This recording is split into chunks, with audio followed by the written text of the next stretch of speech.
See you in game, commanders.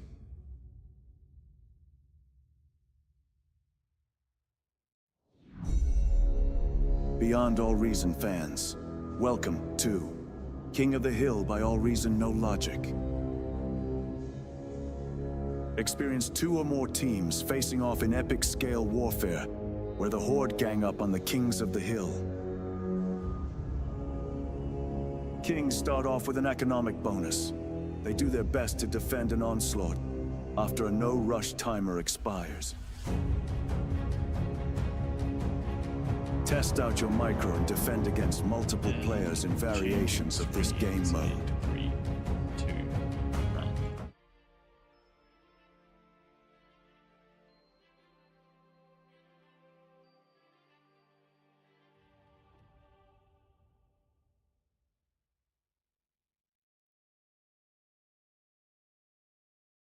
They say it started as a whisper, some throwaway idea during a late night chit chat, totally not stolen from many other RTS games.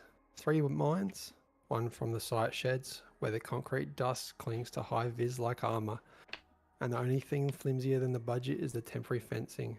One from the clean precision of process engineering, where only the explosions happen in KPI reports, and one who lives somewhere in between, half spreadsheets, half strategy, and fully convinced this could work. The plan, simple on paper, put a few players on a hill, give them a little extra metal to make them feel important, then throw the entire kitchen sink at them and watch the chaos unfold.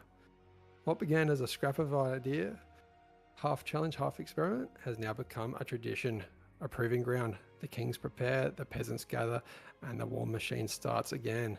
Welcome back to the official Beyond All Reason Twitch and YouTube channels. I am Twig, joined by Pradith and Tank Tom. We are All Reason No Logic, and this is King of the Hill, our weekly community clash where the kings hold the center of your favorite RTS maps while a swarm of peasants try to tear them down. 10 minutes of eco time and then total carnage. If you want to get involved, join the All Reason No Logic Discord. It's where the teams communicate in their peasant and kings channel. It's where the laughter is loudest and the chaos happens. Let's get into this after the lobby is finalized. Looks like we just need one more king and then we should be good to go. Looks like Classic's got some classic things to stay in the chat to enjoy the interaction. And Twig is right, we do need one more king to kick this one off. But I think they might need a bit more than plus 45 if they're going against double the normal number of peasants. Yeah, that's a good point. We're thinking 55s? Maybe 60s? 60s? 60s, yeah. Start from the bottom.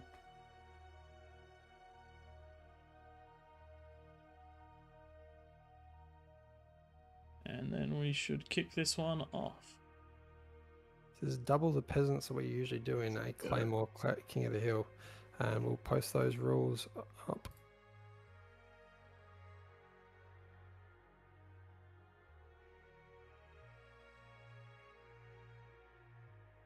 Alright, so for those of you that are listening in, this is a bit of a different map to what you see mostly, which is Raptor Crater. Just while we're starting up and getting the numbers, we're just trying to throw this one in. Around the outside of the map, there's 10 positions for peasants. With 20 peasants, we're going to need a little bit of co-oping to make it all work. There's 5 positions in the middle for the kings. You'll see the map is divided up into 5 triangles with 1 king position in each and 2 peasant positions. Keep to your triangles and only take the 5 mexes per position. For an example, that means that the play area for a peasant team is this section here. The play area for a king is this section. Oh, sorry, I've drawn that wrong. Wow, I'm so bad at this. The play section for kings is for peasants is this. And the play section for kings is this. Do not leave those zones in the first 10 minutes. We're gonna have Twig in the game, along with Tank Tom, both taking king positions, so you're going to be stuck with me on my own in the casting chair, and we will see how this one goes. As per usual with the first game of the night, there will almost certainly be some form of interruptions, just people learning the rules. If we do have a peasant that can draw around the map the areas people should not pass, and if we have a king that can do the same, because unfortunately they cannot see my drawings.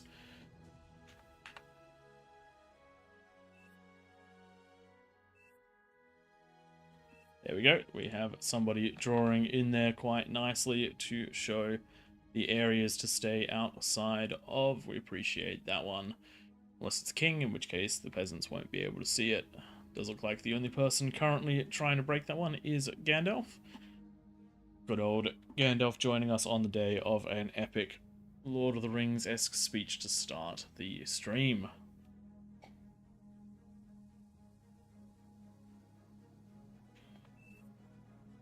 Good day, Right, Prey. Uzi. Enjoy the casting. We're going to drop out, and we'll see you in the next one. No worries, we'll catch you there.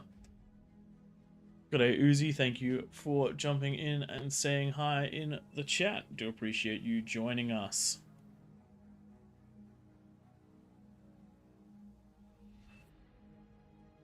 Alrighty, then does look like we've got a pretty good spread of people around the map, and does look like we have a pretty decent spread of OSs as well, with a low of a 2 on the Peasants team, but a high of a 61. We're joined by Regeki, a channel favorite. Regeki always pulls something very interesting off in these ones. No Duffy today though, we've heard he won't be joining us, so the co-op eco corner in Raptor Crater may be left empty. Can someone fill his shoes? Looking around the map, there's already been some coordination of players telling other players how to do the co-op eco, and we'll see just how well the Kings can manage against this one.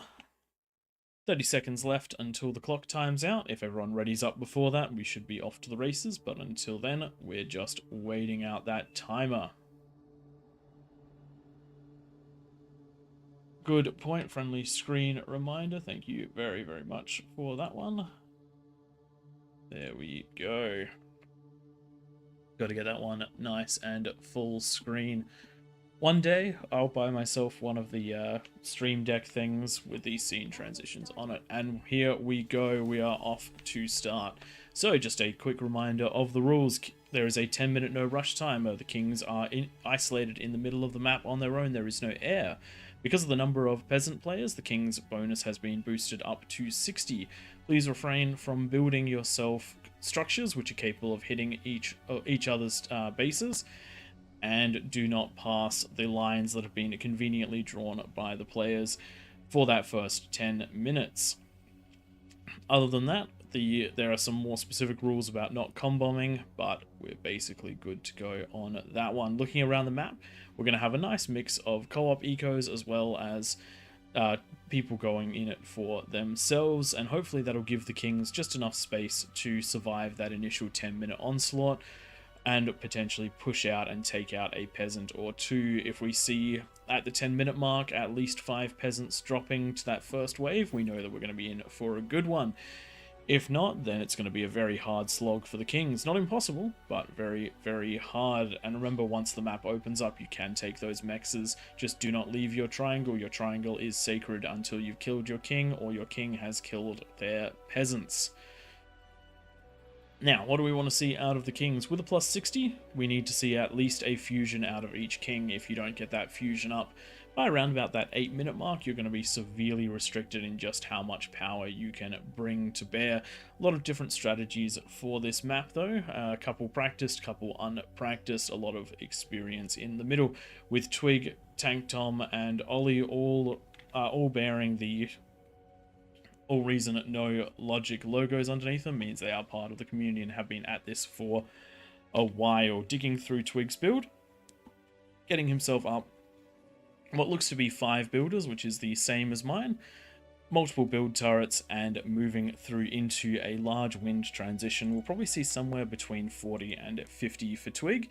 have to make sure to balance your build power, your eco, and your metal. Your build power, your metal, and your energy. Wind being variable does make the energy a little bit harder to balance. Just dropping from 15 to 13 has allowed Twig to cap out, but those winds are going to start coming up, particularly once those turrets turn around and stop building these constructors. Now let's have a look around the map. I know that we had Sergeant Wooly up in the top right corner asking for some co-op eco. Question is he getting it? We're also seeing Regeki calling for a need for metal over on the right hand, over here. It doesn't look like he has received it just yet, so it's going to be a bit of a slower transition to T2, but they're definitely going for those early pushes between the two of them. That is going to be quite a strong triangle. I feel very sorry for Ollie. Ollie going for the comm bomb. Now, one thing that should be noted with the reclaim, this comm is normally worth 1250, but because they're on plus 60, it is worth it is plus 60%. It is closer to 2000 metal. That combined with the bot lab will get you a T2 lab in no time. However, build power and wind tend to be the biggest issues on this map, but with only 3 mexes and not particularly high on them, definitely going to be a slight bit of a struggle. On the other hand, you have players like Tank Tom going for the mass wind strategy. They're going to delay their T2 in order to get a huge amount of wind up. Would like to see that lab reclaimed because right now out of metal, so the building of these structures not going super fast. 2 energy storage is down. The energy storage is great for balancing out that low wind, though if it sits low for a long time, it still may not be enough.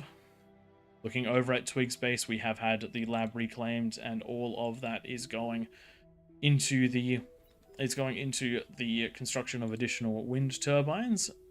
If you did just see that, the map suddenly changed to a slight water variant of this map to try and isolate these triangles just a little bit. Thank you for the mods for doing that. They are trying to make sure that everyone stays within their bounds, and this is a easy way to do it. Unfortunately, you can't completely isolate it just because of the water level. Pretty sure that this exact level was worked out by Nightmare, so big thank you to Nightmare. Looking up, we have very strong ecos coming out of this top section. Their T2 lab is just coming down now, and it looks like it will be ready at around about the 5-minute 30. They are a little low on the metal side of things.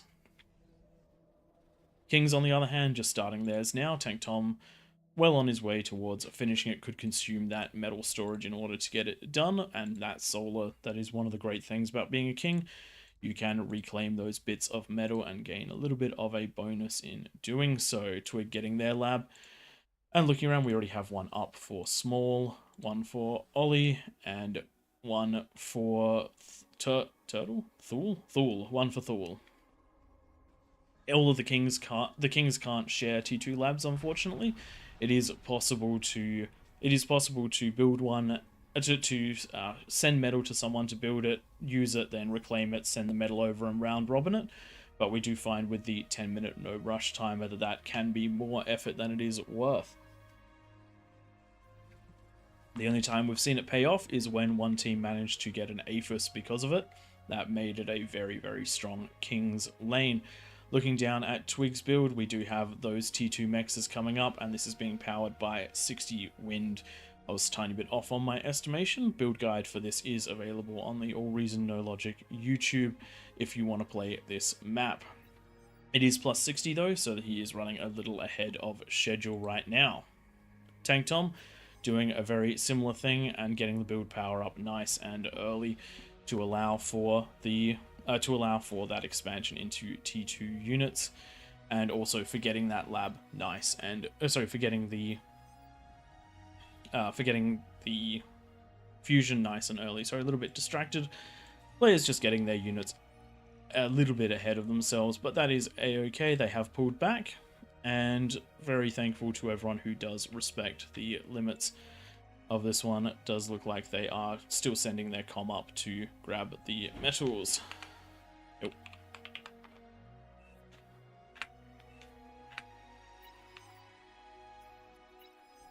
There we go. He is moved back. Very good. Very good. Alright. Looking around the map, we do have an interesting wall defense here. I don't mind this because one of the things I like to do when I'm a king is if the front is too heavily defended, I do like to go around it.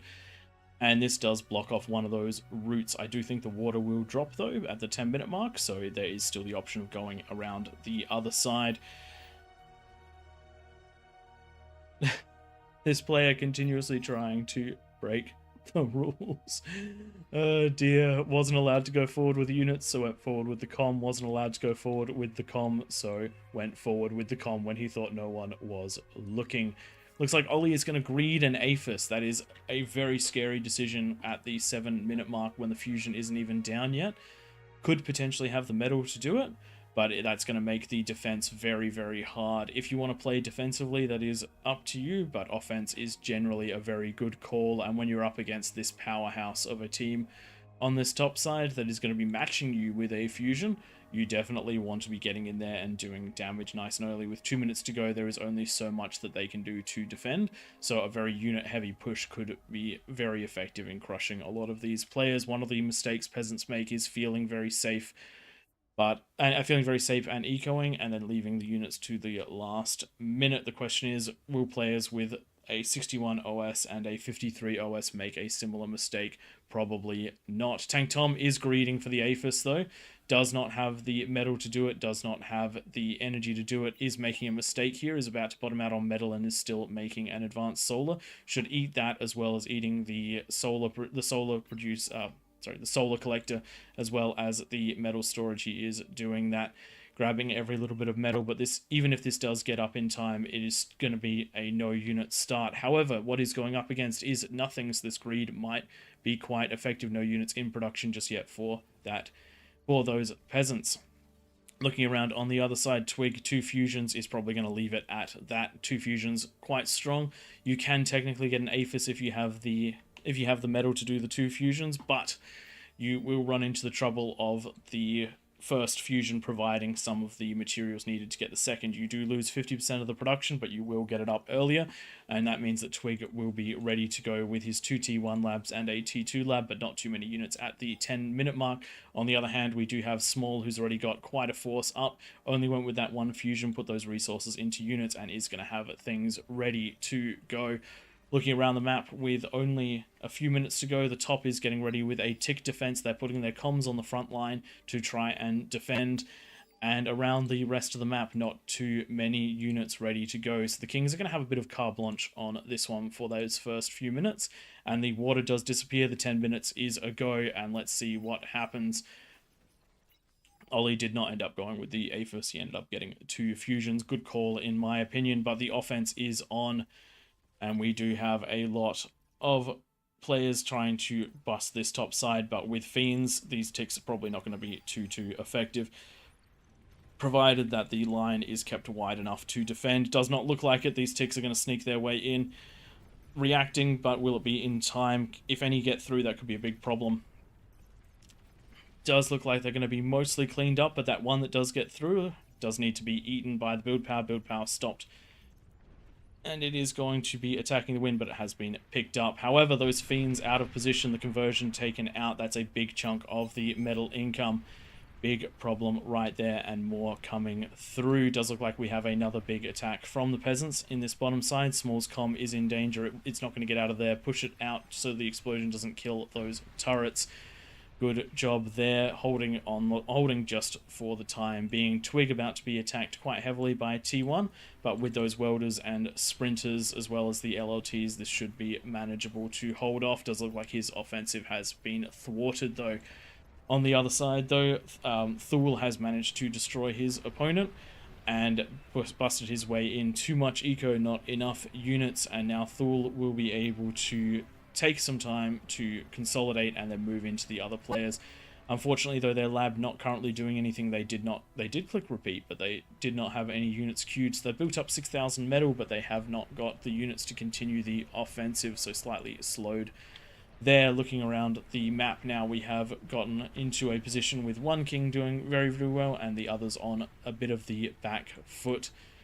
Classic, what are you doing?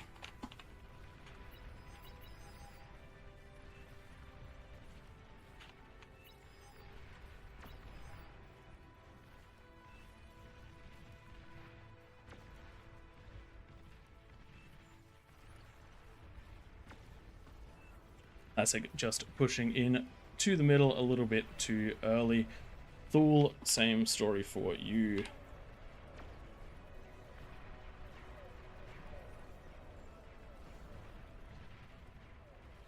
Alright. Looking around the map, the peasants that have gotten offensive have put their kings on the back foot. The kings doing their best to hold this, not enough build power, not spending this metal efficiently, not having the units to defend this, so this is slowly pushing them back. But good defenses here, a bulwark and some Sheldon's going to be a great help in pulling this one back. Make sure, yes, players have invaded a little bit beyond where they are supposed to go for the time being, but with so many players it is going to be a little bit hard. Twig massively on the offensive here with a sniper, with a couple of snipers that are defended by welders and some ticks pushing in to give vision. These guys should be able to push up quite nicely. Twig in a decent position. Looking over to the side, Tank Tom has made it through with some jags and is now pushing through and dealing a lot of damage over here. We do have a comm that is heading up into the middle of the map. Classic getting very, very classic, and Sergeant Wooly getting very, very aggressive on this one.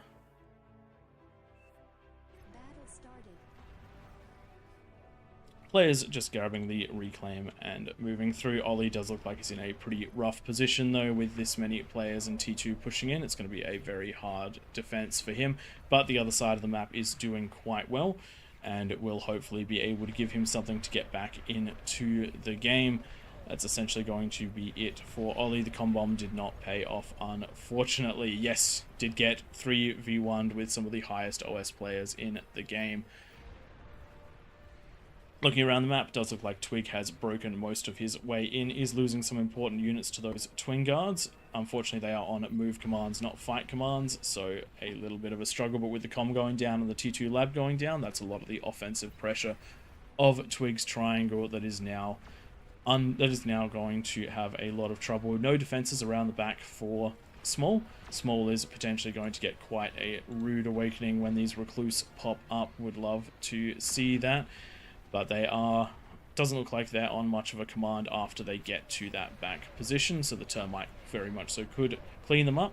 Pawns pushing through, doing a good job of breaking those defenses. You do need a mix of hard-hitting and fast-hitting defenses to hold this sort of attack, but not managing to break through completely. One of these is going to be picked up, but the other one does look like it's going to get across there. Any hits onto the conversion are going to do a lot of damage. It does look like these ones are in a prime position to get some conversion hits.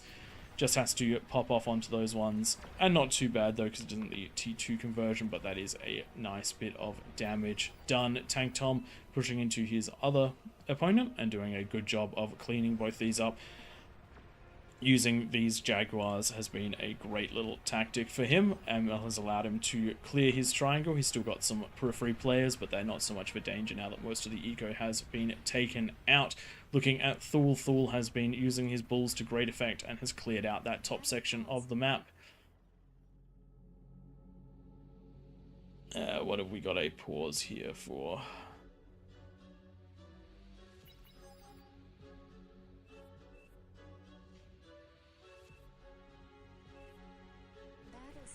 Yep, it does look like a comm bomb did happen over here, taking out a lot of those defenses. Unfortunately, just because of the size of the map, it is very hard to defend against something like that when you're on the back foot. It does look like Small is now in trouble with a lot of his army going down, and his defenses going down too. But Thule has cleared their triangle and is going to be ready to push on out. Unfortunately, once he's clear on his triangle, that it does also mean that there is potential pushing power for the other teams going into him, and he's going to have to fight the likes of Regeki, Classic, and Sergeant Wooly, which is going to be quite the struggle because they've cleared their own triangle. They are able to move out and assist. So it does look like this is going to be a top half of the map against the bottom half of the map, with 3 kings effectively winning their lanes, just cleaning up now, and then 2 triangles worth of peasants winning theirs. Does look like the scaling has been happening though, while Tank Tom has been winning his lane, has gotten a second fusion up, isn't converting all of that energy just yet, but not far off it with that extra converter on. Does look like he's going to be on his way into full level conversion. Needs a lot more build power though, is currently overflowing to the rest of the team, but Twig taking good advantage of that, spending everything that is available.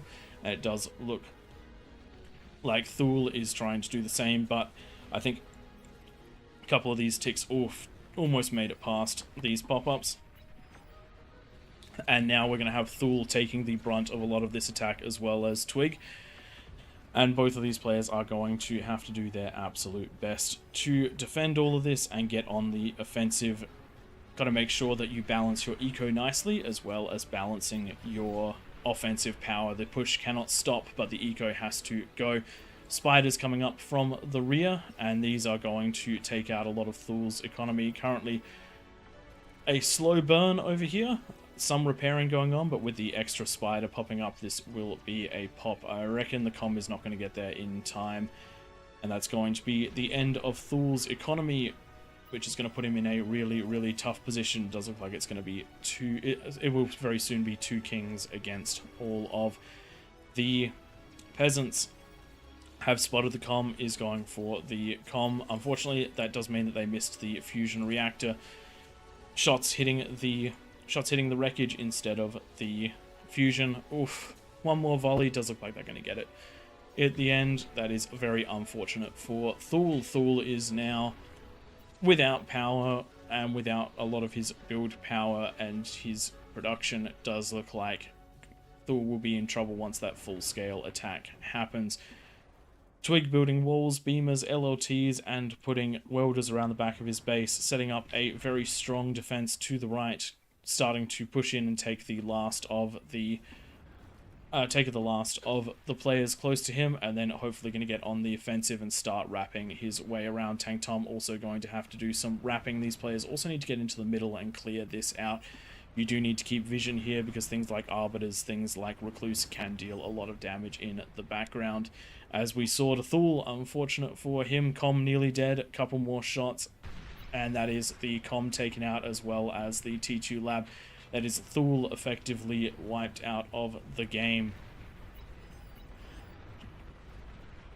Does look like Tank Tom has recognized the danger in the middle of the map and is sending units, just some ticks, but these ticks will hopefully clean up a bunch of this. We do have a torpedo launcher down here, not quite sure why, but hey, it's a thing, and we'll take it. Twig amassing units, getting ready for a large-scale offense, and going to start pushing up lots of... Wow, that is a lot of Centurions, 26 Centurions defending over on this front. Tank Tom just a little bit...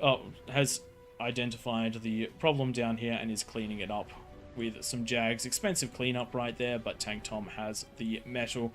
Does not have the build power, needs more build power, but has gotten a third fusion, so scaling very, very hard. That overflow going over to Twig and helping Twig's economy. Twig still on a triple fusion economy. So Tank Tom really taking one for the team and getting that eco flowing nicely. Another attack up here to clean up the last of what's going on. Not quite there yet, but Tank Tom will soon have the units out to do it. Provided that the Kings can control this section over here and not let units pass that, they're going to be in a very strong position. If not, if they lose that center section, it's not necessarily the metal, it's the fact that you can stage and siege from those positions. You have to prevent the opponent from using long-range weapons on your base. They are super vulnerable to it. You can block things like LRPCs, you can block things like long-range vehicle shots from Tremors, but you can't block missiles. Arbiters are going to be a very, very big threat. Twig making his move, lots of snipers here. Not enough spam though, but the Welder's keeping them nice and safe. Has to keep those moving forward. Is scared of potentially a comm maybe, some snipers of their own, but is going to start making their way up, and as you start moving in and destroying the production, it will create a bit of a void. We do have T1 spam coming in to try and deal with this, but that is what the welders are for. The spam is going to get some shots on, but the welders are mostly going to clean that up. Only a couple of snipers lost there, and the push continues. more welders coming and more snipers coming, the spam is now starting to push ahead of the units, and we're going to have a good push, a good strong push here from Twig. Hopefully we'll be able to make it through. Even if this push only achieves destroying that Geo, it will be well worth it. We do have a lot of welders that are just being thrown into the problem. They have taken out the snipers, but more of them a little bit further behind to provide more and more fire support. They are a little exposed though, which could be a problem if that's identified, but the welders do manage to take out the Geo position. That's a huge amount of eco taken away for the red team. Twig needs to get himself a bit more eco though. Is building T3. I think his economy is not quite high enough for it, but if it helps him crush this down in good time, it'll be worth it. Tanks Tom still has a player to deal with in the close position, but is having to divert a lot of his units to deal with the swarm that is coming from the green players at the top. These players are scaling quite nicely. We do have 2 APHIS, one of them still being built, but the real scary thing is 9 fusions. Tank Tom's eco is still probably a bit ahead, but if you look at the whole team's worth, we do have around about 450 for the... Oh, actually it's quite a lot lower. I think that could be reclaim. Unsure. We do, well, it is stabilizing at close to 500 for the red team and close to 700 for the blue team, which is quite the which is nothing that can't be overcome. But with a big push running down between the 2 players, it does look like Tank Tom and Twig are not going to be prepared for this. If they go for Tank Tom, there's a lot of beamers, there's a lot of jags, and there are some bulls that might help with this, but Twig is in a big way problem. Twig has now been notified of it, but this army is coming in. It is going to come through and it is going to sweep. If it attacks the Geo, that's probably the position I would go for. It's almost a guaranteed kill. But going up through the base, all the LLTs and the beamers will take their toll, but I think there's enough here to push through welders coming out to try and deal with this. But I think this is going to be a lot of Twig's base taken out. The wind actually cleaning up a decent amount of this, as well as the converters, but that is a big setback for Twig. And at the same time, we do have Recluse coming up the back. That is 12 Recluse. That is quite a lot of damage, but there are plenty of beamers there to try and hold this one off. They have lost control of that middle section. Tank Tom has lost control of that left section. And now we have siege coming in on all sides. Does look like the Kings have not managed to hold the line that I said, and they are now defending their bases, which never works out. Twig getting some of his conversion popped, and the chain reaction is massive.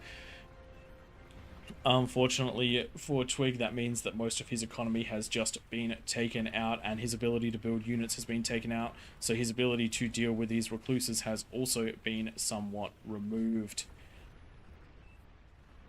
Does look like the walls actually provided an extra barrier preventing the beamers from taking them out. Beamers, as you can see, very effective at taking those recluse out, but unfortunately they were not able to fire over the walls, so double stacking those defenses actually did harm instead of helping Twig.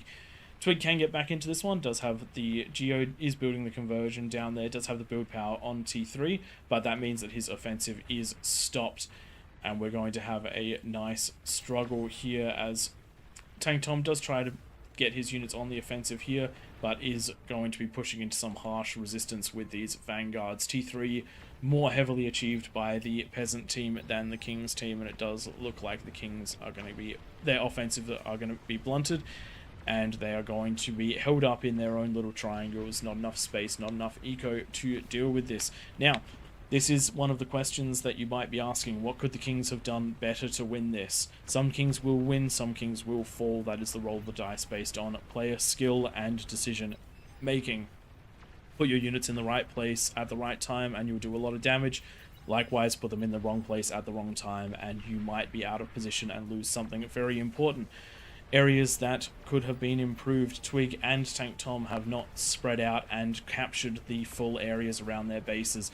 They do have mexes left unattended. They could be T3 mexes that could be boosting their metal reasonably significantly. There are 3 Geo positions in between. They did leave the gap between them undefended and unalerted, so they didn't have time to react to it. Those are some big things that could have changed the way that this game managed. They also could have picked one side to be more defensive on and pushed through the other side. They did have very good information that Thule did win their lane, which means that they knew that there would be a reasonable amount of space to expand into if they wanted to, but those are all things that are very easy to say from where I'm sitting, much harder to say from inside the game where you're trying to just manage things. If you have a quick look at the stats, we do have some very high APM from Twig and Tank Tom, just trying to keep up with everything going on, and that is part of this game type. The Kings do get a better economy than any other player individually, but they do have to deal with a lot more at any given time, which is very, very rough, because once you hit a certain point, it's very hard to APM your way out of more attacks. Definitely, it does look like we're heading towards a bit of a GG. Nightmare has commented, with this force outside of Tank Tom's base, I actually quite agree. This is enough to push up and take Tank Tom as soon as they decide to. Those Razorbacks quite strong, but unfortunately without spam, those snipers are going to pick them apart. Those first couple of shots mean that this closest one is barely going to get any damage, and it's going to have to push through all of the welders and all of the pawns. Not to mention we have an entire army of Lazarus that are getting the resurrects on Tank Tom, losing these Razorbacks with minimal damage as they're just standing on the outer range of those snipers. As I said, the APM stall can be very real, just trying to get his base in order, trying to get those units out, but unfortunately not quite able to. Did fix his spending issues, but unfortunately it went into those T3, and there we go, we do have the resign vote out of the Kings. They did very well to hold on as long as they did, but unfortunately once they got pushed back to 2 positions and less than half of the map, they were in big trouble. Really well done to the top half of the map. Look at this level of expansion. We have over 1,000 wind in the top half of the map, continuing that eco scaling absolutely madly. Multiple APHIS, multiple fusion, lots of build power, and lots of spam. Really good job from the peasants in this one. They did take a beating at the start, but they managed to push through. Quick look at these stats down the bottom. Damage dealt actually identical between the teams, 1.5 million damage for the teams. The damage efficiency better for the Kings, which means that they traded very, very nicely. But it is the metal produced graph that tells a bit of a story here, with an extra 30% odd for the peasants over the Kings, and that was enough to allow them to expand and control nicely. Well done, everyone, and let's jump on into the next one. Twig and Tank Tom, how do you guys think that one went? You were the last 2 in there. You did very well in your own lanes, but unfortunately the overwhelming power of the OS 50s and above at the top, just overwhelming. Hey, it was fun. Definitely fun. I think that maybe an extra 5% bonus in resources might have helped, because Tom and I both were in the same situation, just trying to greed out. I went 2 fusion, he went 1 APHIS. Didn't quite get them out by the 10-minute mark with units, so if we're a little bit further ahead, we probably could have pushed a bit earlier and then probably gone around the circles. Obviously not able to break out of our initial triangles that much, so just not enough in it for us, but definitely fun. Still, this was a much more balanced one than we've seen on that map in the past couple of streams. I think we've had peasants absolutely dominating the Kings, but or maybe it was the other way around. Yeah, that one felt relatively balanced, and then we just couldn't quite get enough mass to then start making our way back around the circles. We then got very well hemmed in with everyone. That's right. Very nicely hemmed in, and unfortunately one of the big change points was when they came in between you two. Yeah, didn't even realize that wasn't covered, and that's my own fault for not covering both sides. I was only looking in one direction. It is what it is. When you got a king on your other side, you sort of suspect that side is going to be safe. I thought I had enough LLTs and beamers, but there are a lot more pawns there than I thought. You I can saw 'em never coming. have enough. Yeah, I was looking at it like, yeah, I'm all good. I wasn't all good. Need some good old AoE in that case. I reckon a couple of flame turrets might have helped you out quite nicely there. Alright, so what are we moving into with this one? I'll let you guys take the explanation on this one as we set up the lobby. Just a heads up to anyone listening, we do need 8 kings. If you want to be a king, please do jump in. Bear in mind that if you have low experience in the game, it might be a better shot to be a peasant. The kings do need at least a degree of experience to not be a weak point in the middle.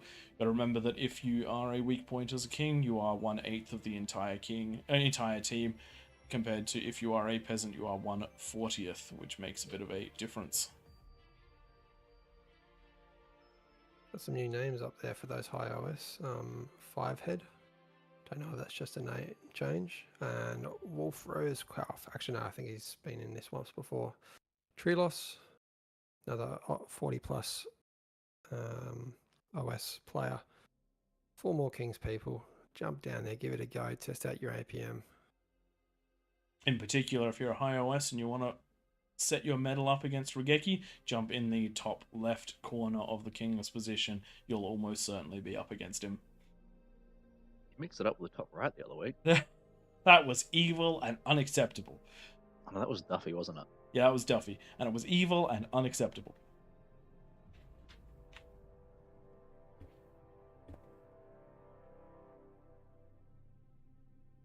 Here we go. We got, well, that is quite a strong King side. That's all right. Tank Tom's OS 15. He'll let the team down.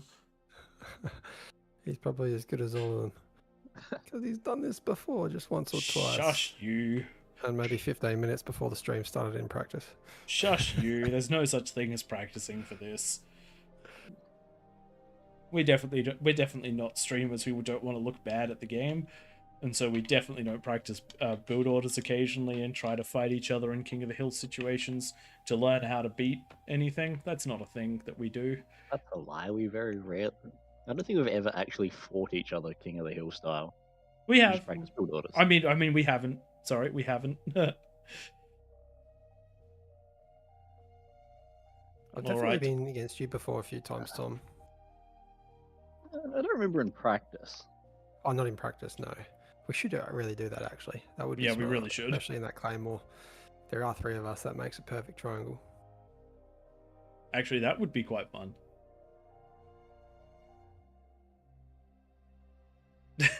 Thanks, Nightmare. You can tell by my honest voice and my honest inflection that I never tell anything wrong. Okay, we've got the right amount of people. We've got... Oh, that's one too many now. Who was the last one that jumped in? The person who doesn't have a bonus. I'll get you to remove them. Smooth operator. You're not that smooth, buddy. Sneaking in there last minute. Smooth operator. Okay, let's post those rules one more time. So people that are tuning in for Raptors for the first time, there are not as many rules for Raptors. It's kind of just 10 minutes and away we go. I think we might see Chrono's little mod to the map as well, if we are lucky. Very nice. Tank Tom, I think you set the welcome message to the rules for Claymore. Yes, it should be. Should be swapped over. I've updated the Raptors one. Yeah, so that should be there. Yes. Tony is going to have an interesting interesting first game experience. Do we want to swap him out for someone else? I Nah, didn't realize. there's enough OS on your team. Okay. Perfect. Cover that lane. It's only one lane to cover. You can do it. We should be good to go, I think. For those of you wondering what's been going on, you may be seeing a !S and then some changing of IDs in the game chat. What's happening is that with so many players, the game has overlapped a few IDs and everyone is just sorting that one out. Got to have unique IDs per person, and unfortunately, in a normal game you can balance it. You can fix it just by pressing balance, but in this one where we don't have even teams, that would just be a lot of chaos. Does look like there's still a couple. Just having a quick look through, just going to help with that if I can. Nope, we're good to go. Yeah. All right, changing. I think it's just waiting for people to download. As soon as we're loaded in, I'll change scenes over. And we'll see what's going. We'll see what is going to happen. Black that's Death happening. asking Did you- future patch. Not sure what you're asking. I think if you're talking about the map changes and the water level, it is just something we're doing for King of the Hill. One of the community members, Chrono, massive shout out to Chrono, by the way. If you do ever see him in game, or if you see his AI in game, please give him a thank you from us for setting this up. You can see those lava pools that prevent people from going up and down those ramps. Don't know how we did it, but magic is magic. Power of friendship. That's how we did it. Yes. Are the IDs in a future patch? It's possible that it will be patched out, but it will be patched to be fixed, but running these large size lobbies is an abnormality, and it doesn't tend to happen very much in the 8v8s, and if it does, it's very easy to fix, so that'll be up to the bar team. Alright, does look like we have players that are... It does look like we're dividing into the gaps between the rocks. This is definitely the way that I would be setting this one up. You do want to take as much of the... You don't want to take as much of the medals as close to you as possible. We have seen people go on each side of the rock, and that's just extra walking distance for you. I am gonna jump out, and I will see you guys on the other side. Yeah, that's right. Bugger off, Tom, you filthy, dirty king abandoning us. One other way that you do see this Good luck, played as well by the way. is sometimes you can have a king take those middle 7 mexes, and then the rest they get to eco real hard, go for that T3 really quickly, and the rest just doing the defense and the T2. We have not seen that happen successfully though yet. So We've seen one with 9 kings where Tom got to play that role. So in other words, That's that true. must be Tom's fault then. No, we haven't seen it successful with 8 kings. I think Tom won that one with the with being in the middle. Surprise, surprise, we got Rogeki at the top left and a little bit of coordination going on up there. I think we'll see some strong old communism going on. I called it, and not only did I call it, I made fun of it on stream. And it happened. I am a genius. So for those of you who have watched this one before, you'll be in the know that that top left corner ends up being an eco powerhouse. Wow. Game starting already. Hello and welcome everybody to a King of the Hill where we have put 8 kings in the center of the map, and they are currently fighting their way up against, I think, what was 36 peasants. 38 peasants. 36? 38 Yeah, peasants. 38. So we're going to have quite an interesting one. If you look around the map, you'll see this is a slightly modified version of Raptors. It's not modified in that it's a new map. It's modified in that Chrono is a techno wizard and created the ability to have lava on these ramps to keep the players separated. And hopefully that'll give us a little bit less in the way of needing to pause for these ones. Probably the only thing we really need to moderate these days is people building the likes of gauntlets and rattlesnakes up on these hills and then taking out the mexes of the opponent, which is not allowed. There's only allowed to be defensive towers built Exactly. in the game. With that in mind, why don't you give us a quick rundown of those rules? So King of the Hills for Raptors, keeping the rules relatively simple. There is a no rush 10 minutes. We will see that lava nicely disappear at that 10-minute mark.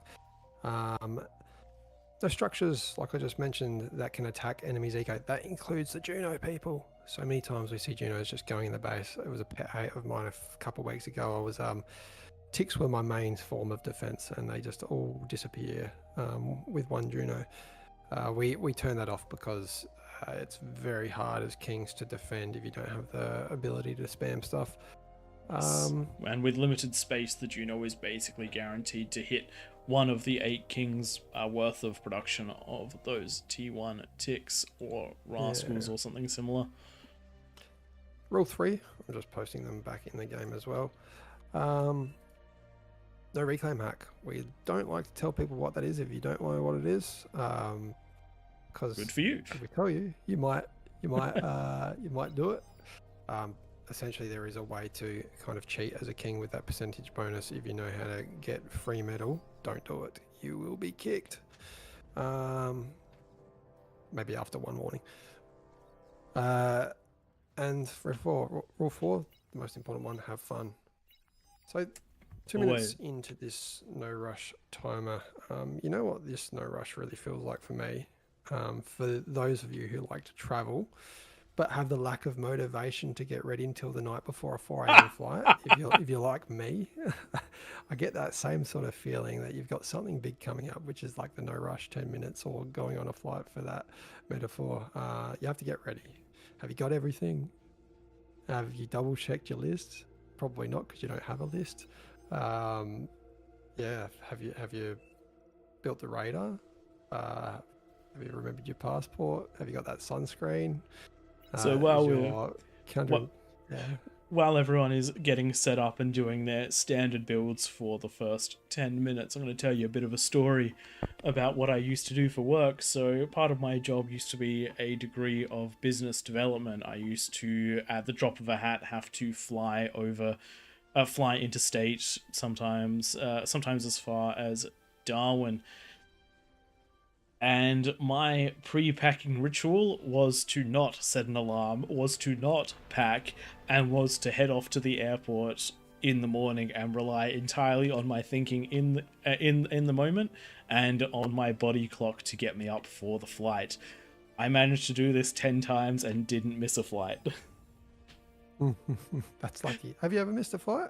I've never missed a flight. Except for when my passport got denied, because for some reason in Australia you're not allowed to use a passport that's still valid for 6 months. Yeah, okay. I do remember that actually. That is quite unfortunate. I have technically missed the start of a flight. I don't know how I talked my way. How did you get on it if you missed the start? Did you miss the takeoff? They closed the doors. They closed the doors and the bridge got pulled away from the plane, and I begged them. And they let me, they reattached the bridge, reopened the doors, just a casual 120 people looking down the aisle. Who's this fucking guy that's making us late for getting home for the weekend? Please tell me it was just you on your own. Luckily it was. It was when I was working at Whoop Whoop, doing some construction work for my previous company, and I like to fly home to Adelaide every few weeks, and almost missed that flight, almost missed the weekend home. Yep. Yeah. No, very nice, very nice. Let's move back out of story time, as we've now filled some of the early gap in this one, and let's have a look at a couple of things that are going on around the map. One thing I want to note, on the left-hand side, we do have the bottom left-hand side. We do have the green player who's very low down in the level, very close to the lava level. When they detonated their comm, it did leave a lava patch. If this happens to you, you can still get it. You might just need to use the restore command on a builder or a Lazarus or something, just to bring the level back up to where it's supposed to be. This is one of the small pitfalls of having all of this extra pretty lava on the map. Jumping into the top left side, where we do have that eco corner going, we see actually multiple T2 labs, which means that the teams didn't overly eco this time. I mean, they are ecoing quite strongly, but they haven't massively co-op ecoed. We're seeing a little bit more of that in the top right, where we have T2 being distributed across to everyone, and a lot of players and a lot of energy and metal that's been pumped into Winera. Bottom right hand side, we're seeing a similar thing where one of the players is funding the other. You can see the wins have been swapped over for those T2 mexes, so those T2 builders to come out, and they are sending T2 to the front line. It is important to help your frontline players getting those T2 mexes up. That additional bit of metal without having to go to the T2 lab can make a huge difference in whether they hold, and even if they can get offensive at the 10-minute mark. Looking in the middle, we do have some decent plays out of a lot of these players. We're a little bit late on those T2 labs, coming down at 7 minutes for a couple of these players, but we do have Shed with a 7 minute on the dot, or just slightly before Fusion. That is absolutely crazy. I'm going to be having a quick look at his build after this one to see how I can match it, because that is very, very strong. And Tank Tom greeting for an Aphis. He currently only has 6 build power. Looks like he's going to be going up to 12 at 12 build power. you can get an APHIS in 2 minutes. So we'll see whether Tank Tom does have what he needs. He has got the energy. At over 1,000 energy, you can support 25 build turrets building an APHIS, which will get it up in 1 minute. So it is possible. It is risky though, and we'll see how this plays out for him. Looking with 2.5 minutes to go, Twig, how do you think this one is going to play out? It's very hard to tell because I like to see it about the 8.5 minute mark. Peasants making units around the edge of the map. I don't know why it doesn't happen every game, but peasants that are in the circle that I'm just currently drawing around here, just there, not in the corners.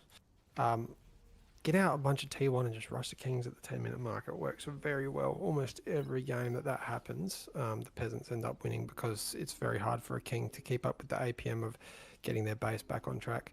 There is probably a little bit too much OS in the middle for the kings to lose this one, but it'll all be determined, I think, by the T2 that comes out of the corners.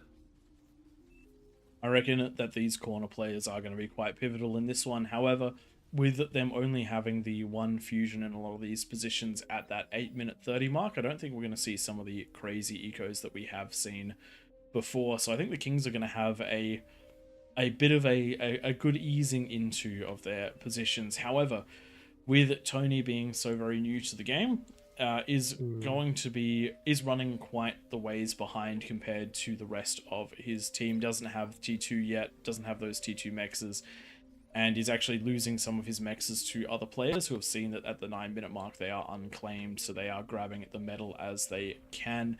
Does also mean though that they're going to have to cover those extra entrances. Each player normally only has to cover 2 entrances, but it looks like Kazork and Dolores are going to have to cover 3 if they want to keep Tony safe and not allow an avenue into the base. Rilos does have a whopping OS of 41, so I wouldn't be surprised if he'll have no problems covering off his ramp. I don't know so much about the pink player, Kazork. Plenty of Chevs actually. We have a base defense that is in range of one of those.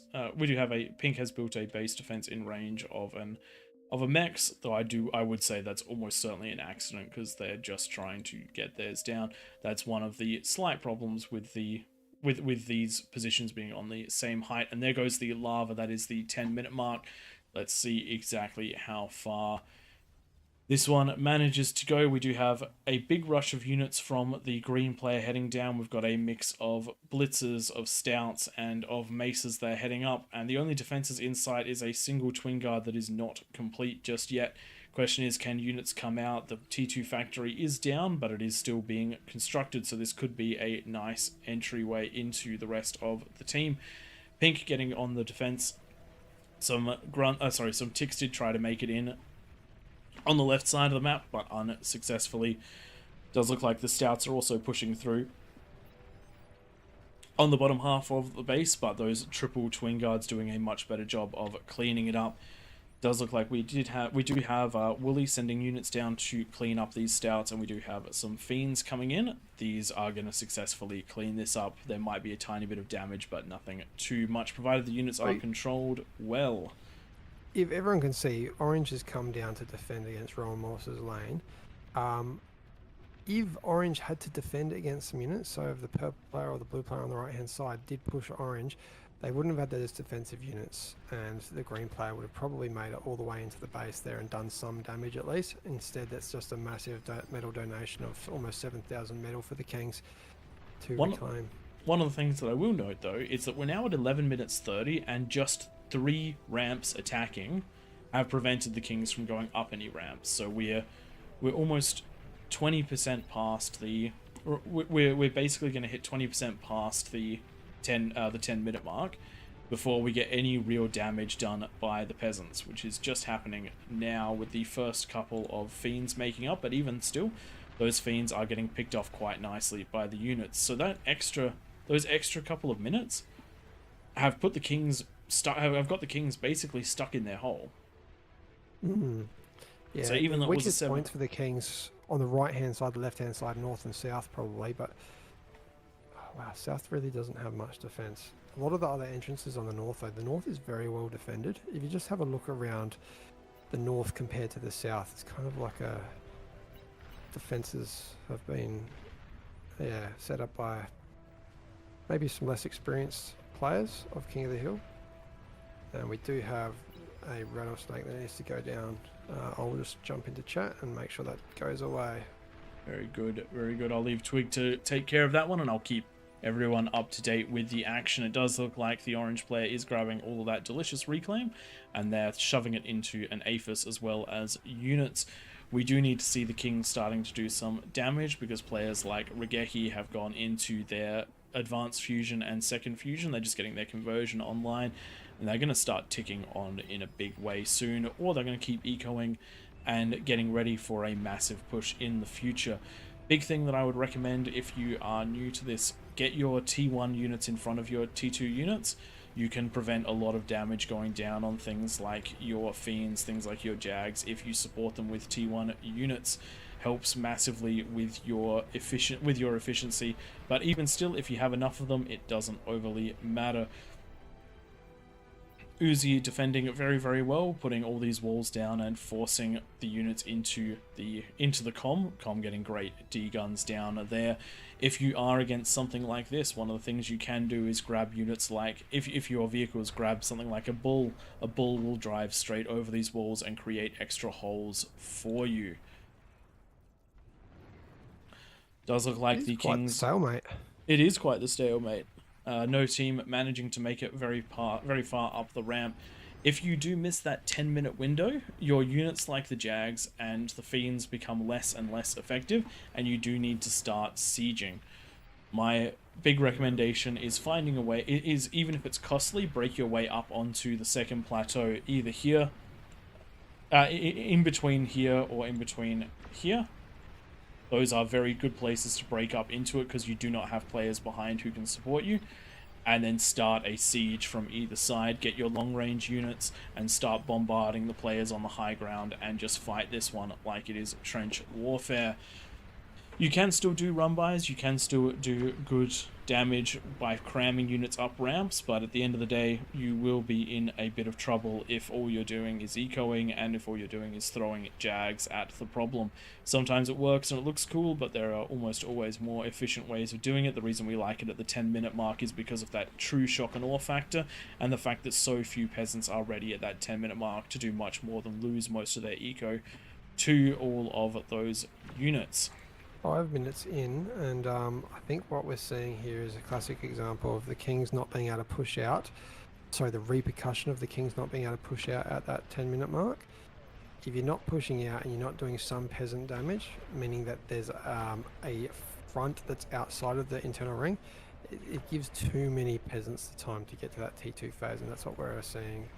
Facing off against Tank Tom right now, a player that's been able to eco up to getting a couple handfuls of these spiders, and I don't see if there's going to be much to defend against this.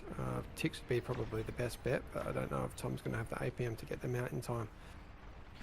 Got to have a nice mix. You got to have a nice mix of those T1 and T2 he's got units. Pulses. Did not realise he had pulses. Yes, those are going to be quite good at taking those out, because again, not supported by the T1 units. So Tank Tom's going to be just fine, at least for now, but has lost three of his outer mexes. We got Trillos, the brown player, pushing in and just taking out. There we go. And this is what I was coming in. This is what I was talking about with that siege warfare. Enough units on the front to hold and push through, and then we do have the rest backing it up and doing damage. Good comm D gun, or attempted good comm D guns, but now the comm is going to be shot with those snipers. They know it's there and they are moving away. Comms and snipers move at very similar speeds, and all it will take is one unit to see that. And while it's going on, a lot of the eco is being taken out. However, that is going to be some great D guns out of the comm, taking out most of that force, but I do think it will cost his life once those extra hound shots go down. There it is. But we do have a breach here, and that is somewhere that the Kings can use to continue their way through. As you can see already the APM being taken out of the blue player on the northeast, northwest corner having to go down means that they're now not going into the middle of the map to help defend against that. So this is what the importance, this really illustrates the importance of pushing through at least 1 or 2 spots for Kings. Yes. And even though there was even with that offensive, the brown player having to defend against some banishes that pushed through in front of the red player, that third extra lane that the pink player and the brown player having to take over, definitely doing a lot of harm to them, as a lot of these units going down without getting much value. All the APM is stalling. Decent defense is going on here, but I don't think that there is a counter intrusion for the Kings, and a whole series of gremlins starting to ride their way in. Gremlins can be quite a scary as they can get scouting on the Kings, as well as doing a lot of damage. If they do make it to the conversion, they can pop conversion very, very quickly. Also quite hard to discover. You have to get very, very close to them in order to do it. Looking around the map, Tank Tom is looking to be getting on the offensive with Bulls and Jags. Unfortunately, though, I think that is going to be quite a tough ask. They are going to clean up these spiders very nicely. Fast units, high damage units going to do well, though a little bit of miss micro just there allows them to get onto the wall. I would definitely be running them straight in to clean them up, just so that you can get the reclaim and keep going. You're just taking damage and giving them a bit of freedom for nothing. If Tank Tom can get up any of these ramps, there's a lot of damage to be done, but there is also a lot of scaling that's gone over here. 4 fusions for Wanira, a Aphis going down, an Aphis in the back line, as well as multiple fusions even on these frontline players. We do have Orange, who has cleared up one of the high ground positions with spiders. They've run into a base, but unfortunately cleaned up before just doing take your attention away. more.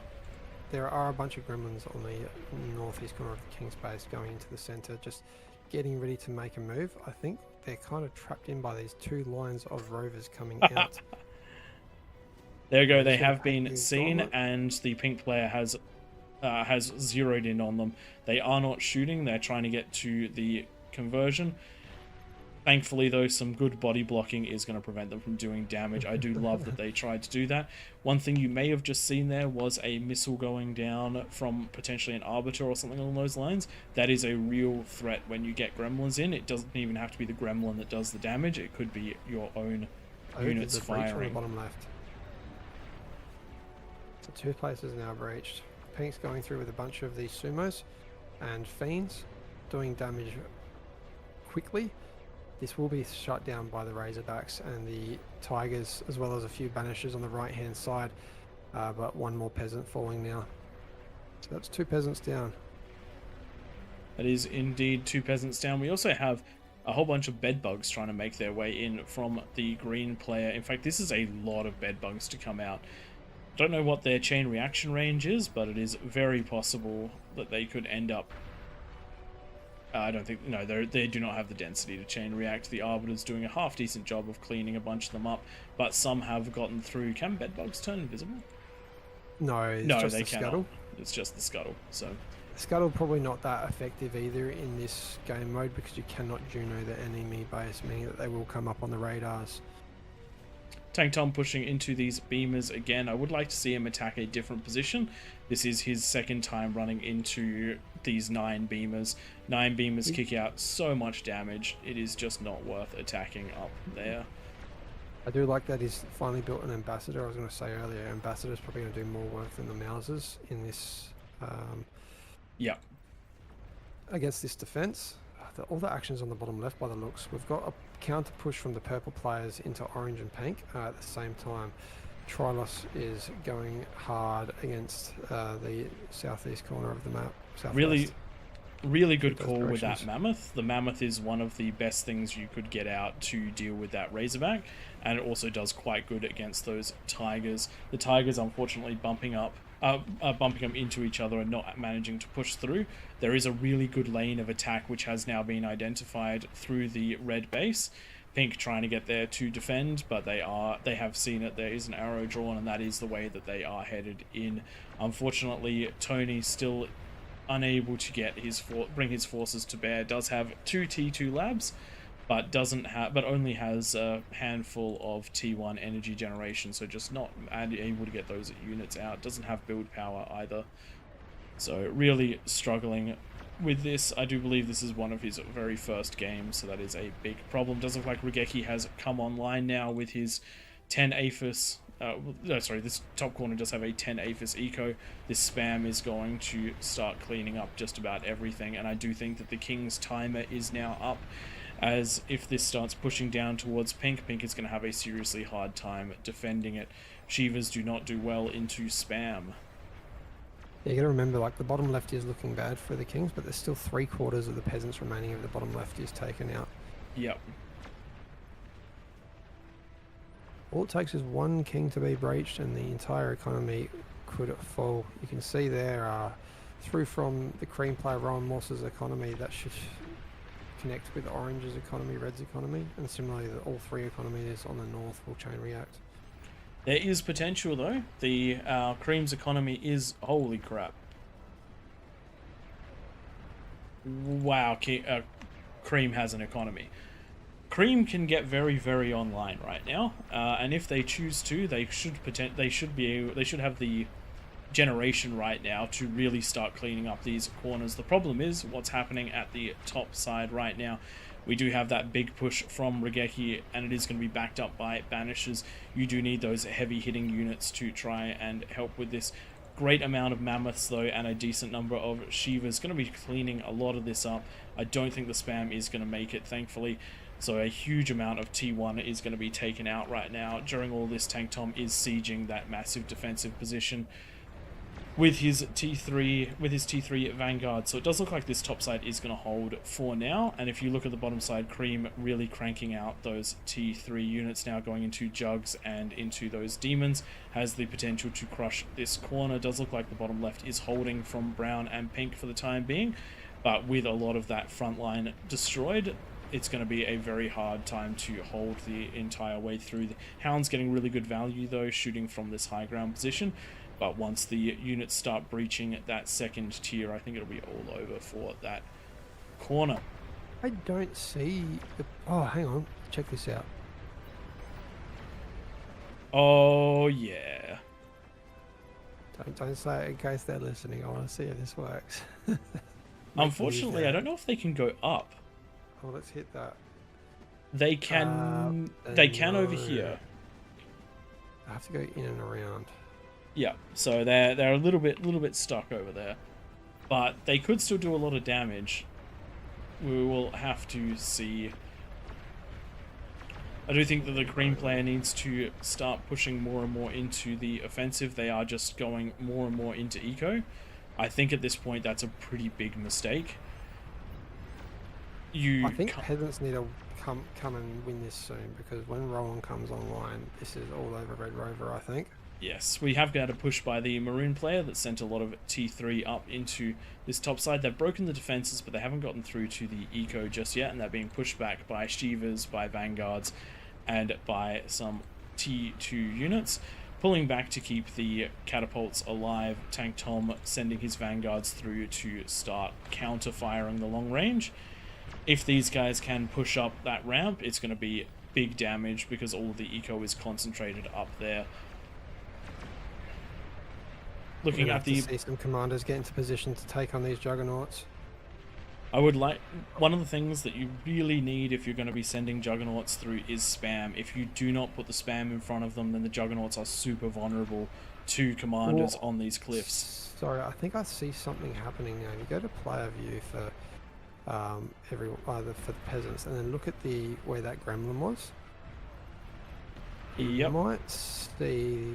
I have a feeling that these vanguards are going to target. One volley from the vanguards is enough to take out that commander that is in the vision of that gremlin. That would be quite a good play, but vanguards do look like they are backing out. Does look like a demon has managed to pop its way through above Maroon's ramp. It is going to get degunned by Rakusha, but this is an open area now, and the potential for damage is huge. So if those vanguards start blind firing into the expected eco positions, it's going to be a big problem for the for Rakusha, whose eco is far enough forward that it is vulnerable at this time. Looking around though, we do have a whole series of jugs that are slowly making their way up the ramps, but they do keep backing out for safety. We do have comms on the high ground. If those comms do get close enough, they will indeed be able to degun. But we do have grunts as a gap between them, and it will be very hard to make its way through those units. And as those beams do start doing damage, the units that are coming in to defend will stop. Pink is also making their way up another one of their ramps. It does look like the bottom section of the map has been taken out. We just have the bottom left and the bottom right still in this one, and they're currently massively on the defensive right now with jugs pouring through. While that does look like a comm is trying to make its way across, but it has been seen by a couple of these grunts. Shots have gone onto it. The juggernauts are moving towards it though. This could be the biggest... No. On the other side of the map, we do have huge spam that is trying to make its way in. Spam being defended by snipers at the moment, that is not the way. You need to be getting yourself up things like your... from the Cortex side, you want to be defending this with... I mean, if you've got a vehicle lab... actually, you want to be defending it with the Razorbacks. From the red side, you want to be looking at something like... sorry, from the maroon side and from Tank Tom, we definitely want to see things like Razorbacks defending, Sumos defending, even Tom's probably got a bit of a lack of anti-spam prevention there. He's got all the big hitting units, but if he got hit by enough spam, he's going to go down pretty quick. Yep, does look like the spam is holding. Yeah, LLTs, beamers, great options for defense. Twin guards. Doesn't look too bad. Does look like these jugs are making their way up. One has been defeated, most likely by a D-gun, but there are 5 on the way. And they are pushing nicely up. They're going to get this top eco. There is no comm. There is a comm up here, but it doesn't look like it's moving into the ramp to defend. So these units should be able to get up and clear this corner nicely. These big hitters, they do take a while to get there. They do take a while to build. But they are an inevitable force that can really only be stopped by a comm or massive amounts of units, which just isn't happening. We also have them coming up multiple other ramps and clearing their way through. This is an eco. No. This is probably the heaviest eco I think we've ever seen out of the Kings. Not going invisible, Crinright. If you're watching this, put that comm as invisible so he can't be seen. Yes. And definitely don't hide next to the Aphis, because even if you are invisible, is not going to work out for you. Does look like Cream is cleaning up their corner, but players do need to be getting onto that top side of the map. We do have a massive 16 Razorbacks and 20 Vanguards that are starting to push on Pink. While Cream is doing a wonderful job in the bottom half of the map, that's not going to matter if the Kings get pushed through here. Not a lot left here to defend. There is snipers that are going to be picking these off, but that is a lot of Razorbacks. In fact, it is too many Razorbacks. I think they're going to get in. They're going to take out the spam build power. A demon is valiantly trying to hold. Demons do trade really well against those, against the Razorbacks, but the Razorbacks are in. Com does push these back a little bit. They aren't willing to walk into it and are lost because of it. But the Vanguards are raining fire down now. And Pink has lost their ability to manufacture. It does look like a couple of ticks did make it through. Just this small handful of ticks is going to be a problem for the players in the back. You do need to grab that build power and eat them if you can. But they have run through and they are in the best position they could be right now. They're smack bang in the middle of some of the build power, but they get reclaimed. No dice right there, but there is no counter spam now. And it is going to be a very rough fight in this top corner. Cream doing a wonderful job of clearing this up, but losing jugs to things like D-guns. You can only do that a certain number of times. Your comm will eventually die to the explosion of the Juggernaut, and when you're producing Juggernauts per minute, not minutes per Juggernaut, then you have plenty to work with and throw away. So it does look like the greed is going to be warranted. We did have a explosion in the back over here, which does look like I missed. But Cream still okay with their eco spread out. They could be converting a bit more, but they also don't have the ability to spend it all. Does look like Regeki has been pushed back. There is enough happening on this end to stop it, but the offensive is blunted on this bottom left side of the map as the brown player is doing everything they can to keep stuff up and running. Tank Tom doing a really smart thing, using his comm to get LLTs down. These LLTs are already stopping the spam from getting through, which is exactly what you need. We do need to see Pink getting some build power back into this front line area to get their spam back online. Twig, I've been blocking you out by talking non-stop. Take over. Tell me what's going on. Tell me what your elf eyes see. I've just phased out listening to your words and admiring all the pretty colours on my screen.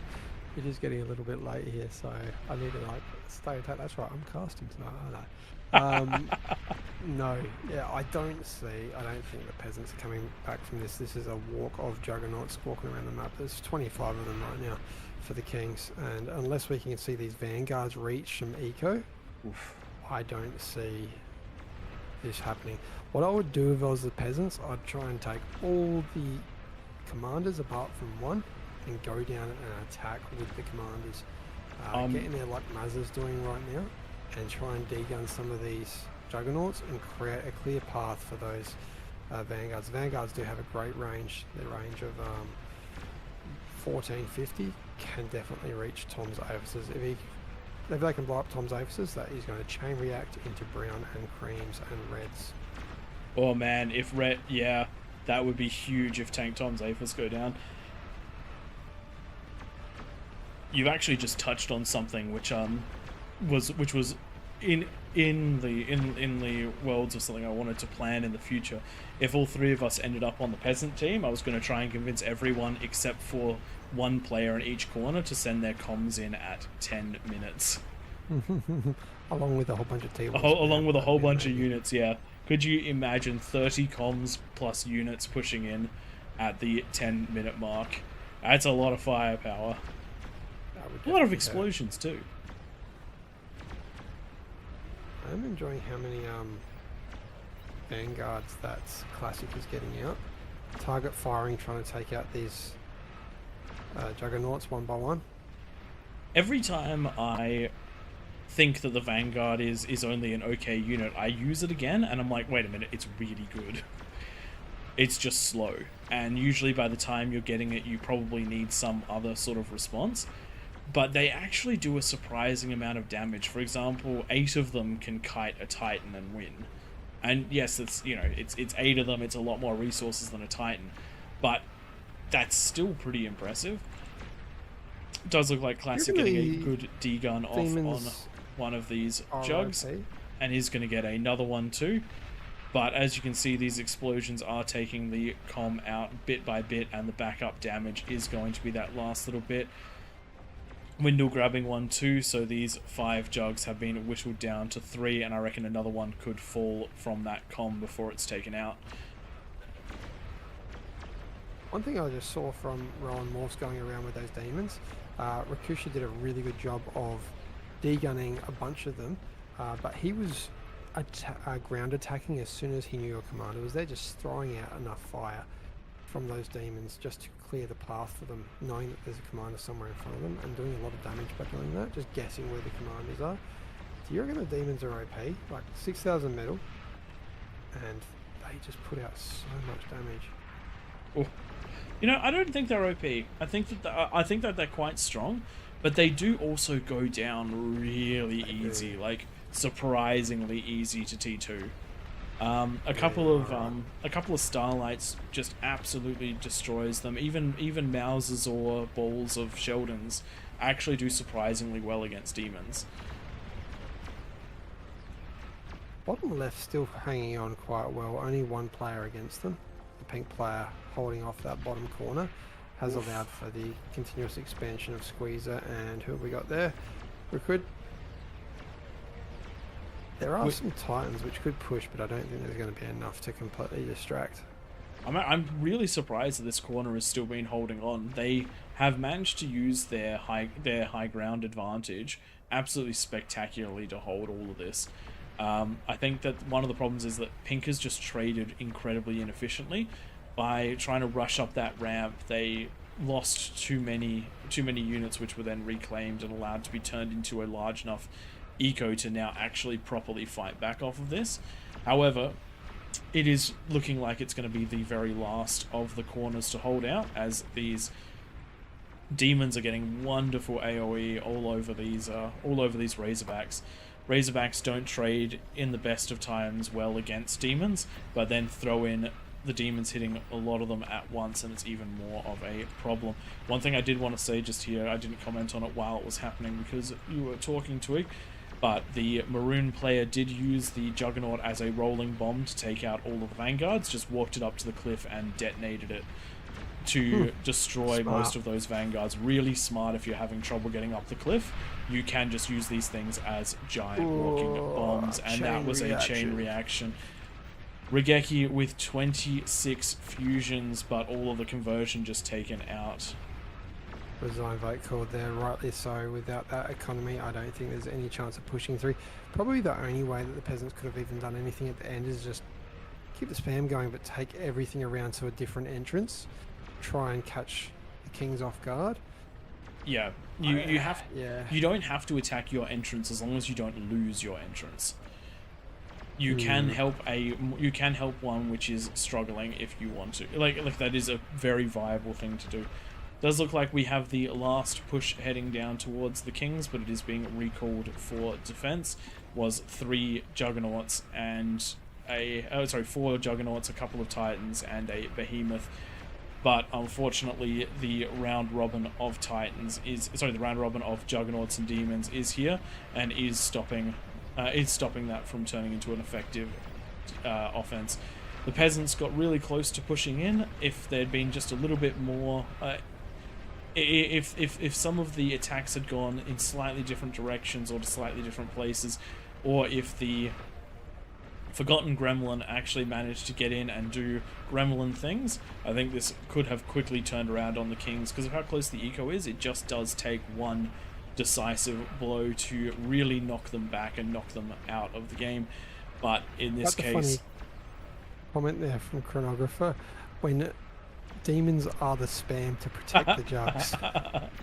yeah, it's a thing.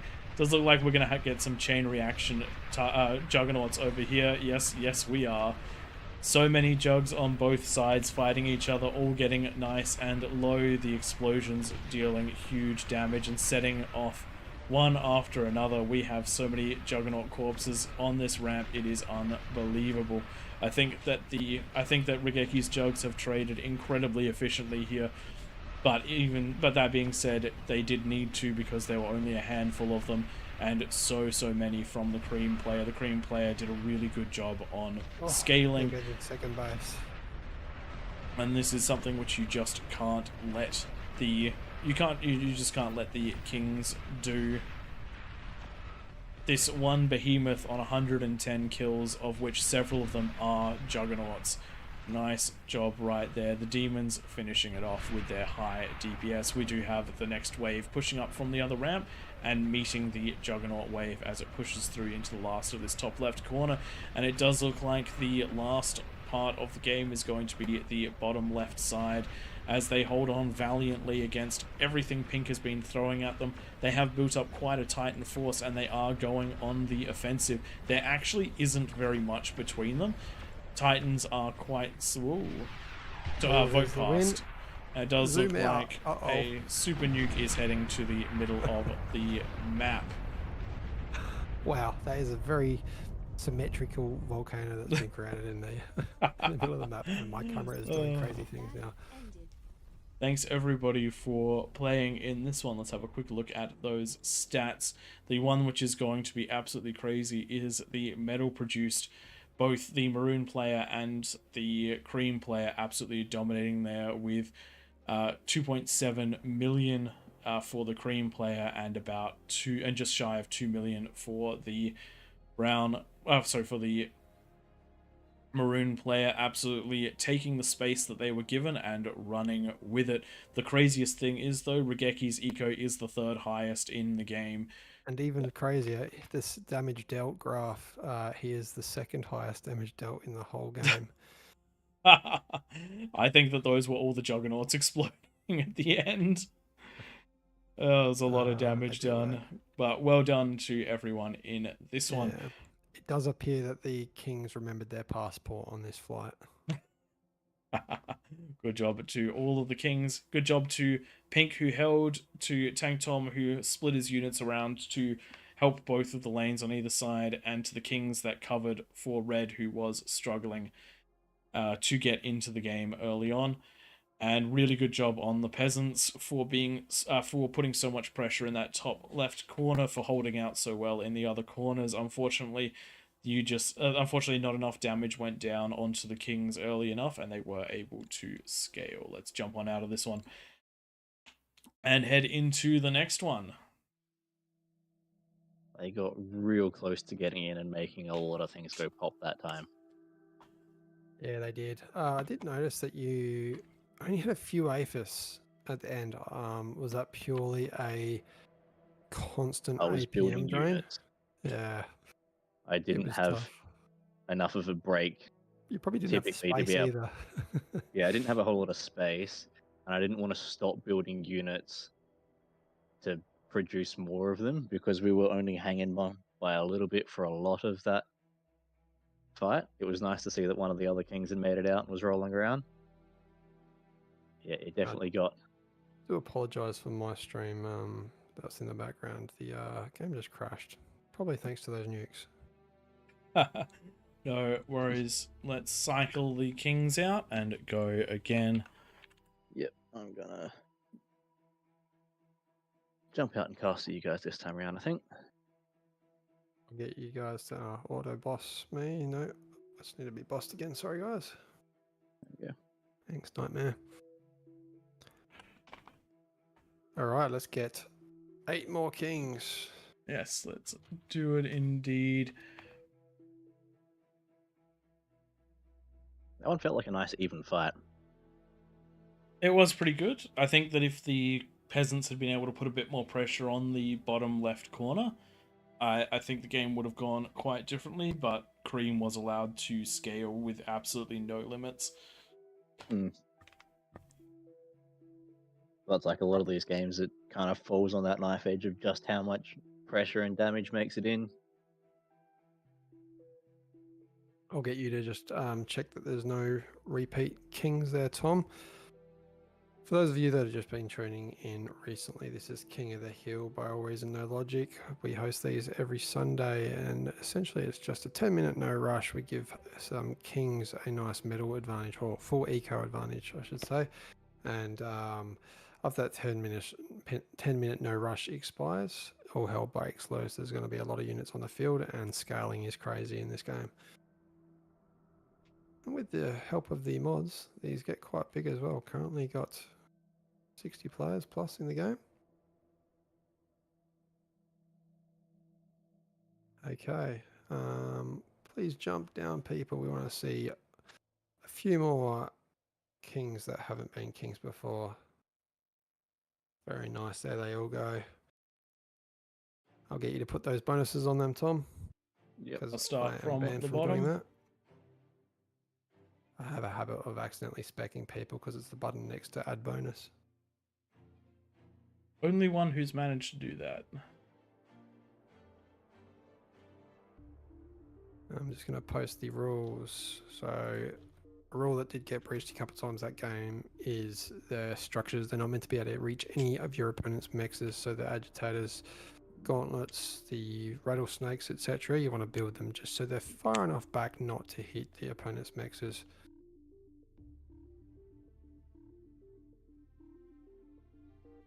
Nicely done, team. Max player limits. Lorath, you're calling for casters. What's up?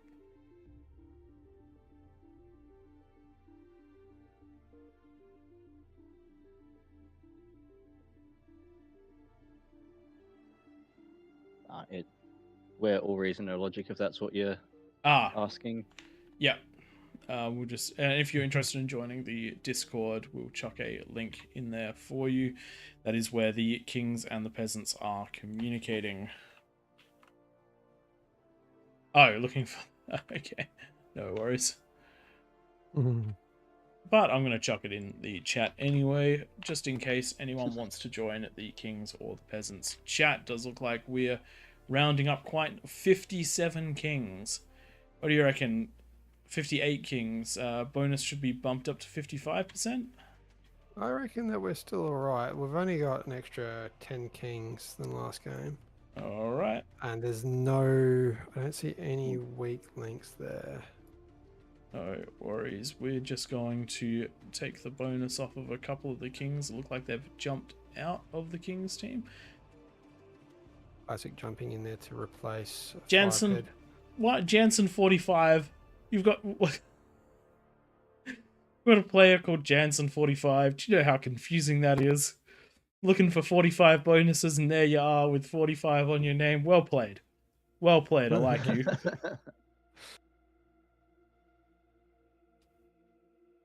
Okay. One player to ready up, and then we should be able to go. It's not me that needs to ready up, is it? Is not. Looks like we're good to go there while we're loading in. While we're waiting, there we Craig, go. you can get me that snip from earlier. There we go.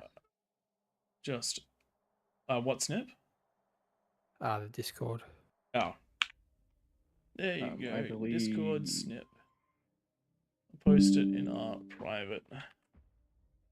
Okay, so next one's kicking off. That's a win for the Kings and a win for the Peasants in the previous Claymore. Oh, we're on a Tom and I nice not balanced overhold. night tonight. We always get so many comments in the replays, especially on our YouTube, of the Kings were always going to win that. Oh, there's no chance for the Peasants. Those are my favorite. I do love the ones where people come into the lobby, they say there's no way this could be balanced, or this is totally unfair, and then they leave, and I always have a good bit of a giggle. Yes, sometimes the games do turn into a complete one-sided slogging.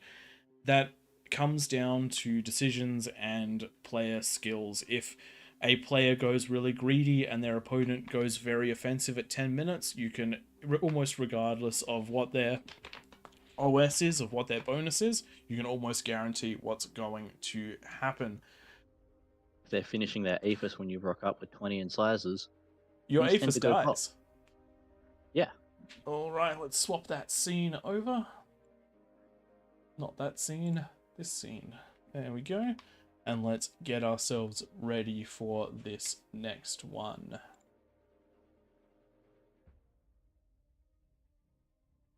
I'm going to be back in just a second.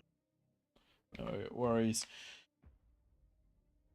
Twig, why don't you... Actually, we'll run through the rules once we're actually up and running. We'll just give it a Might record moment this for one everyone too, you to never load know. in. That was a nice group of everyone loading in. Does look like we do have a couple of players that have drawn in the lines for us, where people are trying their best to split the middle up into those sections between the hills. We do have some players that want to grab into the low ground mexes that we can see, so just to, if anyone is listening that is in the Peasants chat, that is in the Peasants, please draw the line of scrimmage for us and let everyone in the game know that you cannot push down the ramps until 10 minutes. I'm also just going to chuck that into chat as well. And I'm just doing the reminder that no structures, including the Juno, are allowed to hit the enemy bases. Same with the catalysts or the, I forgot the Armada, the EMP missile. No shooting that into the bases of your enemy. It's a battle of the moving objects. Lots of screen garbage all over the place. We do have someone attempting to start in the middle of the map. Peter Siles. There we go. They have jumped on out. With this many players, I don't think there is a starting spot for every single person. And this is one of the reasons why that plus 45 sometimes needs to be boosted up. Because if we see in that top left corner, We do have Regeki surrounded by 3 comms that are all going to feed him. 3 comms feeding a single eco is actually enough to rival a king at plus 45.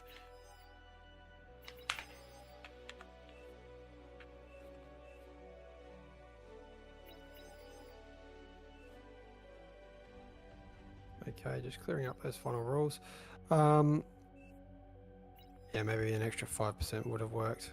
I think my this bad, one's is it? going to be a rough one for the Kings, but we will see. We do have a lot of experience in the middle again. We do. We definitely do. It's actually a higher average OS than last game, and there are no single chefs this time, so everyone should be able to protect their own lane. Obviously, familiar yeah. names in there as well. And Meow Meow Classic, Ron Morse is back in there again. Rowan Alright, Morse, how tab did I've you get seen. back in there again? Good for you. It's okay. We'll see if he can It's get to 3,000 APIS again. I will post those rules one more time. So a reminder for anyone that is listening, just read them. No rush 10 minutes, no structures that can attack the enemy base, no reclaim hack for the Kings, and have fun. Welcome everybody to King of the Hill. Joining me is Twig and Tank Tom, and together you're going to join us on a journey of 8 comms against the world. In fact, it's 8 versus 57 this time round. We did have one player that didn't load in, so their comm has turned into a nice little medal donation for the Kings. The mods might clean it up, they might not, hopefully not, because with 57 players on the outside, we're looking at a starting eco of 300 to 60. That is a 5 times medal advantage in these first few seconds for the Peasants. Looking around the map, in the top left corner, we have what is going to be one of the biggest problems the Kings are going to run into. That is Regeki with 3 players helping him out. Squeezer, Spaz, and Wally going to be doing some pretty amazing things in that corner, I hope. If we do not see sub 1 minute T2, I'll be very upset, and that is 1 minute past. Regeki, you have failed in my eyes. I'll never forgive you. Tell you what, fuck, this is pretty, this lava that Chrono set up for us. Chronographer, shout out to you once again. You get a shout out almost every game because it does the trick. We now no longer have to moderate ticks and pawns and grunts going up there at the 2-minute mark attacking. It's a pretty obvious line that people just visually and mentally don't seem to cross, which is just phenomenal. And hopefully we see that continue on this one. I'm going to laugh so hard because we've had so many people drawing lines about what mexes they're going to take. I just have this feeling that this is going to be a game where people are going to cross that line, and I'm going to laugh. I'm going to laugh very hard.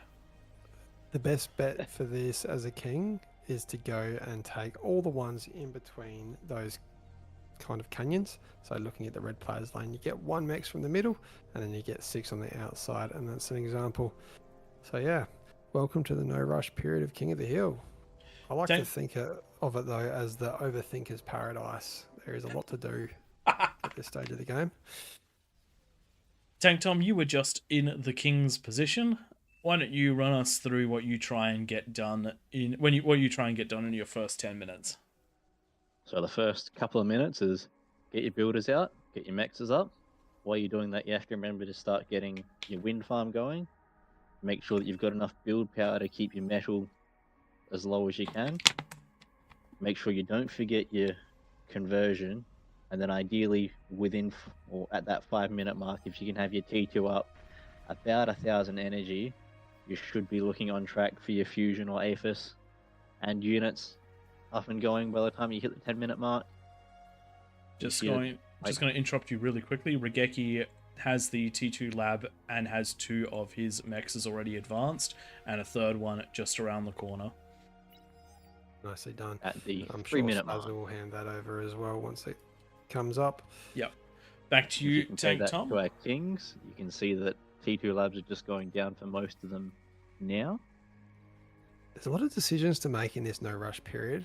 It's yeah, It can really And it break your depends. game if you get the build order wrong. It's like, do you build those extra wind turbines before you go to the lab? Do you build the lab in the right spot, or is it going to get in the way of stuff in the future, etc., You get your lab down, your T2 up, then realize you didn't have enough energy whilst your energy's bottoming out and you can't spend your metal. Yeah, there's something really magical about the overthinking at the start of this game.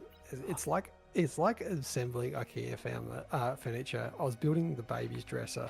For those of you who don't know, I've got a baby that came along recently. I was building her furniture like a dresser when she was born. You read the instructions like 3 times, and then in the end, you end up just throwing the instructions on the floor and just doing whatever suits. It's kind of like what the king's position is in these no rush periods. Regeki gonna have a 4-minute 30 fusion. That is good. That's disgusting. I'm just going to quickly hit statistics. Not that you can read them when the screen. Oh man, I cannot read that. Pray, you've got a freaking kilometer wide screen. What are you looking for? What are the numbers? Just the statistics. I can't read the numbers. They're too small on my screen. Yeah, which statistics do you want, mate? Oh, obviously Regeki's. Okay, let's find Regeki's in that list of people down the side. Regeki down there. Regeki sitting at 2,600 metal produced, 43,000 energy, and an APM of 22. Nothing too crazy right now, because a lot of that will have been split between the other players in the corner. I've got 8,000 metal produced for him, which is higher than any king. Yeah, that'll yeah, that is big. That's pretty big. Mm-hmm. Sorry, you're FYI, for anyone wondering, you can hit at the top of your settings, statistics, you can hit the titles, and that will order everyone in the order that they are appearing, or that their production is, or their unit cap, etc. Unit count, I should say. Good. Really, and you don't have to find Regeki then, because you know he's at the top. There you go. Good to know. Looking around the map, we do have some defenses going down for a couple of the peasant players, just getting some walls right on the edge of that lava. Very glad that lava is there. I particularly like the way that it, in some of those areas, it pulses up and down to keep people right the way back. Does look like we've got a gauntlet coming down from M Bravo. I'll just let him know.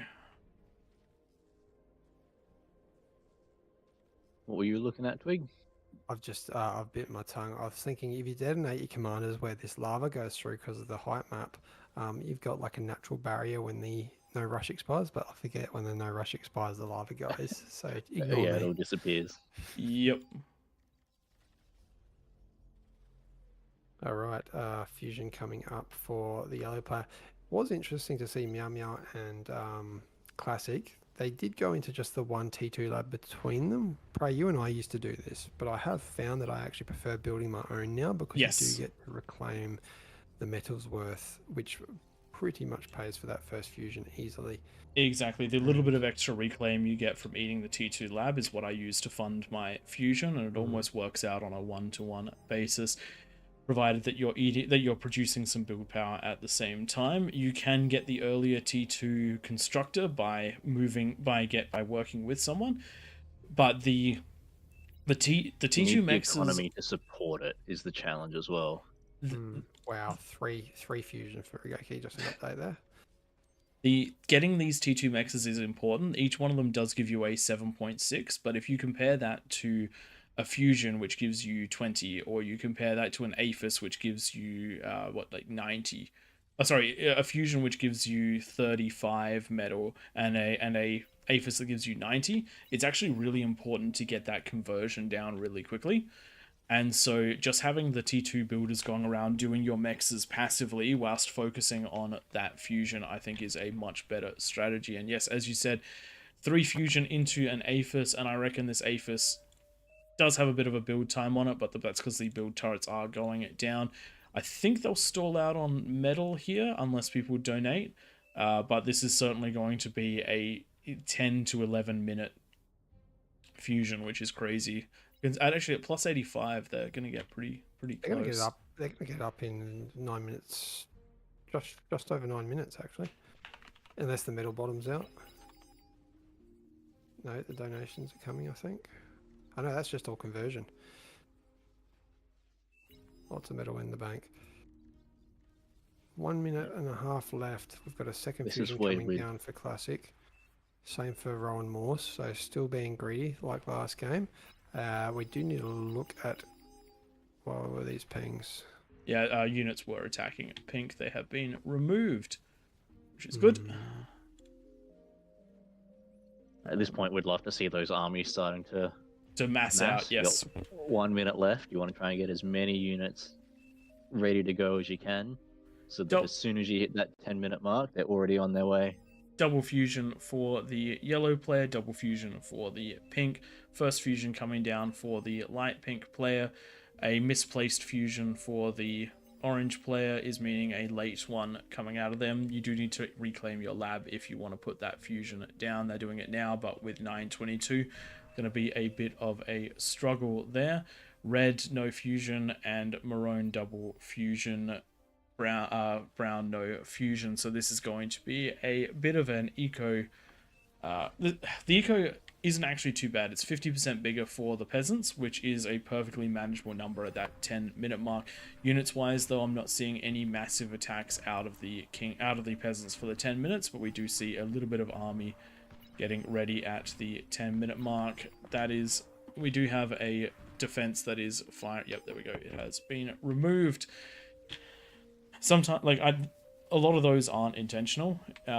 It's very hard to know that building a unit there is going to be able to hit a T2 lab on the high ground. That's not something that people intend to. It's when you build siege artillery.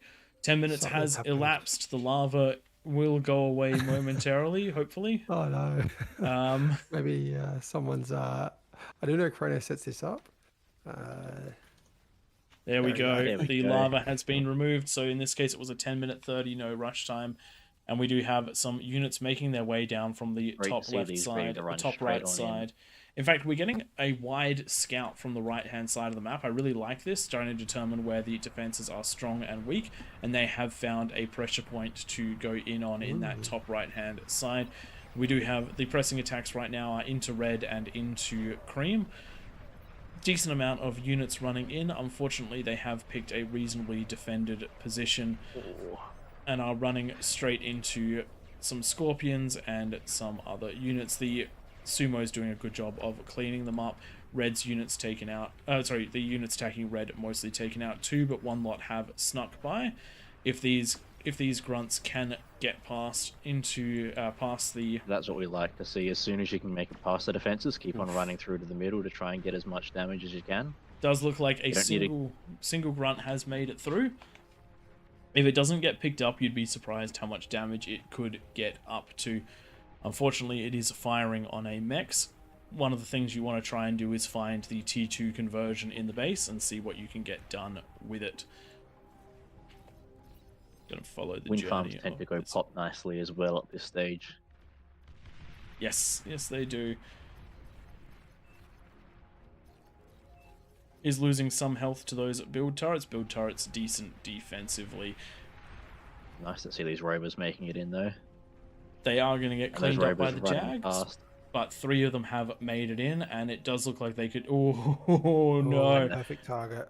Oh, don't stand to so see them. close. Oh, eaten by that build power. Fight commands, people. Keep them at max range if you can, because max range for those rovers could probably have stayed just outside of the build power range and taken those out, but is headed for a new location, has found their way into other conversion, but picked off by a stray Sheldon shot. Do love the opportunity though, nearly made it in, and I love it. Was saying before that at the 10-minute mark a bunch of ticks were sent at all entrances on the right hand side and they identified a weakness in the top right. Now that is the ramp that all these players are heading down, doing a decent job of it. Orange is making their way down. Uzi's comm is standing there on guard, but unfortunately is going to be picked off by these missiles flying on in. Does do damage to the walls, but now there is a nice open gap. Lucas does need to get himself in position to defend just here if he doesn't want that to break through. Some fiends there to protect against the lighter units. Pink has managed to push up into into one of the peasant bases. These The top, the bottom, and the left and the right, those middle positions, are some of the most vulnerable for the peasants, because they do not have anyone backing them up. They are on their own, and so they are some of the easiest places to crack. You need to be the most focused on being offensive or being defensive. No D-guns coming out of Leu, so there we go, there are the D-guns. It does look like the comm is going to get away, more focused on taking out the stuff that is there than going after the comm, and I agree with that. Killing a comm is not a big deal in this game. When there are 45 of them left on the map, you're better off using your units for damage elsewhere. Big push coming up the ramp that was identified as a weak point, and all these fiends are going to crush right on through nicely. The ticks going in, trying to do what they can, but unfortunately the fiends in the front line, great at cleaning them up. Fiends have broken their way through and cleared a path for these Sheldons. The Sheldons now doing a decent job of taking out the defenses, getting ready for that next attack, pulling them back now that they don't have a front line. I do like that. Get ready for that next attack. Meanwhile, Orange's slow offense has made it through, but there is a comm that is going to probably take out these Sheldons quite nicely, but the Sheldons have, the damage is already mostly done. Fusion is still up. That base as well. Which base? That same base. Yep. Oh, yep. Fiends running through conversion. those back lines. That player is going to have a very hard time defending from here on in, because most of their production capabilities have been taken out.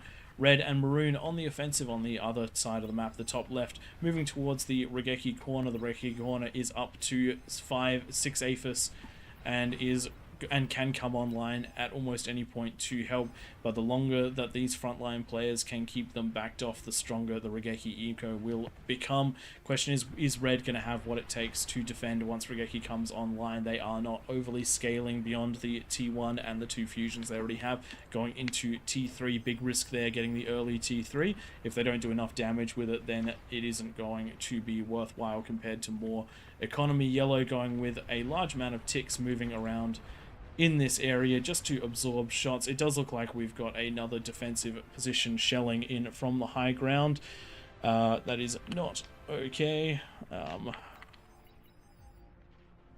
Great to see the res bots coming in from red.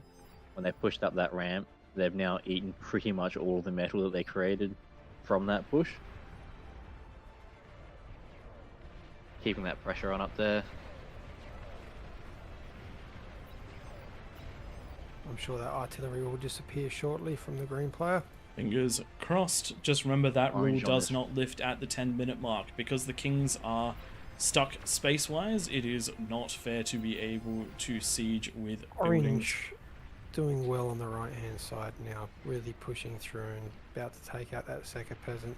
Just decided stuff the APM and the micro with Sheldons. Let's just get a whole bunch of grunts and fiends and just run them through. I don't mind it. Do you have to let them group up a little bit when you're fighting up against a Scorpion? The Scorpion is good at taking them out one at a time, but because you've got this clear ramp, you can fight quite openly and not worry about running through all of these Dragon's Teeth. Just got to make your way through and do the damage. Comm's going to be a bit of a hindrance, but not too much of a problem. And now that I do like the mammoths ramps in this composition. That kind of keeps you cemented in that positions once you go take the ramp and get up into the enemy's area. You can send some res bots behind and essentially make a second base outside of the base of the crater. Or actually, Yes. sorry, top of the hill. Do your best to take the ground that you have destroyed. In fact, I think that the term is siege and hold. No, don't worry about it. Break and hold. That's what it is. Break through their defenses, then hold the ground you have taken. If you do, you get a huge amount of reclaim. You also gain access to a huge amount of mexes. Let's say you break this right-hand side of all of its players and you're up to sieging the corners. That's 2, 4, 6, 8, 10 mexes. 10 mexes is an additional 78 metal per second. 78 metal per second is quite a lot in the scheme of things. It's also space where you can move your production forward, you can spread it out. And once those areas are taken, they don't tend to be retaken by the peasants unless there is a massive shift in power. typically the sides are much less protected than the fronts as well. So when you can open up those additional attack avenues, it's generally much easier to roll through sort of side to side than it is to push up a new ramp. Rowan Morse has been left to eco again this game, and we're seeing the exact same thing as last game. No pressure coming out of that bottom right hand corner, and that is going to come back around and bite them in the arse, because you know that a king's going to be able to scale a lot faster than you, and here come the demons doing so much work last game where they were the MVP, and we will probably see them start pushing through shortly. Big question is, have we given this bottom right hand side enough time to scale? And I don't think so. They're going into Aphis now, but mostly stuck on Fusion Economy. The big question is going to be, when Regeki steps up online, will the players here be able to defend it? I don't think that there's too much pressure coming down from the areas around Regeki, which means that they should be able to focus defenses quite nicely. Razorbacks and Vanguards in position here, but we do have a counter-offensive heading in. Juno's being used on the ramp. Junoing the ramp is currently acceptable. Just do not push them into opponents' bases. Right-hand side, the brown player has managed to push in again. Is managing to push in again to this position previously cracked. The defenses have been taken down, but unfortunately there is still a decent amount here to defend. This is a decent place for a rattlesnake, just by the way. It cannot reach the opponent's buildings, which is why it is a good place to put it. Why have we got a pause going on?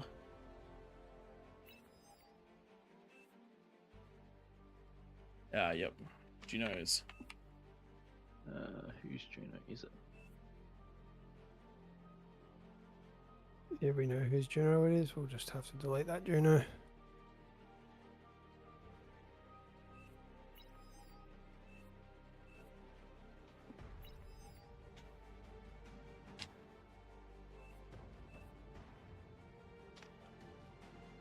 Can you guys see where the Juno is? We're just going to ask for it to be removed. No, I can't.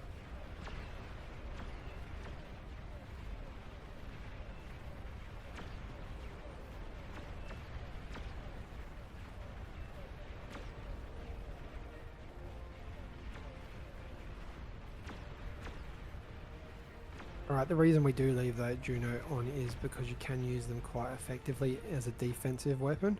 So let's just say the Kings do break on one of their 16 entrances. You can just Juno those ramps and the areas around those ramps inside your on your hill. Yes, the Juno is a necessary thing to deal with overwhelming spam, but it needs to only be used defensively. The same thing applies on both sides here. If you do Juno offensively, you are guaranteed to hit something important. It's just the way that it is. The map is so densely packed. Push down here from the orange player, trying to break through, does a good job of grabbing quite a lot of the economy, but the decent number of snipers, of mammoths, and with the comm there, does manage to stop them. We do have demons pushing in now, but they are unassisted. Thankfully, though, demons do have a decent amount of health. One is going to go down to those snipers, but the other two are getting the T2 lab and are starting to make their way down. Does get the comm as well, which is opening up this part of the map. The bottom right hand side just really need to start coming online with their units. You can see obviously orange and pink are pushing in, but also the light pink coming in with a bunch of tremors and SARS. There is now not enough time for Phantom and Liquid, Can, etc. to come online and build units to combat that. So essentially it's just a matter of time until that bottom right hand corner falls. I dare say it's going to be the first one that falls again. Yep. The unfortunate thing about this side is that there is a lot of opportunity to get offensive here.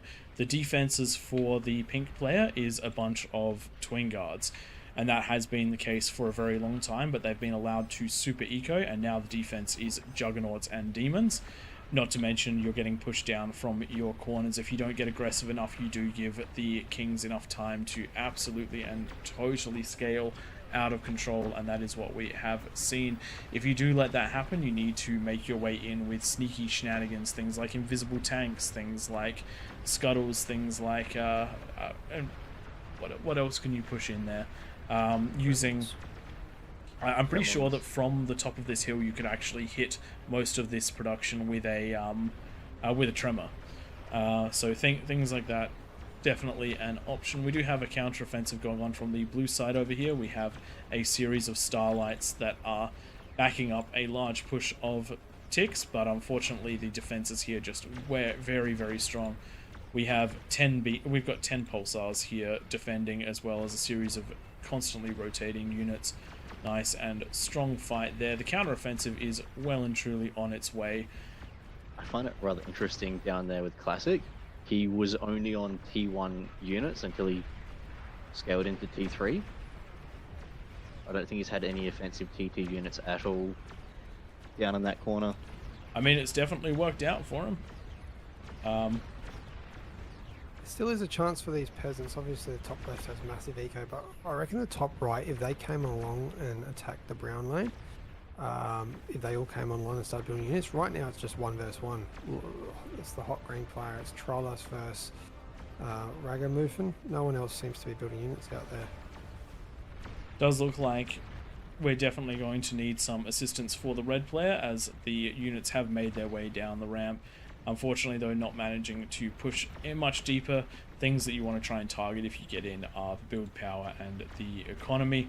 Does look like red, though, is holding quite nicely, and good use of those Junos, firing a little bit up the ramp, a little bit higher up the ramp than we would like, but they are still being used fairly well defensively, so we're gonna be okay with that one.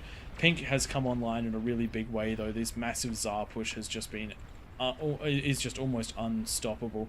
Is doing a lot of damage to itself, but hey, is just rolling through non-stop, and now is coming up the other ramps. The tremors are getting there to help as well, and the demons are moving their way up on this right hand side too. The tremors there to back them up, and the Tsars there to back them up as well. Big damage is going to be done to this corner, and I don't know what they're going to do about it, because the only players that could help them have been cut off, and we do have Juggernauts making the way up the base. Couple of bulls making their way up into the eco over here. There should be enough to deal with. Actually, there's not going to be. There's barely anything here. That comm needs to get invisible and be heading towards the tanks, not away from them. If those tanks make it back towards the Aphis, that could be a problem, but it does look like the comm is going to be moving its way towards. If you do not cloak, you are in big danger. You must cloak these comms if you want to take out those units. Looking around the map, comm has tried to close the ramp up, but we have too much stuff firing on this side of things. Pinks are offensive on... They can get into red on that top left corner. Oh, good. Getting that wind farm. Does look like red has been left on their own against too many players for now. We need to see those pings going off. We need to see the maroon player sending units to help. We need to see the cream player sending units to help. And there is such a reclaim field here as well, that, and it looks like only the peasants are reclaiming it. That's going to be so much metal to fund more production and do this all over again. When there's that much reclaim, it's worth throwing res bots at it. They Oh, will yeah. die, but they'll typically get more metal than they cost eaten in the process. Green on the having offensive. He's going to stop them coming in a big way, though. Just spam will get past. Green coming in on the offensive in the top right hand side with only a bulwark here to defend. Orange is making their way over, but Arbiters are not the best units for Jug is at defense. 95%. Is it going to... And that If this build build power power is gets... going to go pop. Build power has gone it goes. pop, but it does get Jug out. Yeah, came out. slightly late. Oh, does look like this will probably be held then, but this I is See those ignore units and go continuing in. through. this is a very weak point for the Ignore the Kings. If they can defenses. focus enough units down here and get into the base through this hole, things like the Arbiters are going to start working against the Kings, and they're going to start raining hell down on their own teams. But the Jug is now in the way and is blocking off a lot of that. They need some solution to the spam, though. It is getting cleaned up, but it can still sneak through. Does look like the top left is under control now. Red is still online, keeping everything back with Razorbacks and with those vanguards.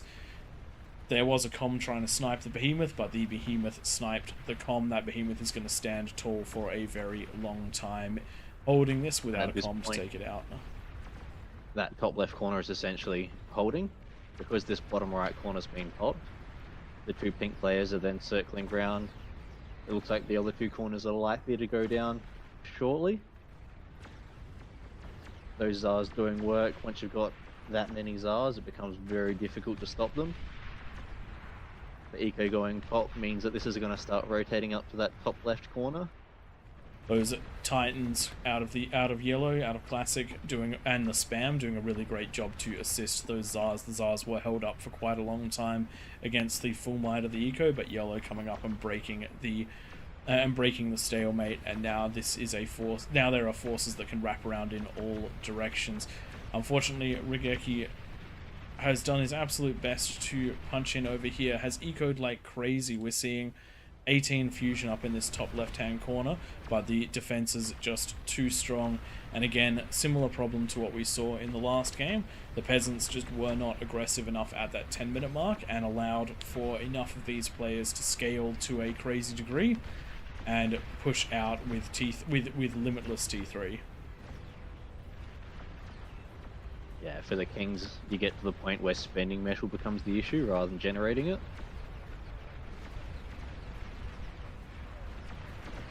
You can see that a lot of them final push coming in on the left-hand side of the map. Number of welders and snipers, but that will get cleaned up probably for the fact there's a behemoth. I wouldn't be surprised though if this build power goes down. That's putting out these behemoths from Royal Morse. Very What's nice. happening in the bases? That might have been removed because it's no longer useful. I saw Rowan Morse in the pink bottom right did something similar before as well. Once he'd finished those APHIS and couldn't use the build power, he sacked it so that he could rebuild it elsewhere where it could be more useful. It was just mentioned in chat that he was going to get rid of his asking to get rid of wind for unit cap and for production space. Yeah.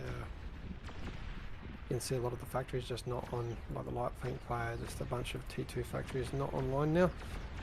At that 477 out of 477 units. Half the peasants are dead, and I don't see a comeback coming our way, with the behemoths blocking probably the most powerful entrances.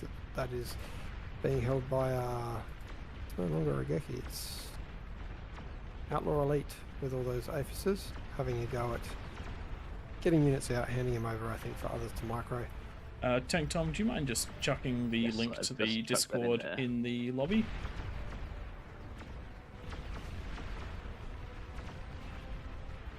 Yeah, that link for the Discord just gone up in the game chat.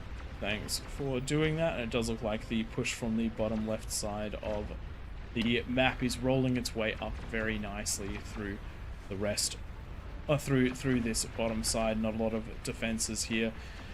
At least not a lot of defenses capable of stopping 15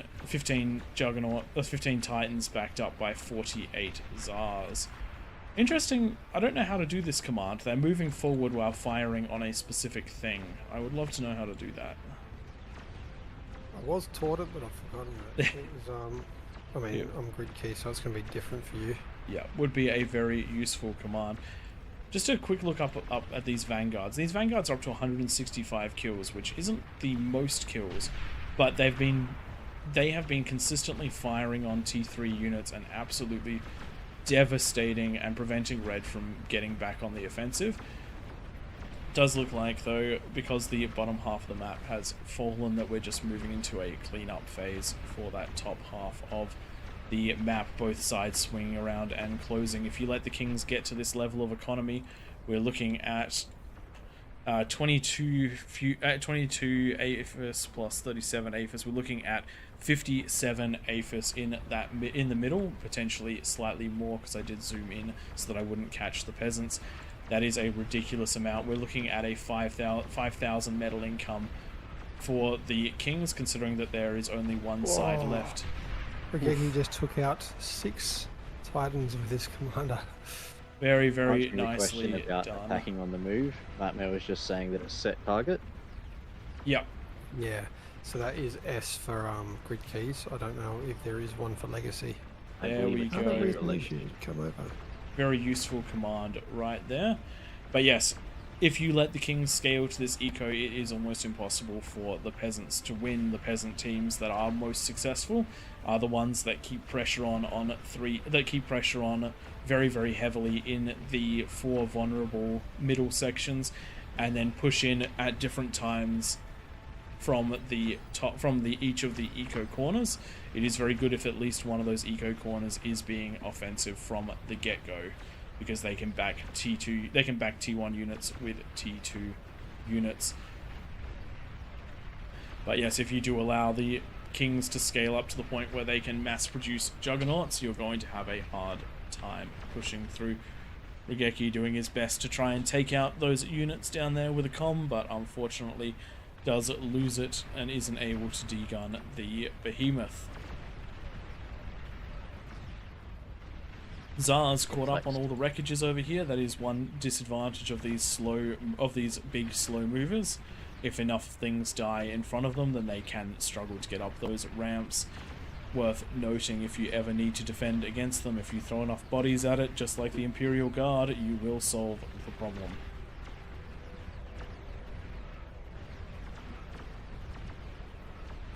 Does look like the Juggernauts making their way over to that middle eco just at the top. Just making their way around. Just remember, once you are on that top level, rolling around, the map is not the hardest thing in the world, because most defenses are concentrated towards making it down and out of the bases. Everyone's just waiting for this big explosion that's destined to happen in the top left. I don't think we're too far away from it. I'm pretty excited for that one. If they resign before it happens, I will be very, very sad. The Kings That have build power going to be enough to do it when it goes. This one. Vanguard's really good in this situation, because you can fire into the eco from a long way away if you need to. There we go. That is a huge amount of the conversion going, a huge amount of the build power, and now we just have those APHIS left. What is going to get the final shot on the APHIS? Is it going to be friendly fire from the Vanguards? Is it going to be those Titans? I think it's going to be those Titans. They are. Classic has got them heading up towards the APHIS. He has got them targeting those APHIS while on the move command. There we go. Massive explosion right there. That is the last major holdout for the Peasants players. Peasants have done really well in this one, but again, aggression wins games more than defense does. This is what happens if you play too defensively. Defense can just be overrun by mad ecoing kings. I was worried that the Kings would need more eco on this one, but they did not. 45 was the right call in this case, because we did have such a strong Kings team. And that is the last commander, and a big nuke heading down to the middle of the to the middle of the map. Please don't crash game. Very good. Let's have a quick look at those graphs, because there's a couple of things that I would like to see. Metal produced pink running away with it, but so too did yellow classic and pink Meow Meow cat. Great job there, guys. Doing very, very well. Being left alone, you did a great job at scaling. Rigeki, though. Rigeki ahead of all kings up until about the 22-23 minute mark, but then unable to match the scaling that comes from all of that. That comes from all of the bonuses, but even still was running very, very nicely with the rest of them. Looking at the damage dealt, we have tremendous amounts of damage coming out of the Kings. You can actually, this is almost certainly why the Kings did so well. If you look at those damage dealt graphs, the Kings are way ahead. In fact, the top 5 this game are all Kings, which means that the Peasants were never quite able to come online the way that they needed to. Let's just want to have one quick look at the APM Autolab up at 109 APM. That was the Maroon player. Any other massive standouts? We had Regeki at 102, just trying to make everything happen, but overwhelmed by the power of the Kings. Let's jump on into the next one. Thanks, everyone, for enjoying that.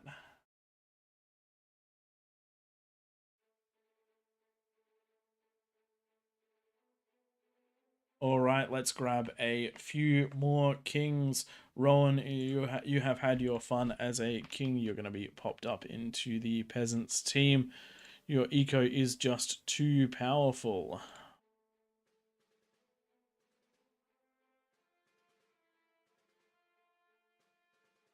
Thankfully, even as a peasant, you can still generate similar ecos. We've seen it done before, where the corners can generate just as much as what a king in the middle can. Not if a king is left alone, unfortunately. They can do really well in the first 20 to 25 minutes, but if you completely leave a king alone to eco, then there is no coming back from that. Yeah. If you let them get rolling, there's no stopping them. But if you can keep them busy by throwing units at them, you've got a chance. All right, let's grab another 8 kings, shall we? Can we get that unlocked, team 2 unlocked, please?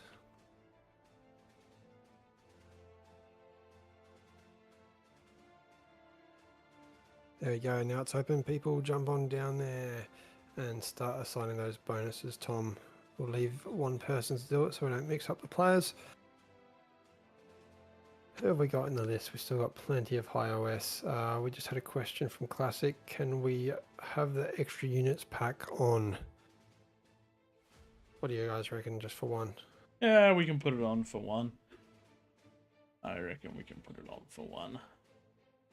I'll tick that box.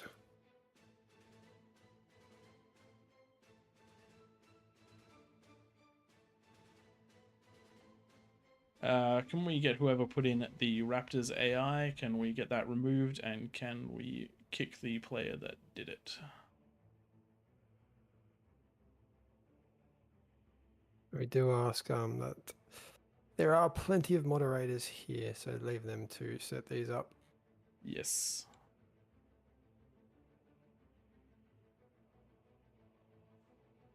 Just for those people joining in, this is King of the Hill. There is a no rush timer of 10 minutes. You've got to stay off those ramps. They are now protected by lava thanks to Chronographer's new setups, and the mods like Nightmare will disable the lava at 10 minutes. There are no structures that are allowed to be built that can reach enemy mexes, so keep those agitators, gauntlets and the like away from those. You are welcome to build any defensive structures though. Junos, you can Juno the ramps, you cannot Juno your opponent's bases. Same goes for the EMP and the catalyst. Good rule of thumb, if you are a king, only Juno inside of the crater. If you are a peasant, only Juno outside of the crater. If you do that, you won't run into any troubles.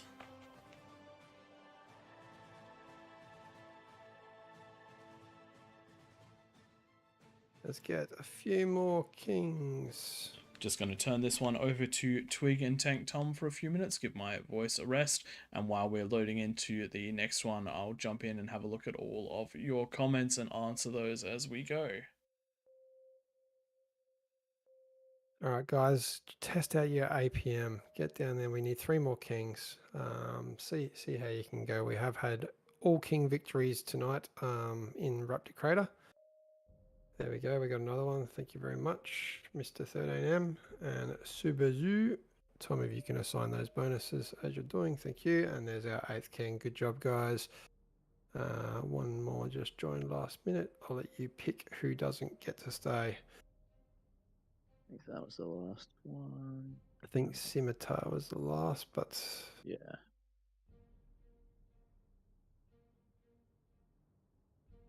What is this? All right, we'll get one more king move back out, unless you want 9 down there. I'm not too fussed. Maybe let them have 9. We do have some lower OS in there, so yeah, we'll leave 9 kings down there. Everyone gets a go, and then we can let that team lock now, Nightmare. And that's our kings for the next round, headed by 5-head 47 OS. Quite dominant. I think he was a king a couple games ago and definitely won that for him. We do, however, have a lot of OS in the Peasants team as well. Ooh, little ones. Okay, so for we've had one drop out, have we? We're back down to 8, now 7.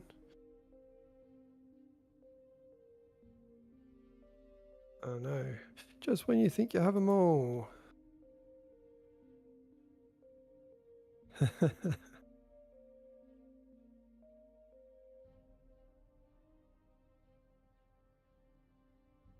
All right, there we go.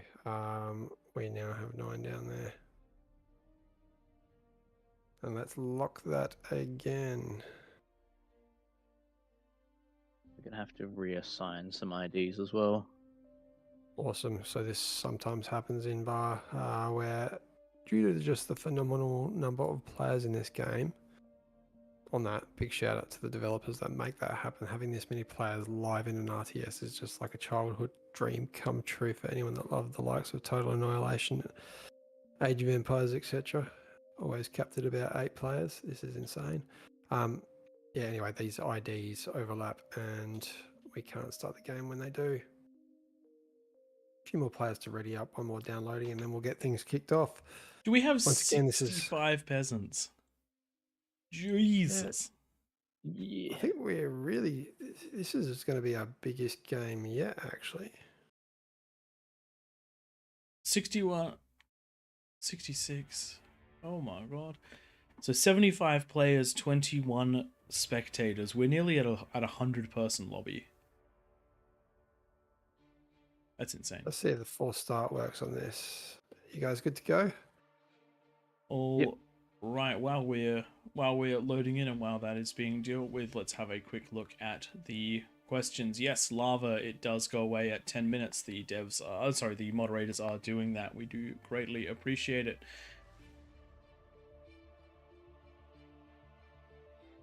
The command for bringing up who's streaming. Yep, that is us. We are AllReasonNoLogic. Links in the we're posting links in the game. I'll chuck some into the chat in a moment. Lemon did start on the wrong side, and that's what happened to his comm. Yes, so one of the things we did notice was having the when we did do King of the Hole versus King of the Hill, we did notice that the team that was on top of the hill had a bit of an advantage. One of the things that happens here is that the ramps have now turned into a bit of a U-shape, which means that both players have to go up and down a ramp to get into each other. It's slightly Kings favored, but when there's 67 peasants, the Kings need every advantage they can get. Remember, peasants get aggressive. 50 incisors out of 10 players is 500 incisors attacking the Kings at 10 minutes. They will not survive that. If you can get even more, that's even better. How can the Kings win this one? They do have a plus 45% bonus. That means 45% more metal, 45% more energy, and 45% more conversion. That compounds for things like Aphis. Normally an Aphis needs 4 converters in order to convert its energy. In this case, you need 6, and each one is producing 14.5 metal instead of 10, so you're getting closer to 90 metal per Aphis instead of 40. So it gets pretty crazy as you go along. A lot of people do question how the balance works on this one. To be honest, we kind of lucked into that plus 45%. It seems to be reasonably well balanced. Yep, Rowan, you did cap out at 22 minutes on, I think, your build power cap, maybe your on the whole team's worth. When we've done the 3 versus everyone in the past, one of the things that has done us a lot of damage is the build cap. We struggle to get spam out, so we're going to have to look at fixing that before we go. Again, 66 versus 9. This one's going to be absolutely crazy. Maybe you hit the record for this one, our biggest game yet. I have been doing it for all of them so far. Look at you go. Wow, so many players that we have identical colors for a few. Still taking a second to load in for me.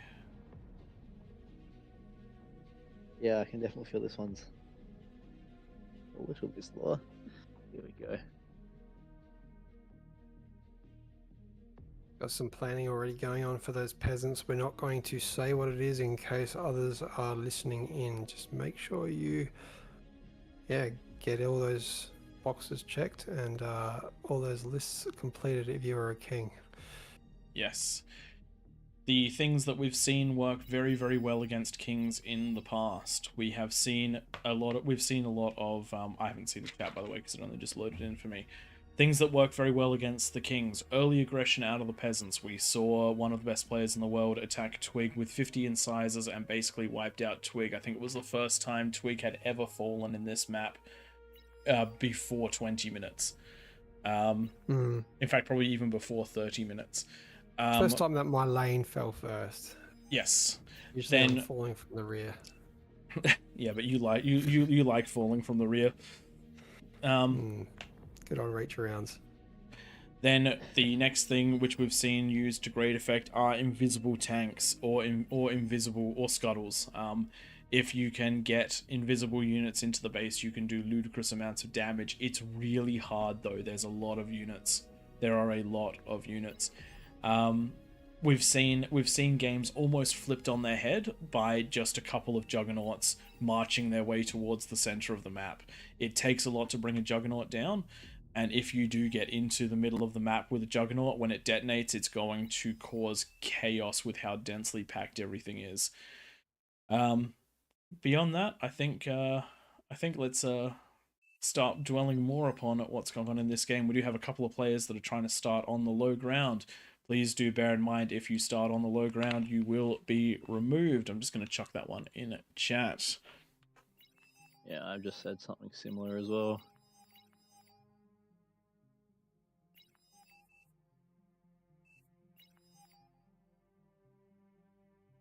There we go. They've moved on out now.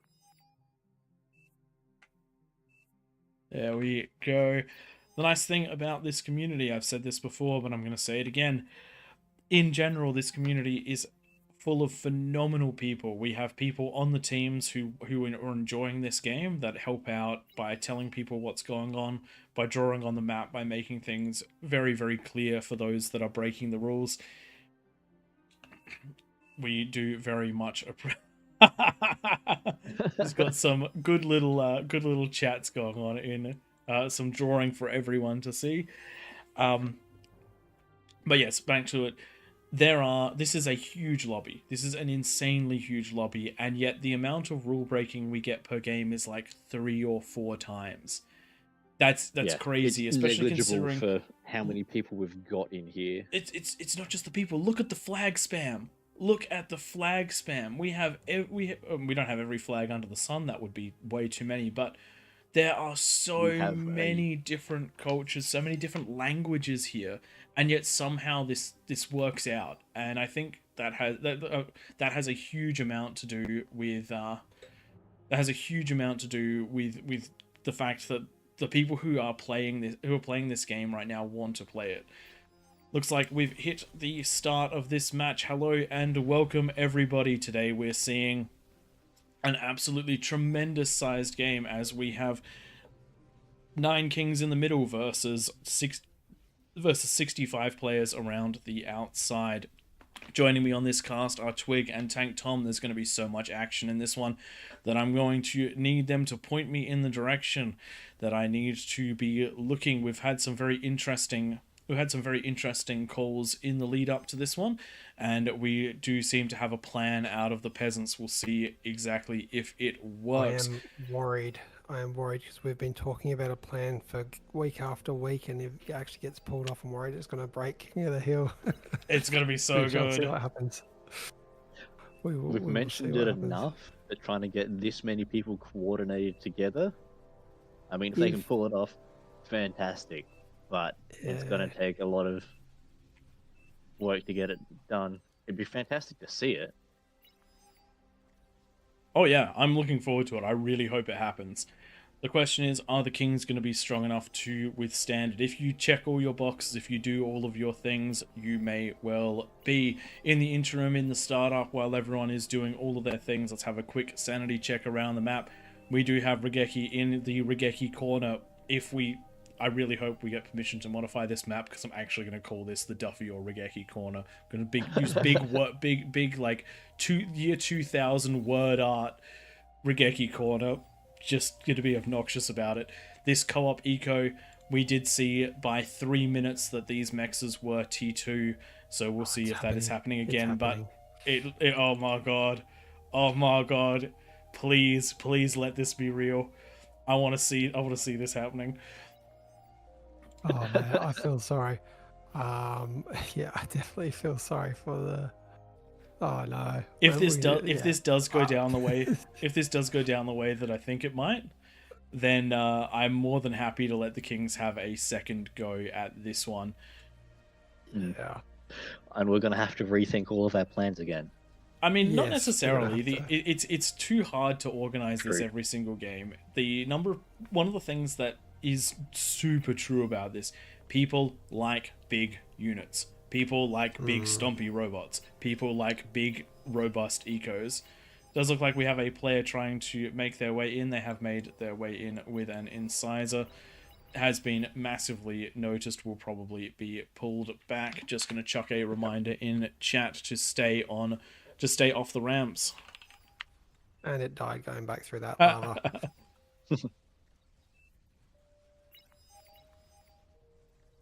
Okay, a little bit less experience for the Kings than we've seen in the last 2 games. We do have some high OS, but some low OS. Also, some units already being put out. You want to make sure as a King you focus on that eco until I'd say at least the 7.5, 8 minute mark, and then focus on your units in the last 2 minutes. By that stage, you should have enough build power and economy up to absolutely throw down the units out of those labs. Exactly, balancing your metal, balancing your energy, and balancing your build power is the name of the game. If you have a look down here at Spaz, the brown player, has got a decent amount of wind, is already getting that conversion up. Good amount of build power, though could be higher right now, considering that his metal is building up and has got all 6 of his mexes. That's what you want to be seeing, and you want to start transitioning into that T2 relatively soon, so you can get that T2 level of economy up and running. See that he's getting. What has happened to the bottom right of the map? He's at his second base, but I'm looking at the other blue player. I think a lot of people gave their comms. Okay. We're going to see some nice free hands to micro at the 10-minute mark from that corner by the looks of things. We do also have for the peasants. A bunch of people got the same ID by the look of it. Okay. That makes sense. Unfortunately, that can happen, and when it does happen, this is exactly what the going on is. That little snap there was the map changing for some reason. I think the lava level might have been fractionally adjusted. Not entirely sure, but it does happen every now and then as the moderators keep us nice and going. Whew, that's a number right there in the top left-hand corner. That's going to be pretty interesting. I do think that if they went into a little bit more eco before this, they might have squeezed out more by the end, but I am not the expert. Regeki, with his massive OS, is probably better at this than to get more than when I had X Factor annihilate me. X Factor had 50. I think it was 50. No, I reckon it was 65. And already up to 42 there from Regeki. So I think we're going to see more. Maybe being fed a little. Heard that panic-inducing bang, bang, bang, bang, bang of comms going. Yeah, when we've tried to do AllReasonNoLogic versus the world, the thing which concerns us is when it starts at 50 comms, and by the time the 10-minute marker goes up, there is only 30 left. But we are starting to get some concerning bangs. We'll see how that one plays out. Would love to see the economy scaling more for some of these kings. Yes. We are certainly... I'm a little, yeah, I'm feeling a little bad. Maybe we need to see maybe towards the end, just the Nightmare can do one of his little sneaky drops in the middle of the map.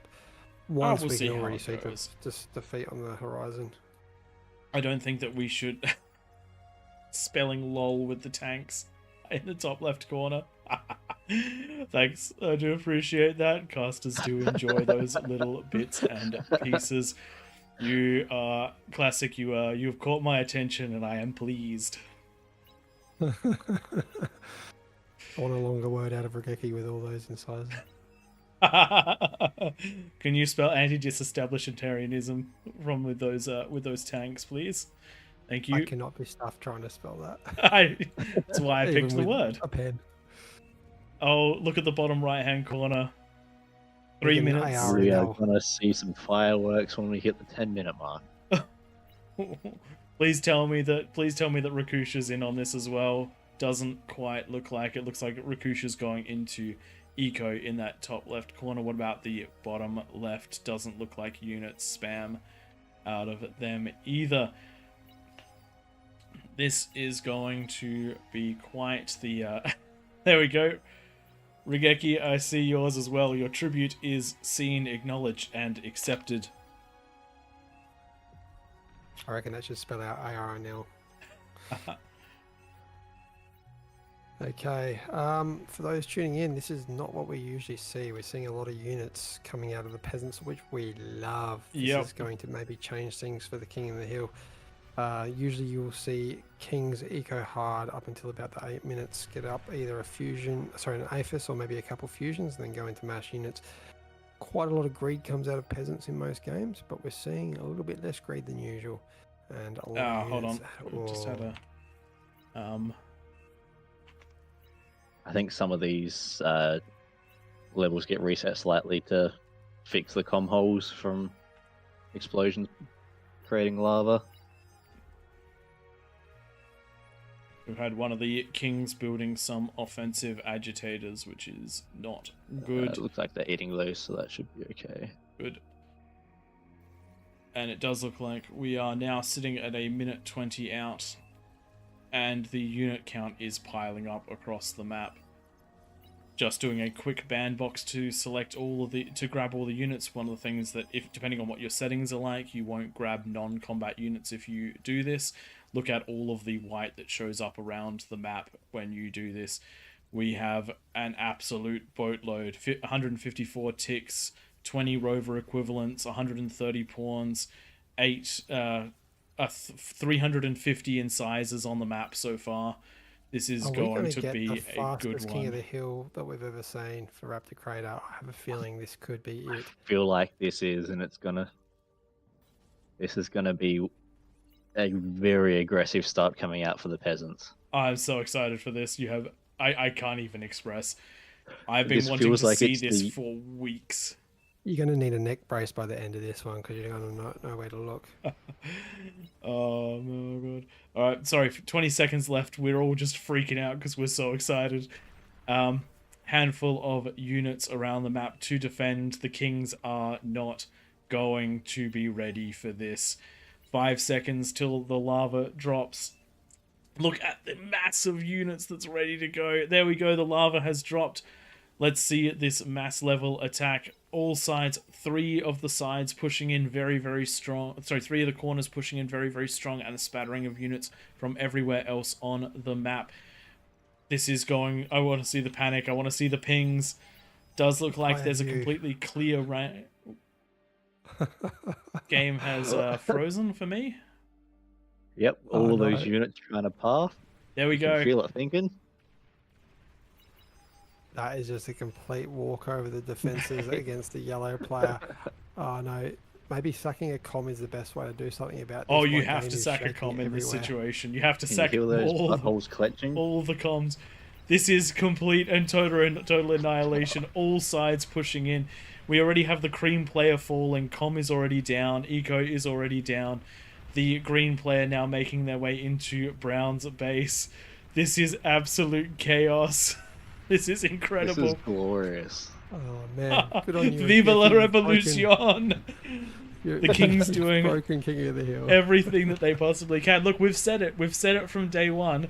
If the peasants Aggression tried hard wins enough, games. and that'd be absolutely it. And that is how it is done. We have seen King of the Hill ended in less than 2 minutes.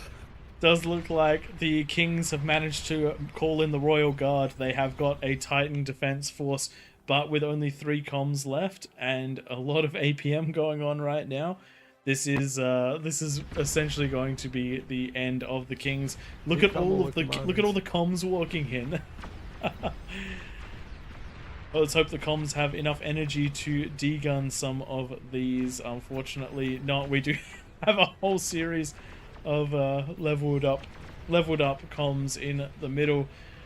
Gonna be trying to defend this one, but a phenomenally good job out of the peasants. Oh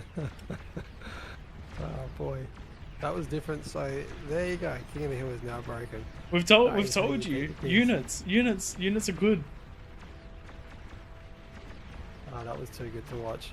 Absolute whitewash for the peasants. Yep. Nicely done. And now, pretty much, I mean, yeah, the Kings could win just with this amount of Titans. But It's definitely an all or nothing, but when your all is basically every single ramp, you don't really need it in round 2. Yeah. Oh man, that was excellent. That was absolutely excellent. Good, like really good job on the peasants. I'll be curious if this can be pulled off. I don't think this will be pulled off many times, even though it's a winning strategy. I do think it will increase the aggression, which is a good thing, but I don't think that they'll be able to do this. We had all of the top level players grabbing 3 of the corners and getting into this and encouraging everyone to do it. Only 11 comms left for the King's side, of which most of them are walking up ramps right now offensively. Sorry, we're not doing a very good job of commentating this. We're just there's it's all quite amazing. Yep. We're absolutely blown away by this. We've been talking about it for weeks. And it's no longer King of the Hill, it's King of the I am not in the hill anymore. I'm just off to throw the ring into more Mount Doom. We're going for a walk. Yeah. So just bear in mind what the power of numbers can do. And the willpower of a small dedicated people grouping everyone up together and overwhelming everything all at once. Great job, everyone. Yes, those comms are more OP than the Titans. However, they're also easier to kill than the Titans. So, do you reckon? I reckon they're much harder because they've got multiple. They have way less health. That's true. The health is a lot less, and they can just. Their range is just crazy at this stage of the game, though, and you can't degun them. Whereas you can degun Titans. Yeah, that's true. You can degun the Titans. And they do not have less health by the looks of things. That took. Does look like the bottom left side of the map is pushing back with their own Titans. They've managed to match the Kings on eco in this one, but those super comms are going to do a lot of damage right here. No one with enough energy to overly power all the Titan lasers too, which is making things a bit hard. And it does look like green pushing back in at their corner as well. Those comms doing a great job of taking out a bunch of these Titans, but they are falling as well. Looks like the peasants have managed to take this one out for the first peasant win of the night on Raptor Crater. The largest game. This is the largest game we've had so far, and when the peasants one of the most work convincing together, wins as well. Yes, it was definitely the most convincing win we've seen to date. Without the interjection, that was a 2-minute loss for the Kings.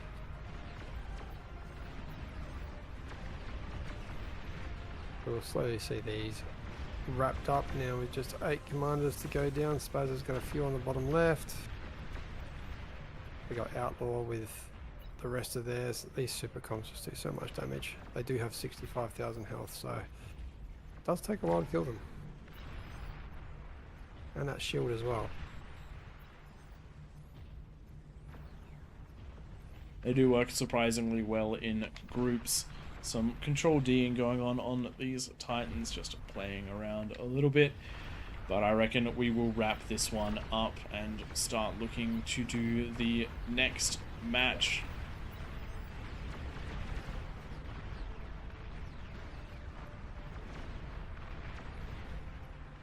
We got 6 comms to go.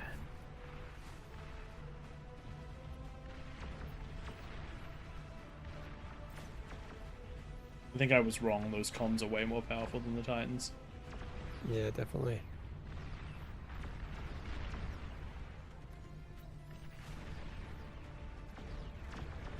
Ticks at least making a surround bonus, so that health going down a lot faster as soon as those ticks are on the rear.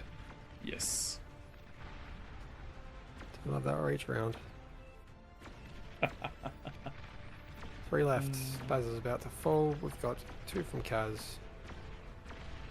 There we go. Nice healthy one over here. And where is that last one? Oh, yep. 2 over here, one of them quite on the offensive, and the last one starting to get cleaned up by these masses of units. The surround bonus doing quite well, but the shield holding up very nicely. The ticks doing decently inside, but no energy for the comm to fight back.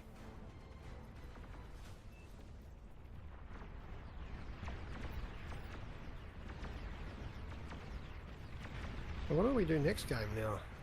All the peasants know how to win. I mean, what I'm hoping is that people take from this what the lesson that it is. The kings can't just greed, and the peasants can't just sit back.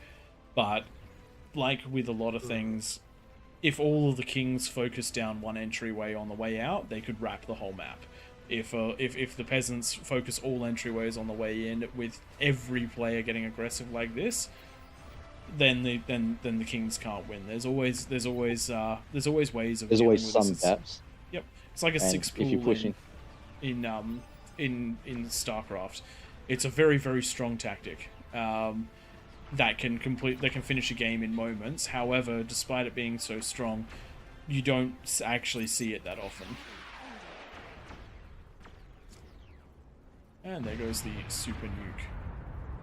Well, we won't be reading any stats on this one.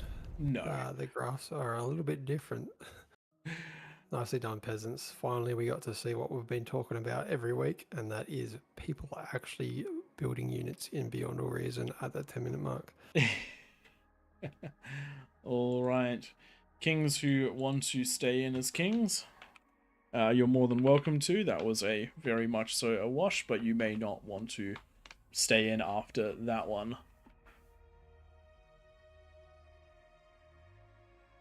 All right, Let's I'll just be make back sure. in 2 minutes. No worries.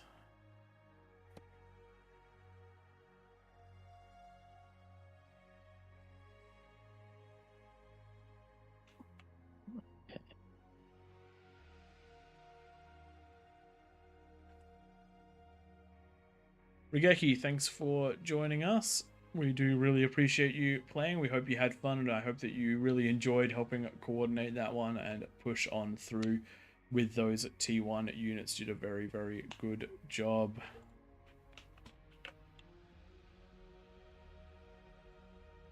Jumping on into the comments. Cafe Beans, this is a lot of players. This is fairly unusual. Yes, basically we identify the player base by color. There are too many players and too many names to deal with it. Looks a Rabby looks like a this looks great. Yes, this is Beyond All Reason. This game, it's currently the game is relatively new. It's not fully released yet, but it is available for free. If you enjoy it, do feel free to donate to the creators of the game. What you're watching right now is King of the Hill, which is a game mode run by AllReasonNoLogic on Sunday nights, not the common variant of it. This is an RTS, and we have just co-opted it for our own amusement. for those that were asking, looking at the official by Discord, it looks like there's almost 1,100 players in game currently, and of those we have is that 90 odd, 90 to 100 in this lobby currently. Yep. So we're doing quite the well.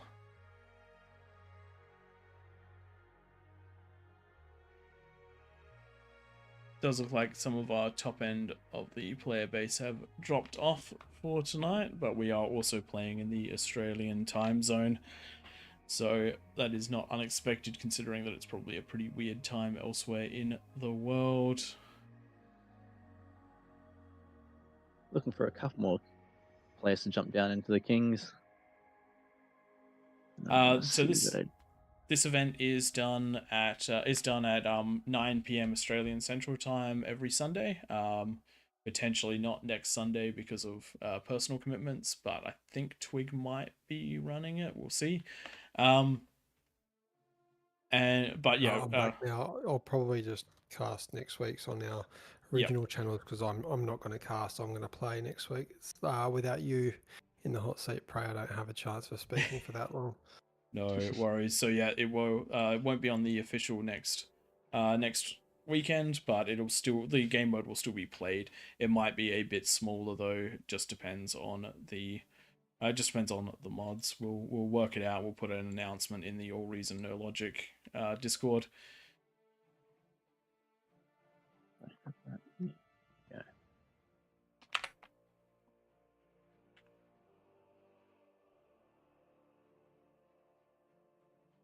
Alrighty then. Do we have any peasants currently with a bonus? No, we don't. Not that I can see. Good.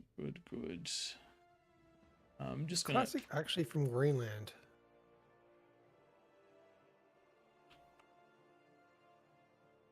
Very small population up there. Good to see the representation. We've got quite a global representation here at the moment. Flags from all across the world. We do need... I'm just trying to see if I'm testing my flag knowledge at the moment. I really love that feature of Beyond a Reason. Some of those flags that aren't so common. I'm trying to remember what they are.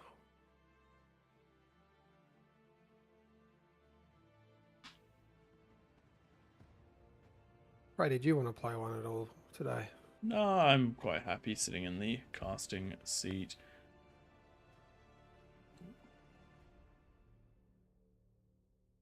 I don't mind that idea. I did float it in the past rather than do a King of the Hill for every now and then, maybe once a month, we will just drop this into a 40 versus 40 to finish the night off. But tonight we're going to probably finish it off with the Legion game. Fair enough. I do like those. Stolen Victors. Yes. Sorry, I'm trying to balance the teams out. There we go. We do have 9 in the... Oh. We went from 7 to 9 to 11 in a couple of seconds. I think we've gone 2, 3, 6, 7, 8. One more. You're the last 9's fine. 8's ideal, but yeah, 9. I find with 9 you can have one player taking the 7 mexes in the middle, and then each of the other kings gets 6. Yep. So who is being bumped out of this one to bring it down to 9? I can't remember which one was which.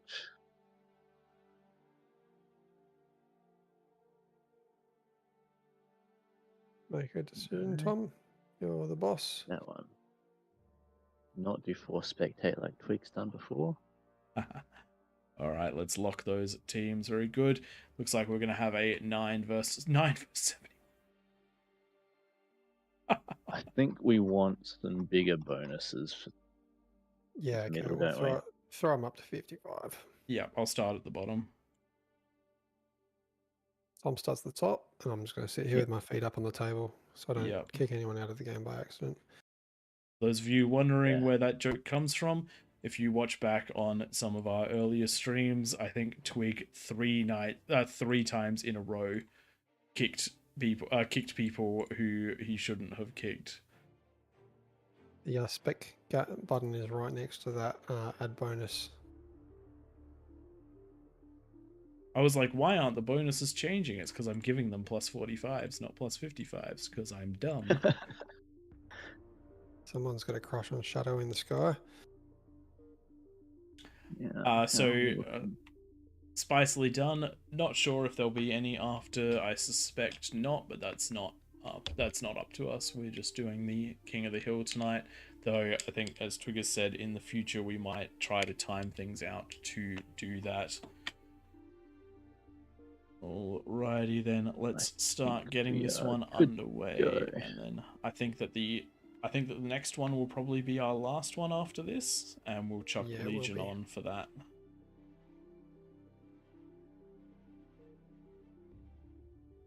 I hope this one doesn't go too long. Sometimes we can see these almost go for an hour. That will put it till about 1 AM for us. If this one does go for an hour, then this will be the last, but we're not intending it to be. You have to be responsible and all that shit. Yes. Where is Amos? Anyone's... Alright, well, Tom's mumbling away, figuring out who's what there. That's just the ID issue, I'm assuming. Yep. We do have problems with overlapping IDs, which mean that either the game won't start, or if it does start, a bunch of players are going to be controlling the exact same army, which can be fun, actually. I've played a few games. It's kind of like that join as command that was around for a little while. I would love for the three of us to have one ID and take one of the corners. 3 comms, 1 ID, 1 corner. That'd be so sick. That'd be kind of wild. I'm sure these mods know how to make that happen. Things for another week. Just want to throw out a quick thanks to everyone who's watching us tonight. We're approaching 100. Actually, we're approaching 185 concurrent viewers, so we really do appreciate you tuning in to King of the Hill. Hope that we're providing you some good entertainment tonight. We do our best in lobbies and, well, we're doing things to multitask, but none of us are the absolute best at it, so we appreciate you sticking around between the matches while we kerfuffle about. Just a reminder as well, there is the Discord for anyone that wants to talk to people in their corner, eco together, etc. There's a few channels in our Discord. I've posted those links a few times. I'll do it one more time. No, that's the rules. There we go. Posting it now. Please tell me you posted the rules in like Twitch chat. Lucky I did the game first. But you know what? No one would even blink because I do shit like that all the time. Alrighty then. Wow, we've got everyone loading in. Fingers crossed we get a bit more of a balanced game this time round. If not, we're gonna have to work out some sort of I don't know what. Actually, that's a really good question. While we're setting up, let's just say that this does start turning into a rush the kings down at 10 minutes. What is the solution to that?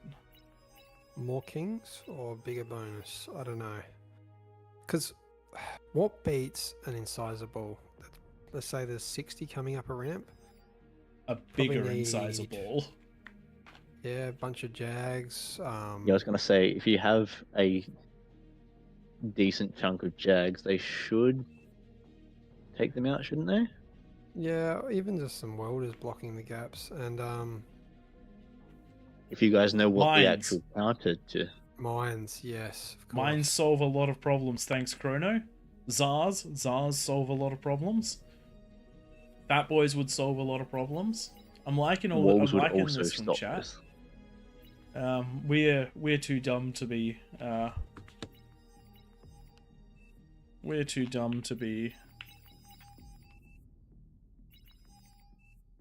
What is happening here?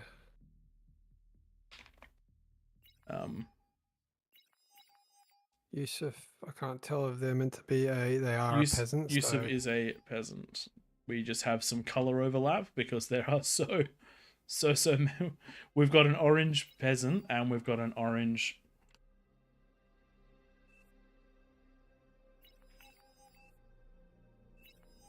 Got an orange peasant and we've got an orange king, which is going to be hard to keep track of. In fact, we have 2 orange peasants. Oh dear. Alright, we can Just get a this one reminder, going. stay out of the middle.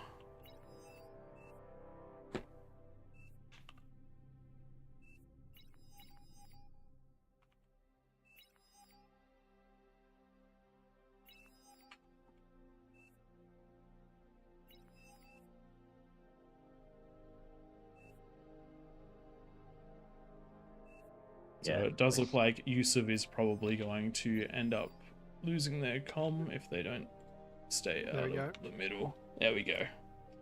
Let's kick things off. Yes. Not enough time. Going to be interesting to see how the dynamics and meta of this changes over the weeks. It seems to be that every week we have a bit of a theme. Tonight feels like it's the incisor rush. So it'll be interesting to see how the dynamics change for next week, because suddenly there's going to be some counters, I'm guessing. I wouldn't actually say that tonight's was the incisor rush, because it's only happened once. Tonight's been the night of overwhelming ecos and juggernauts. We barely ever see juggernauts, and we've seen 2 games that were just full of them. There were some good games actually. Some real, they were real tough pushes, but just because the likes of Rowan Morse didn't get pushed, he just simply got to eco. And if you are a king and you get to eco, I'm going to just jump back a sec. The reason we do 10-minute rush is it is the perfect balance, and we've tested it previously quite a bit. It's the perfect balance of not allowing the kings to abuse the eco too much, but also giving them enough time to have a tech advantage when the no rush elapses. So yeah, he got to go for 23 minutes, and it is exponential with how many aphids you can build in that time if you do not get disturbed as a king. So just as an example, both sorry, what was the king that scaled really hard? Rowan Morse. So both Rowan Morse and Regeki scaled for approximately the same amount of time. Regeki was able to get up to approximately a 15 aphis eco. Rowan Morse was able to get up to a 30 aphis eco. Regeki's 15 aphis were producing 600 metal a second, and Rowan Morse's was producing 2700 a second. That's with that 45% bonus. Yeah. So enjoy some stream math. I'm sure you can tell me that I'm wrong, but that's the difference between a king ecoing madly and 3 players ecoing madly over 22 minutes. So the 10-minute no rush and the plus 45 bonus, so in this case it's plus 55, which we made that call because of the OS and the sheer level of players of the around players. the outside as well. And the sheer number of players around the outside. We have 67 players. Sorry, no, we had more than that, didn't we? I think we had 71 players, minus any who dropped out, against 9 people. And the bonus eco is almost certainly needed. If you look in the top right-hand corner, it's 112 for the king's metal income, and it's around about 800 for the peasants. Do bear in mind, though, that for the peasants to be effective, they're all going to need labs. They're all going to need to invest in energy. They're all going to need to invest in everything. And so a lot of that metal does get consumed to duplication that the kings just don't have. And looking at our kings, we do have a 3-minute T2 out of the yellow player. That is quite impressive. They have grabbed only a couple of those inner circle mexes, because it looks like with the 9 kings, they haven't been divided equally. The way that we would recommend it if there are 9 kings is to throw 1 king in the middle with those 8 mexes. Thank you for that convenient drawing right there. And then for each of the others to take one of the gaps between the inversed rocks.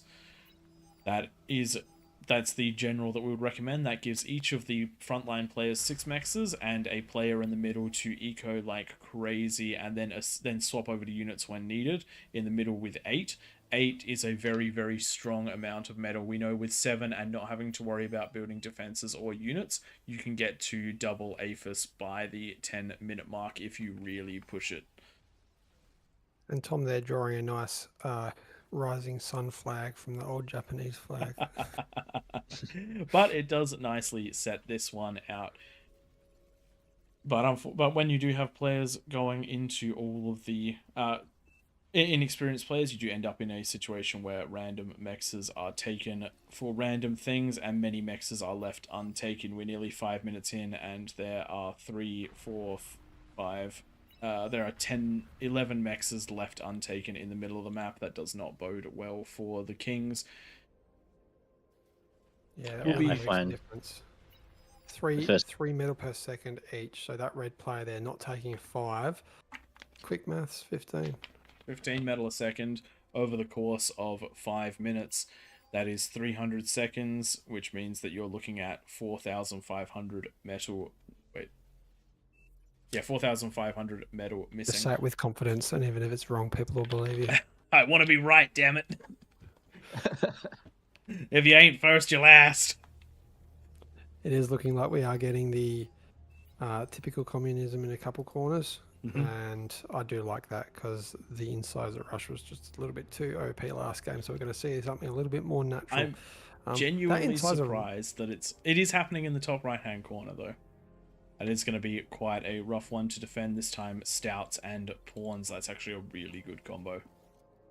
It is similar to the old Supreme Isthmus tactic of just convincing your entire team, apart from the air player, to just go into brutes and stouts, and apart from maybe one of the C players. And Legion I've seen on that. I've seen that. we? Have we got Legion on? Yes. I was trying to work out what the unit was that looked weird. But over on the left-hand side, I'm not we've seeing got some it. Legion units. Oh. I know it's At least- extra units back. Okay, Cortex don't mind extra me. units. Oh, okay. Yeah, I was like, I'm not Unusual seeing things I'm not used to seeing. I was looking for the wind, and I was like, where be the wind? Where be those That lab beautiful does spiral produce winds? the archaic Karkanos. Yep. What was I saying? Yeah, that Supreme Isthmus Rush, the brutes and the stouts coming out at the, I think about the 4 or 5 minute mark, maybe the 6 minute mark was a tactic. The frontline players still play as that typical push back and forth with the opponent, and sneakily in the background, 5 other players are just building those heavy tanks, and once that 6 minute elapses, you just rush, and that is enough to just quickly wipe out the entire opposition. I do remember trying to coordinate that when I was trying to raise my OS back in the day, especially in those mid and low level lobbies. It takes them by surprise and does get a win quite easily. One of the things that I've been in a game where that tactic has been used against me, and the air player, to their credit, absolutely decimated it. There was no anti-air with it, and they perfectly controlled their shurikens and allowed us to grab a huge medal donation.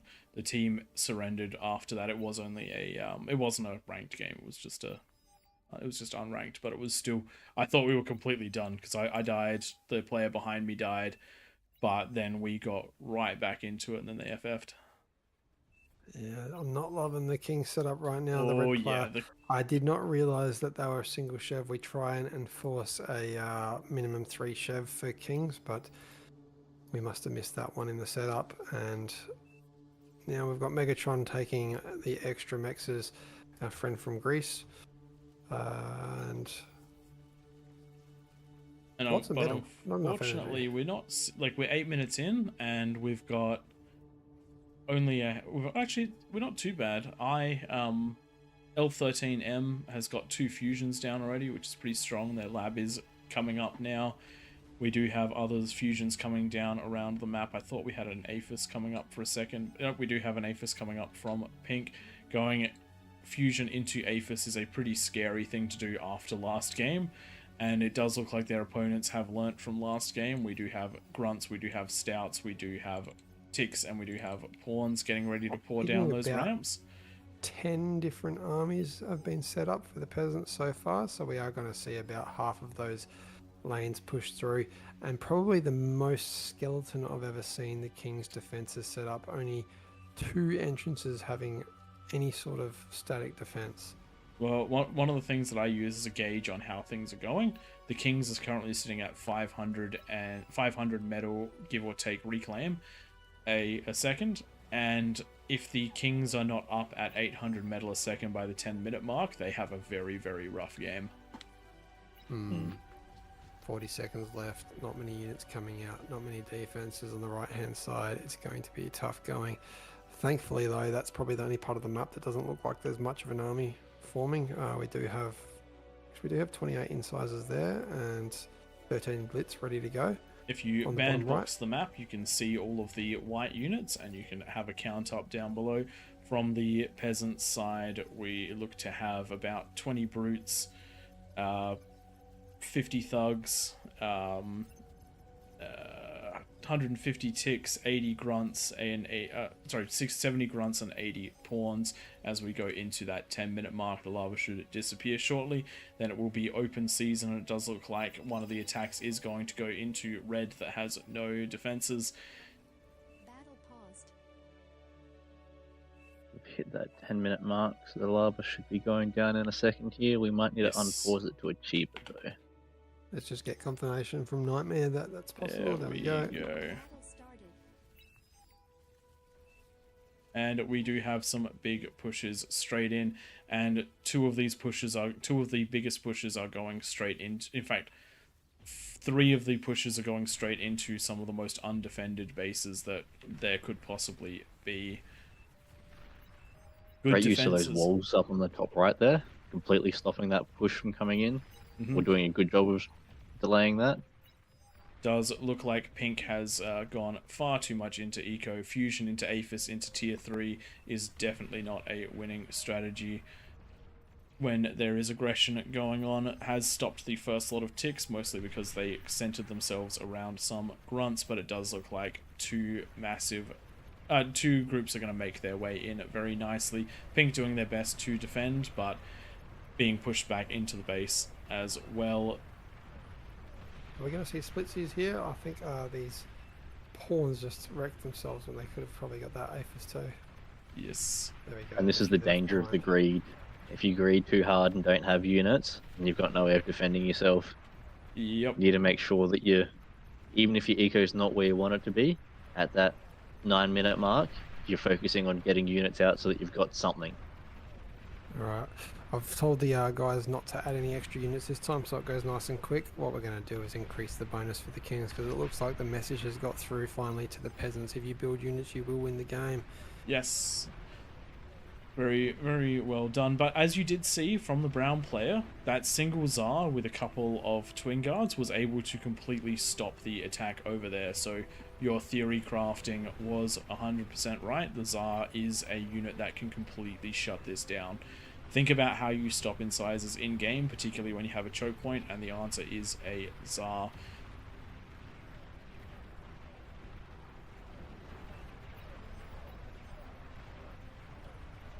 Looks like 2-2 for Kings and Peasants. Yes, with tonight, and we'll have one final game.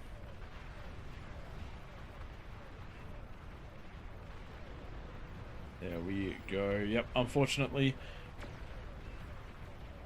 the peasants just won't. Oh, sorry, the Kings not quite able to do this one. With the extra aggression, and also just that really was a very sparse defense. You normally see a lot more out of the Kings at this point. At the 10-minute mark, we see lanes sort of like this with beamers, with the walls. Not necessarily the walls, but enough to defend against this. Unfortunately, this time that was not the case. We just had completely open lines into red, into pink, and mostly open lines into the light pink player. You don't necessarily need the static defenses to completely stop a push, but if it's enough to deter that first T1 push, then it's done its job. My advice: put static defenses over one entrance, put units over the other. You can get, if you're only defending one entrance, you can make a pretty solid fortress.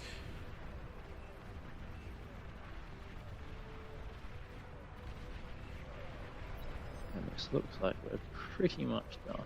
Yep, just chasing down those last couple of comms.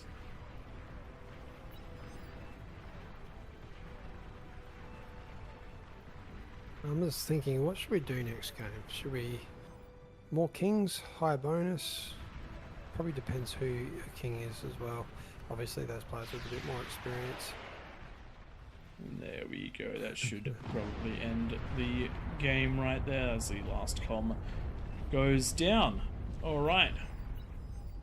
So 2 quick wins from the peasants, showing just the sheer power of aggression. If you let the peasants get past the choke points, they tend to run riot. Let's set up that next one and see what we have to do to bring. Oh, what happened to the lobby? Yikes. It looks like we broke it. That's what 3,000 nukes does. That's right. Anyone who No, wants to jump back in, still here. do feel free to. Hello, MV Pete in the chat. One of the OGs of King of the Hill when we first started these lobbies, and yes, it has got quite big lately.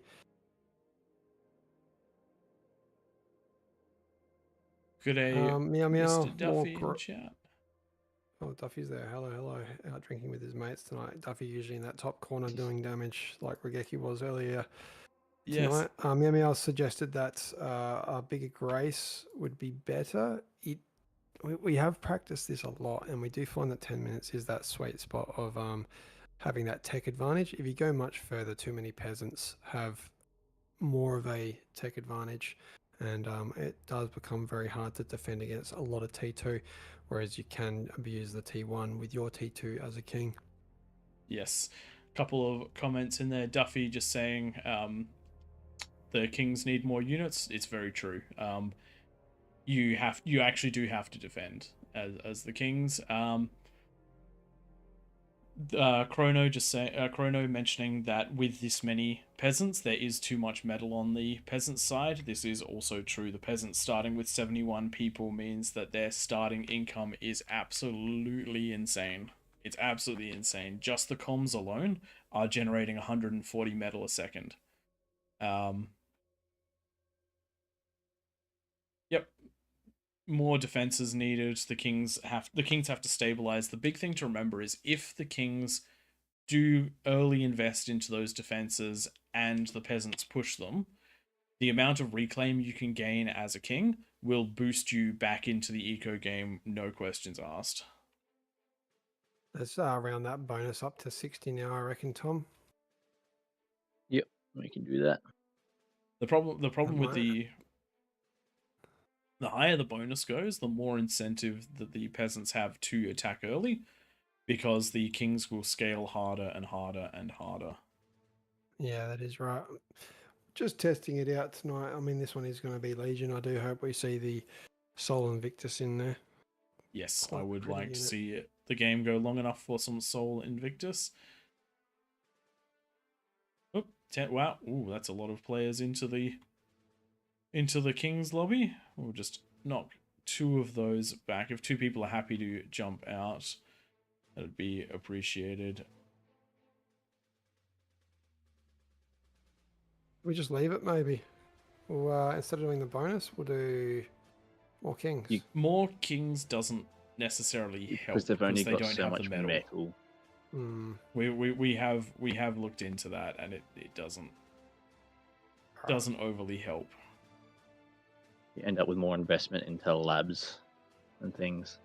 Yep. It is a much higher OS king now, so... Yes, I'm just adding from the top.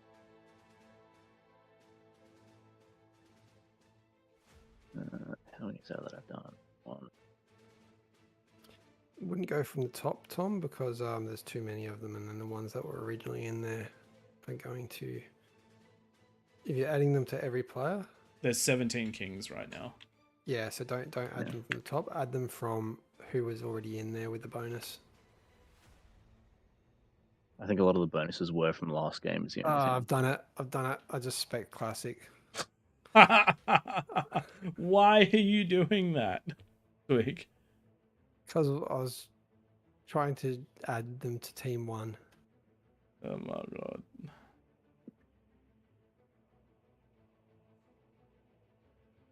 I'll let you guys do that then. I won't We've touch got it. You guys can throw the 10 with people back in. bonuses at the moment. All right, throw the rest into team 1 then. Yeah.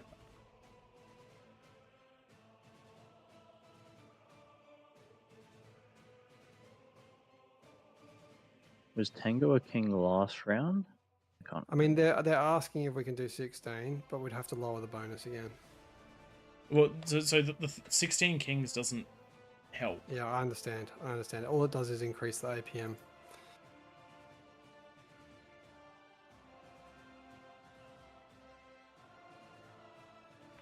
This will be the final game of the night as well, people. For those tuning in, we'll be signing out shortly. I'm sure that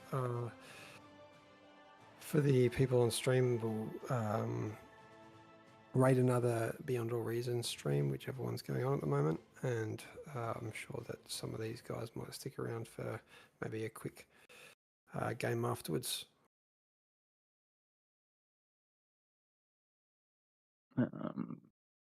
What the? Any more than 9 doesn't really work, does it? That means that, So you are adding more prey, I see. Oh, I just saw Classic didn't have a bonus, and with how rough a time the Kings are having at the moment, wasn't entirely sure. We can bump Classic over the top. I just thought I thought he was supposed to be in here, and you accidentally kicked him out. No, that's all right. We'll see what 11 does. Alrighty then, I guess. It is 80 players, yeah. It is 80 It's, players. Quite big. I guess we'll see how it goes.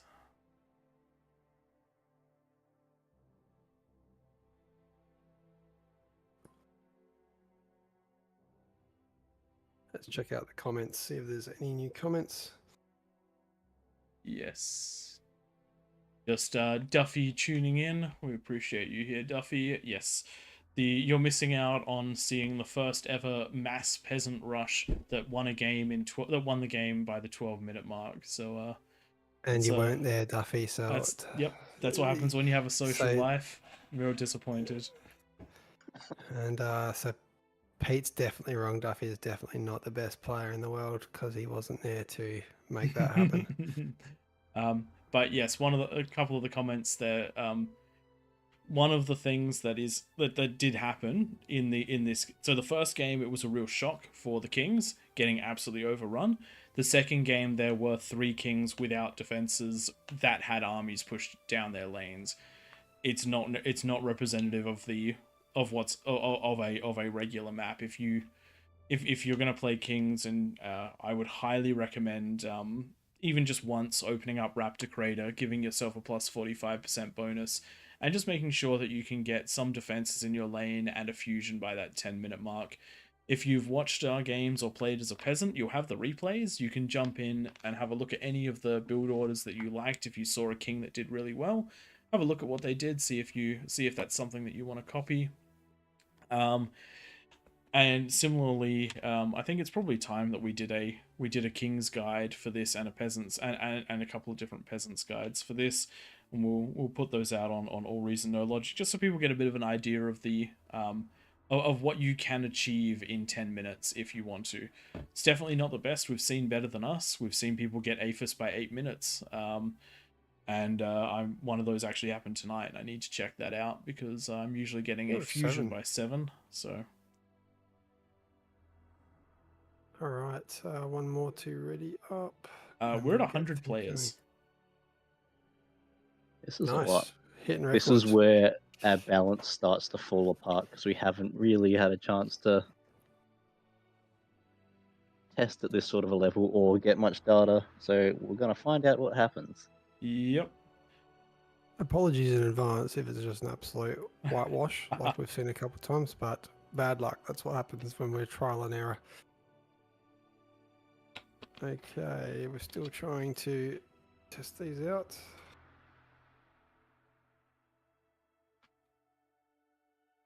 Does look like I've still got people that aren't ready. That's what's going on. Let's get a ring command in there, and otherwise we're going to kick those players.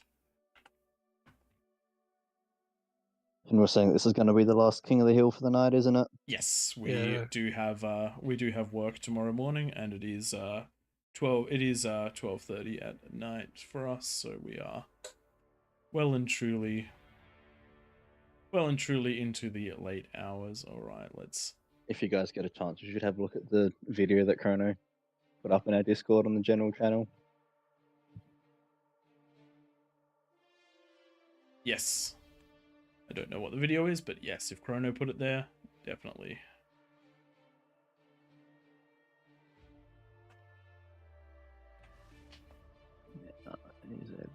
No, we still got a couple that are waiting to ready up.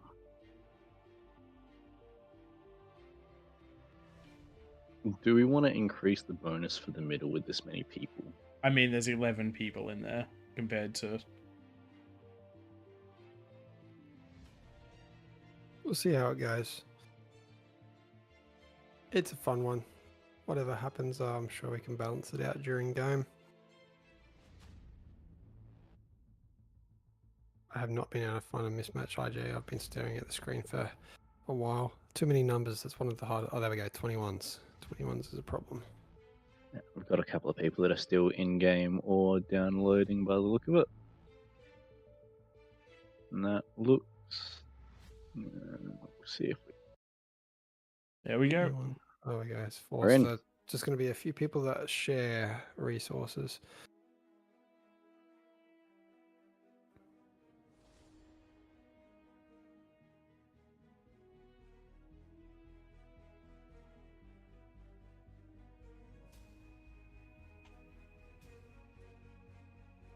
G'day, Cooper. Thanks for the sub. We don't have sub notifications because we're just streaming on the main channel, but we do appreciate you subscribing to the official. And I'm sure that the devs appreciate it as well. Alright.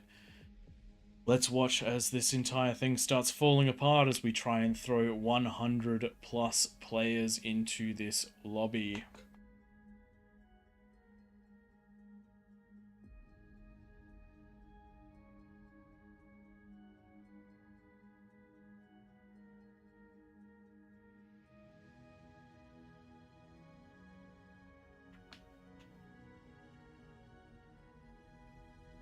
You can feel the gears turning, can't you?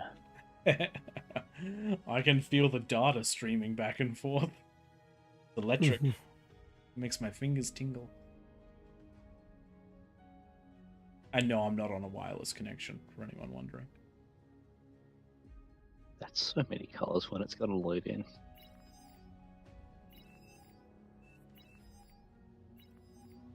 We've got people trying to pre-pick their positions, drawing in their circles.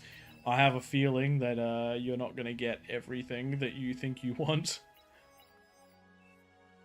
It's going to just be a race. Now, if you... Okay, so while this is all loading in, 11 kings, what would you do?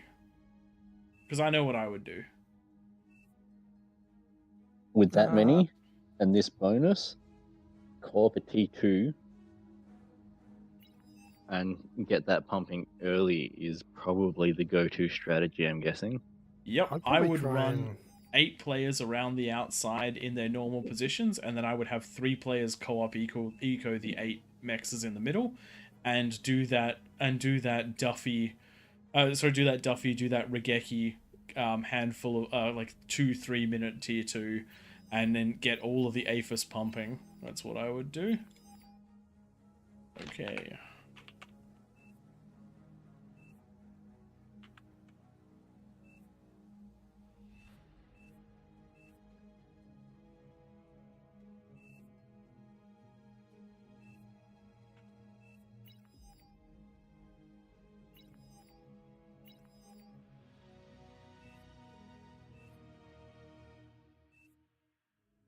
Just need to get Life of Pi out of the center.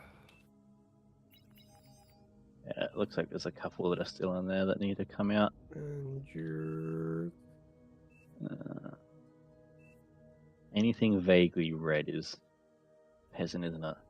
Mm-hmm. I don't There we go. trust the colors. Oh my god, there's 100 people in this lobby, and they've managed to somehow understand to stay out of the middle.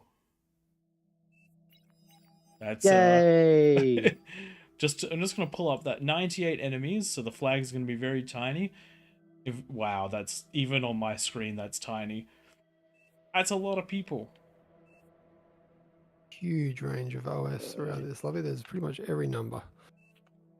So we currently have, if the numbers in the official bar Discord are correct, over 10% of the current players in this lobby. We do have 2 comms that have decided to start in the middle. They are not going to be there for very long. There we go.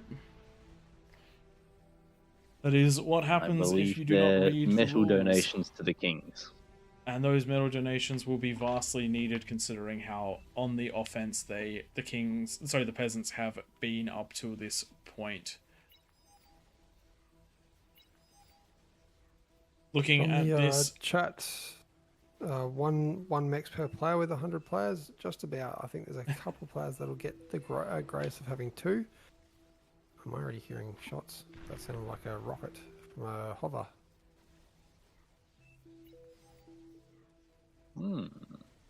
where is that going on?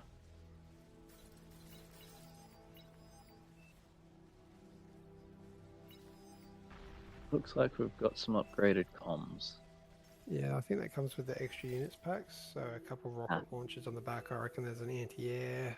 Maybe for Legion. Legion got turned on, didn't it? Yes, I did see some Legion believe stuff so. going on.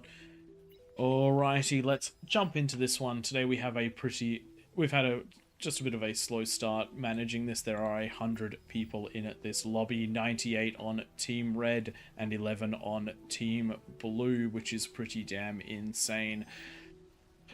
What have we got here? We've got King of the Hill, where we've got 11 intrepid adventurers, kings, you may say, in the middle of the map, going to do the absolute best they can. They do have a plus 60 against 100 peasants around the map. Co-op eco is going to be absolutely critical for this. We're already seeing a fusion coming down in the bottom left corner of in the top left corner of the map. 2-minute fusion is kind of insane. Moving on around to everybody else. What is stopping the peasants from annihilating the kings in the first few minutes of the game? It's simple. There's a 10-minute no rush, and we also have these lovely lava barriers, courtesy of Chrono. We do have a player trying to stop that 10-minute no. Are these comms? What is happening with this? They're level intro? 10 comms. Yes, that's what I was saying. The Right. That might wreck the game a little bit. I'm trying to figure out what's happening on the top left. How this player's getting so much metal. And there's no Looks like donations happening. all the comms are level 10 comms. yes, So they're producing. a lot. The That makes peasants sense as to started why with we've got 2.5 fusions thousand at 2 metal minutes. per second. Yeah. Yeah, Okay. this is going to be different. All right, get ready for chaos and our computers to crash. And a commander accidentally de-gunning his own stuff on the bottom of the map.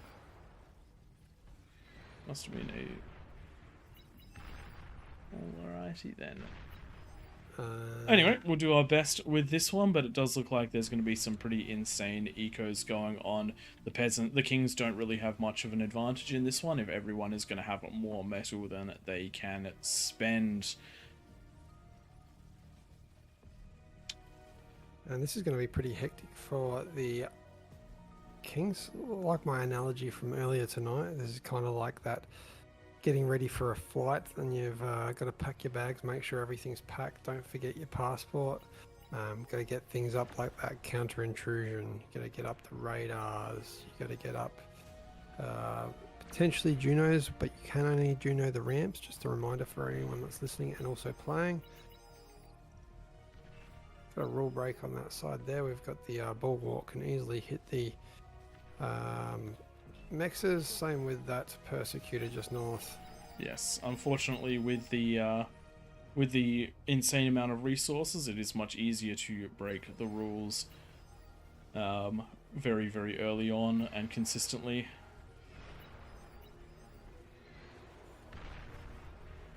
And the comms are doing a decent amount of damage just on their own by walking around and doing things. Alrighty, so what have we got going on around the map? Everyone is going into some pretty advanced economies. We've got fusions, we've got APHIS, we've got T2 already at the 5-minute mark. Why is this all happening? Because everyone has a comm that is producing 2,500 metal, or 2,000 metal. If you're a king, they're producing more like 3,200 metal.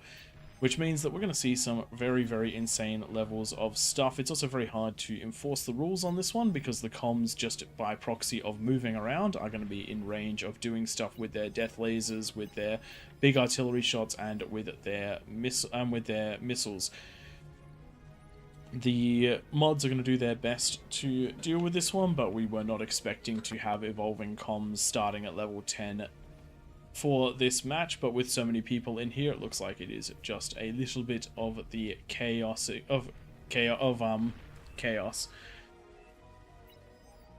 Looking at some of the players that are doing better than others, we do have double APHIS coming down for the for Chief of Agency, and we've as well as a third APHIS coming down for the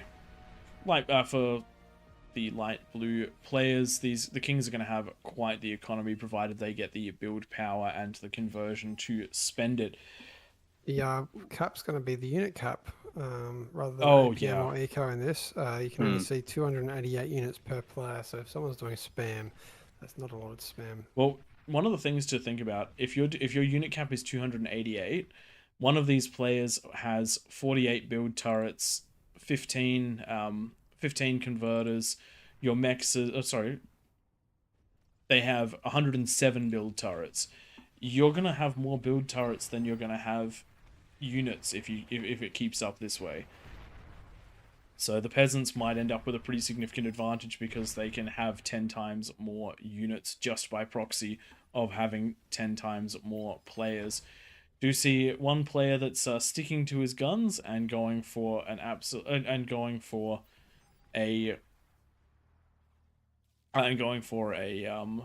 just an absolutely insane incisor push after seeing the success. The plus 50 from the comm does mean that you can make an incisor every second. I'm liking the look of all these brutes and banishes on the left-hand side. This is going to lag bottom left. Bottom left. Oh yeah. Oh when yeah. These all get given the command to move, we are gonna feel it. Yep.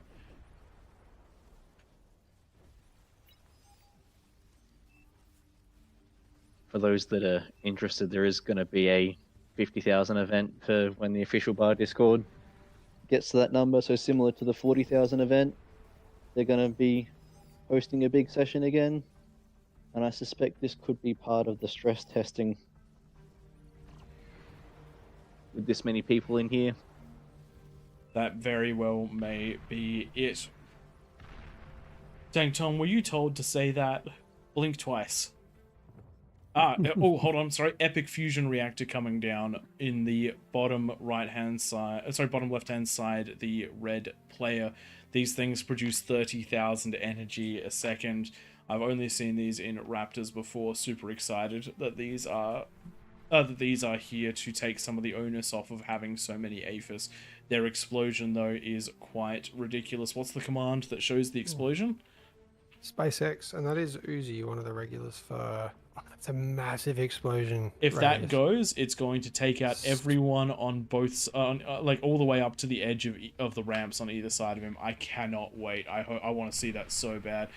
The thing which is interesting is the kings, I don't think, know they exist, or the kings would be building them instead of their own APHIS. Well, they do have the epic energy conversion going. Where's the epic energy conversion? Show me. Ping me. The epic sized energy. There we go. I thought those were regular T2 ones next to regular converters, but it's advanced next to epic. They make them look so tiny. Oh dear. Alright, we've got 15 seconds to go. What do you think the outcome of this one is going to be? Chaos. Chaos. I agree. Utter and total chaos. A long 15 seconds. You are right now, Nightmare. Another 30 to go now, and then we'll. I swear I said 45. I swear I did. You can't. It is There's no getting late. VOD that you can't go back and check. None of you are listening. You don't know. You can't tell me otherwise. Maybe this is going to be interesting. There's a lot of units ready for once, but there's also a lot of defenses for those kings. It is going to be quite hard to push through a lot of this. We've got T2 walls up in a lot of places. Where are the weak points? I guess we we're go. gonna find out. We have the lava being removed. We have defenses already attacking offensively, which we can't really deal with. Let's look at this top right-hand corner with a... And there goes all the move commands. Yep, we have a very large force coming in against this grey player. Fiends backed up by tier 1 with shelling from vanguards, but equally on the left-hand side.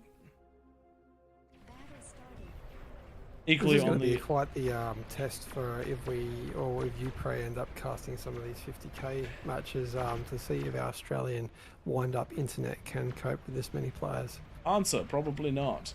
But we do have a big attack on the left-hand side. Jags being used as cannon fodder as Razorbacks start moving their way in across. It is being defended by Praetorians. Praetorians, we do know, are reasonably strong, and it does look like with the defenses it is going to be a-okay. Units streaming in on the bottom right-hand side, but being caught up by the defenses. Bottom left push looks like it might be able to make its way in. A bunch of T3 supporting that. There are loads of snipers though, and we do have a ton of pulsars, and the pulsars do range back into the base a fair way. I don't actually think that it's going to push too far in. Oh dear, that's all the conversion gone. What hit that? Oh, the Razorbacks hit that. Very, very nice. Nicely done. I believe that was from the top right. And that without that conversion, this player's metal income is going to dribble down. But the issue is actually build power more than anything. They do have the metal, but they do not have the build power. And here comes a huge amount of T2 from the Legion side of things that it's going to absolutely ram down. There are 2.5 pulsars, almost 3. But by the time they start firing, by the time they're up, they're going to be taking out. Build power is down. The labs are going down, and it does look like that's going to be a big problem for the king. It does look like the bottom left-hand side has been pushed through. The ecos are destroyed. Com pushed straight on in. And as soon as it hit some of that eco, everything went down with it. Yep. Very, very hard to manage against these tier 10 comms. They are just way too powerful for a game where your front line is all around you. Does look like an epic pulsar ball has been placed down to try to defend. Doesn't look like it's targeting anything yet though. Not yet. Let's see that big pop happen with some of these Praetorians hitting an Aphis on the right hand side. Here we go. Bulls heading in, and they've killed the build power. Aphis is about to go down. There it goes, big pop over there, and we do have another big pop in the middle. We do have some Sol Invictus coming to try and clean this up, but unfortunately we are not going to see it. Currently lagging behind at 12:30. We do have some good explosions there. I think those might have even been caused by the Sol Invictus, or the no, actually it was the com. Very, very hard to deal with this at the moment. Even with these pulsar balls, this looks like the epic pulsar ball is not capable of holding it off. The King's in a really bad way. With all this eco from the get-go, the Kings really don't stand a chance, even with that massive plus. When you start everyone on such a high ground, on such a high eco ground, they can all scale enough to get units. And then the problem is just one of sheer mass. The Kings can't build enough build power to build enough units to defend this. Typically the peasants have 1.5 to 2 times the metal income of the kings at that 10-minute mark. At the moment, it's 1.6 million. Oh no, wait, it's 1.6 million because we have a super Aphis in the middle. So we're not going to get an accurate reading out of that, but the Kings most certainly were on the back foot from this one, and we're halfway to super Aphis around the map in a couple of places. So that is most certainly a way of dealing it. Balls of Sol Invictus have been thrown into the mix to try and help defend, but the King's getting mercilessly picked apart by long-range firepower.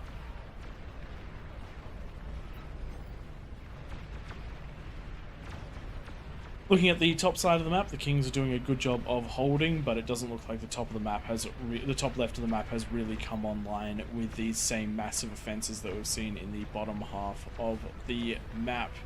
The sheer overwhelming number of units just preventing any defenses from really being overly effective. We do have When some you've got that many units streaming straight in and ignoring the defenses, a bunch of them are going to die, but you don't need many of them to make it through, particularly when all of the economies are as explosive as they are. Not only that, this time around, the tier 10 comms were able to sneak through, and they were the ones that did most of the damage. Those are very, very hard units to stop at any point in the game, let alone the 10-minute mark.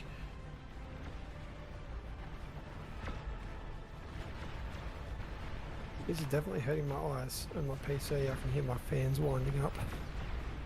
yeah, I'm well and truly on the catch-up train at this point. There you go. I'm actually live, and my computer's not struggling at all, which surprises me. And this is why I've got your leftover spare parts. Junoing continuously into the middle, so the King's able to get up radar. Maybe not Meraville, this new yellow player on the right hand side, but Malaganath has continuously ignored. We can delete those Junos. Yes, with this many players in the map, it is very hard for us to create a controlled environment. And with this many resources and this much going on, unfortunately, just going to be a bit of a display of just what the engine is capable of doing. We do have Uzi right in the middle of all those Sol Invictus, manages to take down most of them. In fact, he's still going.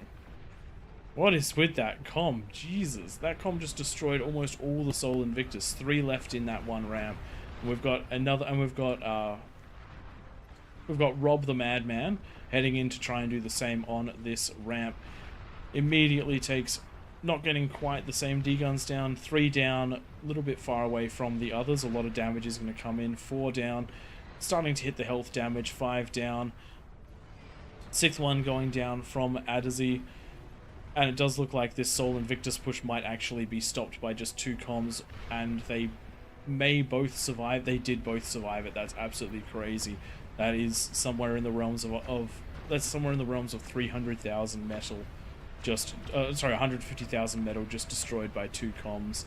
Very, very understandable why the Kings had so much trouble with the 2 that walked into the base. Yeah, when you need that much to stop them, there's no way that you're going to have that many units without assistance at that 10-minute mark, even with the boosted economies that they've got. Very hard to keep track of everything going on around the map. We are seeing some very, very strong shots from the pulsar balls. There are 20 pulsars sitting over here, and when they fire, they do distort the entire map, the entire air with their effects. I do really like the look of that. Would love a mod to just make my pulsars look like that's what they're doing. Sol Invictus Some of the updates that have been done recently are fantastic. I'm loving the shockwaves now. They make for rather satisfying explosions. The explosions certainly have gotten more and more satisfying. I also really enjoying.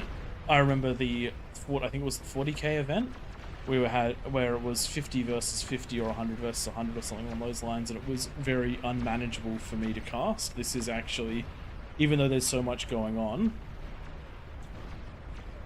the game running surprisingly smooth. Exactly.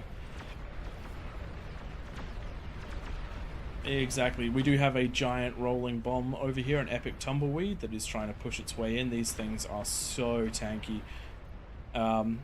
But when it does detonate, it should make a very nice boom. You got to be careful with these. They do chain react if there are too many of them in a row. Look at that shockwave. That's what Tank Tom was talking about. Very, very nice. If it had control D, it would have done even more damage. Does look like we've got a comm trying to head into the middle yet again. If he can manage to control D those tumbleweeds that are walking past, that's going to be a very, very big problem. We have an epic Aphis up. anyway? Do we? I'm looking around. It's getting close in a few spots. Very nice. Does look like the Kings are about to get a very nasty surprise if that con blows up. There we go. Not too bad actually. It's just fine. A bit of build power is a Oh, it's a good cheap trade. sacrifice at this point. It's a very cheap trade. We do just have chains of units heading on in at the moment. The Sol Invictus doing their best to push out, but those comms just so good at defending the ramps. The Sol Invictus just don't seem to have the damage when on their own. And the Kings don't have the unit population to spam. As you can see, the spam line started to thin out just there until they started getting destroyed on the front line.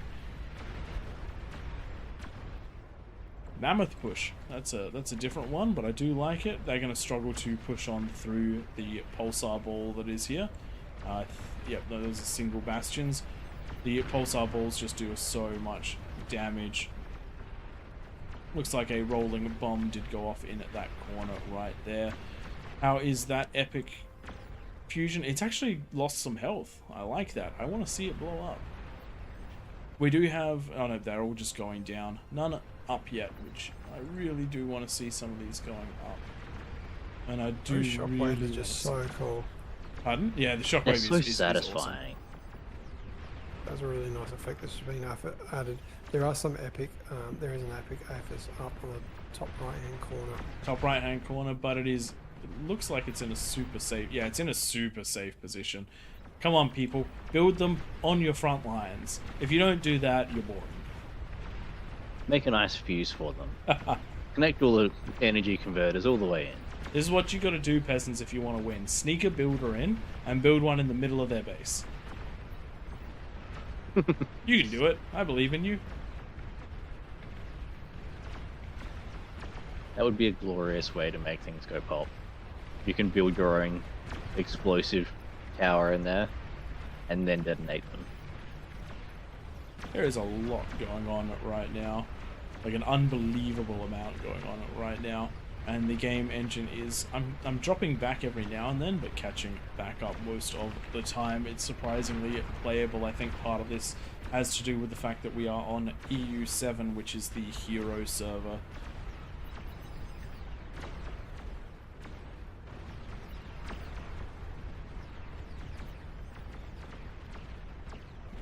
Nightmare is on a laptop, so I think that he might be having a little bit of trouble dealing with all of this one. I'm surprised the Kings are still alive, even with the unit donations. The fact that there haven't been too many in some of the corners is absolutely insane. Rolling bombs being used defensively, doing a great job, but also sending catastrophic damage backwards. You can see even all the way back here, some of the build power going down. Sol Invictus doing the best that they can to deal with them, but wow, they actually killed the Sol Invictus. Wow, rolling bombs really strong. Big explosion radiuses on those. Big explosion radiuses and very powerful explosions. Does look like the massive Sol Invictus ball is about to run into triple com, and those triple coms are doing a great job of cleaning them up as they head up the ramp. Question is there enough to overcome with though?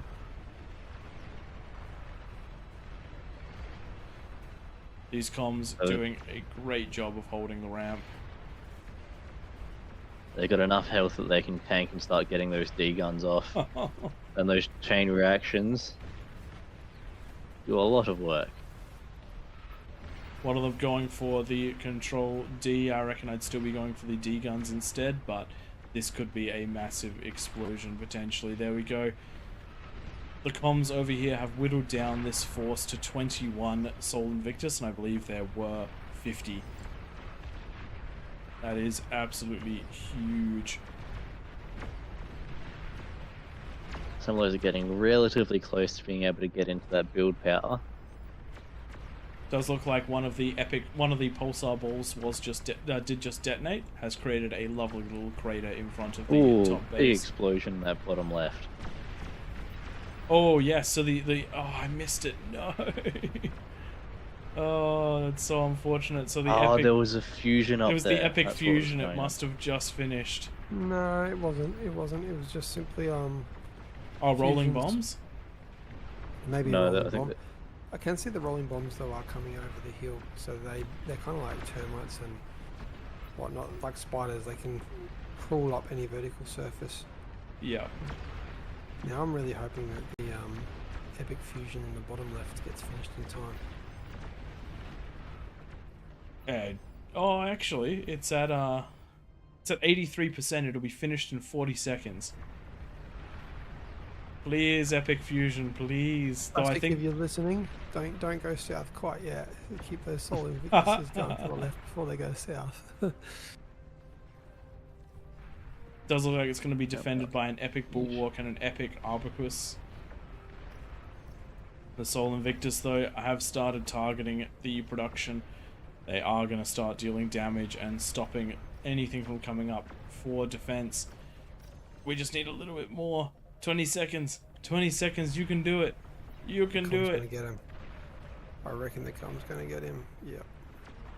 Alright, that epic fusion is going to go up, and that is a area of weakness, which means that there is potential for us to see one of those massive explosions going on. Looking around the map, the Kings have managed to push out with all the units that they've been given, and all the units that they are producing. The map is just a mess. Epic Pulsar here for defense. It sounds like our prayers have been answered, and we are going to have a momentary reprieve for that epic fusion. Every time it fires, watching the energy drop is quite amusing. it looks like we've got quite a few of those epic fusions up in that top right corner. But the top right corner isn't getting pushed in, which is no good. Oh, It's no good. it's built now. It's built now on the bottom left, so I'm happy for those. Yep, there we go. We see those pulse towers disappear, and maybe that bottom left, if it gets pushed now, we will see the biggest explosion. There the game are can 100 rolling bombs, epic tumbleweeds, heading for it. have. Beeline it. Beeline. Just it, go. perfect. Just go. Oh god, that is a big explosion radius on those. Oh my god. When the top right goes pop, it's gonna go pop. Problem is, I don't know if the Kings are going to last long enough. There's a massive set of vanguards with spam in front of them that are just fight commanding towards the middle of the base, or move commanding towards the middle of the base. Did catch a small explosion On the right hand side, if they can get to that first one, that's gonna do quite a bit. I don't think they're Just gonna remember get... though, there is a little juicy unit in the very middle of the map. If that doesn't die, the Kings are still fine for Eco. They just need build power.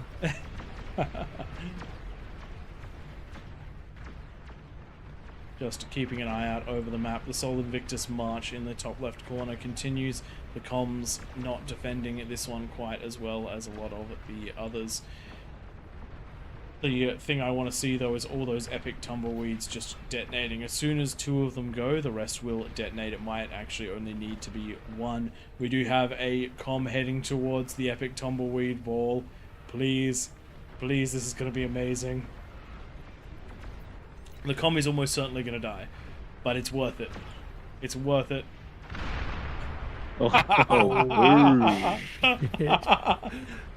Oh, that's amazing. That's that is a hole. That's bored all the way. The comm survived. That's wild. Wow. You can see everyone coming to look at the explosion. Yeah, all of those, all the eyes on there, all those little dots are eyes. If you want to defend the lane, make a big enough boom. One thing which I might put forward for the 50k event, if something like this is going to be part of it, is to potentially turn off terrain deformation. Probably I do love be the a terrain good deformation, idea. but in a 100-person game, that might be a half decent call to do that. Sol Invictus trying to make their way over to that epic Aphis, but there is a lot of defenses here. There's a single Juggernaut and 2 comms, which I consider to be a hell of a lot of defenses. Lizzie 111 about to get their first kills. 3 kills with a single D-gun, and now moving on to go for more. Hey, we've got action happening in the bottom. We do? Left. We just had something go down. Oh, that was a chain reaction. Some Titans getting through, but we just have an amazing amount of tumbleweeds that suddenly appeared. Like That is going to be another hole inbound. Com D-gunned. Ooh. That's one way to make an explosion. That is a different graphic that I haven't seen before in Beyond the Reason. And on top of that, the com survived, just by the way. For another tumbleweed. There's another 100 tumbleweeds right there. I feel like yellow is now quite safe. You just can't physically get to them. Yeah, you can't do anything about that. Yeah, I imagine you can come in this way, but once the next wave attacks, there's going to be another hole again. Oh, that's great. Question is on the top left side, we're still a long way away from having an epic fusion, which means that side is no fun. Where's my wait? For a moment, I thought there was a whole bunch of Ragnaroks or Calamities for actually, that's surprising that no one's gone Ragnarok and Calamity. We turned them off, didn't we? Oh yeah, that makes sense. Yes. That makes a lot of sense. I Could was you just thinking, imagine like, oh my trying god. to defend against that? I'm gonna be honest, I forgot this was King of the Hill. Yeah, with these sorts of economies, you wouldn't be able to build enough shields. There wouldn't be space. I am happy though that I think we can somewhat cast these games for the 50k event. They'll be slow. I am impressed that I'm having no problem. when you're saying something like 20 seconds left and I'm looking at it going, I'm at 20 seconds too. Keep your eye on the bottom left. We might see our first epic fall. Please do it. Some of these epic pawns. No, not quite getting the range. No, that's alright. There's more coming up. We're gonna get there soon. We're gonna get there They soon. only have to hit one. Being body blocked by the Titan. By the Titan. Good Titan positioning. Love it. Looking at the top left side of the map, looks like the big Sol Invictus ball has been stopped after only taking out a couple of players. But there is still one heroic one with a fraction of health left that is doing a good job at taking out these build turrets. If it can push through, there is a nice Aphis ball to deal with it, but we do have a lot of firepower coming its way. One of the things I would have tried to do is walk in and control D it for that nice explosion. They do explode a bit like a Juggernaut. Looking around the rest of the map, we do just have lots of pressure coming in from chaos. that top right side. Yep. Consistently crashing against the Kings in there. The defenses just cannot stay up on this end. Lots of epic bulwarks have been built, but they are just not enough against all of this sieging firepower. Does look like more units. Oh, that was a epic tumbleweed ball, I think. Nope, just a couple of epic tumbleweeds.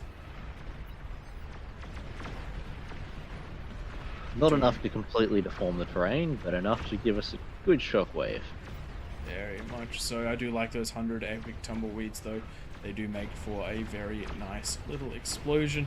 But I do want to see an epic fusion going down. That is the dream for tonight. Just a single tumbleweed. Looks like it's going to be taken out by ticks over here. Lots of damage potential right there. But it does look like it just rolled over those ticks. It might have been the shots from the Vanguard, but that is certainly what it looked like. Comms absolutely ridiculous in this game mode.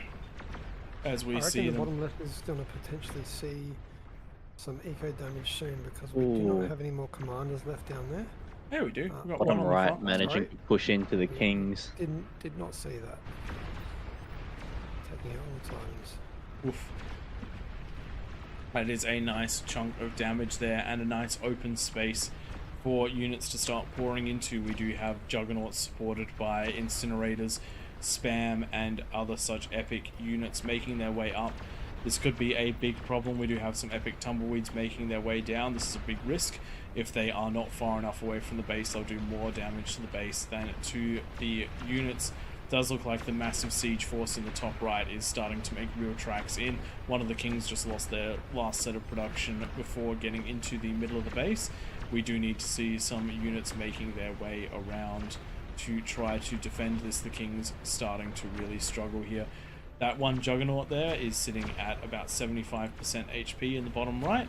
If he can just walk in and do nothing but walk in, he should be able to create one of the best chain reactions we've seen to date, because these T2 build turrets do explode somewhat similarly to the converters. Unfortunately, it does get Nice destroyed D-gun by a from the com. Does look like the last com has been taken down in the... Oh no, there is a revived com. Starts at level 10, which is nice for it. Trying to get in here. That epic fusion, though, is just generating so much energy that the limitation is build power right now. And these Titans just don't seem to be able to punch in any time soon. Those rolling bombs that were a potential risk do look like they've gotten, and on the right hand side, do look like they've gotten far enough away from the base to be a good source of defense. Gonna get a nice explosion here that should clear out a good chunk of these You're gonna units. miss it, Prey. You're gonna miss it. The Titans have broken through on the left hand side. There are still a couple of jugs. There is a Soul Invictus. There is an epic bulwark, but there is a lot here. Those units just have to keep walking in. They have destroyed the lab, which is a good call to stop more units from coming out, but I didn't think that they were going to be able to push all the way through with that front line. Just too much to stop it. The units are coming in drips and drabs, and they're not destroying everything in their path. That's come down now. That is the calm down, but you still have 3 Juggernauts worth of firepower and a Soul Invictus. Titans are good, but they're good, so they're good in that you need to fight with groups of them, not individuals. But each one is going to take a chunk of that first Juggernaut out, and then the second, and so on. Looking elsewhere around the map, it does look like a Soul Invictus ball has been generated to protect the kings, but there is one absolutely chongus of a Behemoth? of a behemoth that has just destroyed so many of them. That shot penetrating through absolutely everything and destroying so many of those units. We also have that huge amount of firepower coming out of those epic Arbaquis and the absolute boatload of vanguards, epic Zars and whatnot. The AoE damage is just insane coming out of all of these T3 units. Looking around the map, the craters that have been formed are just this map doesn't even is beginning to not look even. Doesn't resemble the what we same. started on anymore. It is No. definitely backward at this point. Kind of like that movie 2012 based in Yellowstone, where pretty much the entire valley just erupts into nothing. Another commander's come to save the day down in the bottom left after the first one died. And yeah, taking those out. Bugger. Yep. This stream of Titans, they really do need to be grouped up, and they need to be guarded. They need to guard the snipers and just start firing in and killing those units, because at the moment just by sending them in one by one, they're just not getting any value. Solid push of behemoths coming in from the bottom side out of one of these red players, slowly making their way in. Bottom right. Yes. Bottom center. Bottom center. Right. See it. Yep. They've been there are slowly 12 walking behemoths. their way in. 12 behemoths waddling their way in, but there are 3 comms here that have just decided to step in and try and deal with this. Nope, they're waiting for them to get just that little bit closer. Behemoths really are a siege breaker unit. It is very hard to stop behemoths, particularly if you can add some spam in for them, but there's a lot of firepower drilling down onto these. We have multiple epic bulwarks, we have multiple epic pulsars. Oof. Does manage to get enough shots in to destroy the build power up there. Definitely a mistake not bringing at least one of those comms in for the D-gun. That massive cannon is more powerful than you expect it to be. Rest of the top of the map, we do have the big Tsar push. Problem is they're actually having trouble pushing through all of the Soul Invictus corpses. we do need massive numbers of res bots just reclaiming here to get that metal out of the way. The excess metal in this map is going to be ridiculous. The Kings doing a very, very good job with those infinite resources, but there are just too many people at the moment, and the pressure is all on them, less so on the offensive. If they stop to get on the if they stop being on the defensive, they will lose a lot of their a lot of the inside of their base. Lots of pressure coming in from that top right side, just gradually creeping closer and closer and closer to the King's Eco in the middle there. Does look like the metal has been cleared out. Don't know if that was one of the mods, but that most certainly does allow for the units to start making their way in. This Vanguard Based on what's there, I expect it's due to the shelling. It's possible that it's due to the shelling. The Vanguard forces and the long range are all of the long range firepower here has just been building up over time and just getting so much value in as it's been mostly untouched. Big explosion right over there. Not sure what caused that. Something managed to hit an epic some Tsar. of that eco and big chain reaction. 2 epic Tsars Something pushed a little bit deeper and managed to fire onto one of the APHIS, getting a chain reaction. That's a nice big chunk. Not as big a chunk as I would have liked to see, though. I do want to see this entire eco go up in smoke. But more than that, I want to see a epic... I want to see one of the epic... epic APHIS go up. Epic fusion in go boom. flames.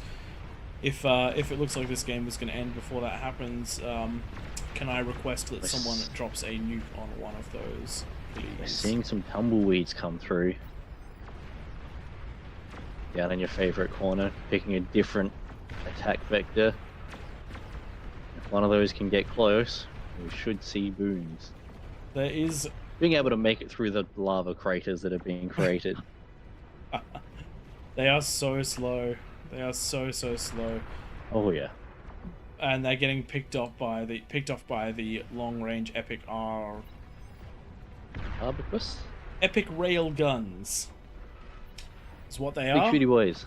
Epic rail guns. Thank you very much. There we go. The Titans have been massed. This is both on the left side, this is both a good thing and a bad thing. And it's a good thing because they may get through its bad thing because they'll be super vulnerable to something like a comm. No comms there's left too many over there at epic the moment. bulwarks. There's too many epic bulwarks. At this I'm just point, very one of the surprised things this that player isn't building anything to just walk over the edge. So simply just putting like 1 or 2 of the vanguards into the build queue would just pop take the out that base. just pop the vanguards on the other side of this Or giant the epic crater, recluse. and good to go. Yeah, epic recluse just down the edge of the map. Yeah, or epic recluse. Yep, that'll work too. You have all of this. You have all of this angle to come on up through. You have, to an extent, you have this, but not so much. But realistically, this section up here, you could chuck vanguards there, and they would be able to lob shells into the defenses and the build power, and be totally safe from reprisal damage. Does look like something big just happened over there. Something big just happened because we did have a momentary pause. Big Potentially boom in the middle there. Yes. I think it was tumbleweeds. But also, we just had another 100 Soul Invictus spawn in, or thereabouts, in the top right, to help push all of these units back. Yeah, when you have Sol Invictus shoulder to shoulder, they do a good job of holding back the horde. But even then, they once they start blowing, they start... Yeah, once the chain reactions start, there's no space to escape them. They kind of become a fuse. Once one goes, they just go bang, bang, bang. Yeah. Got the Pulsar group just over here.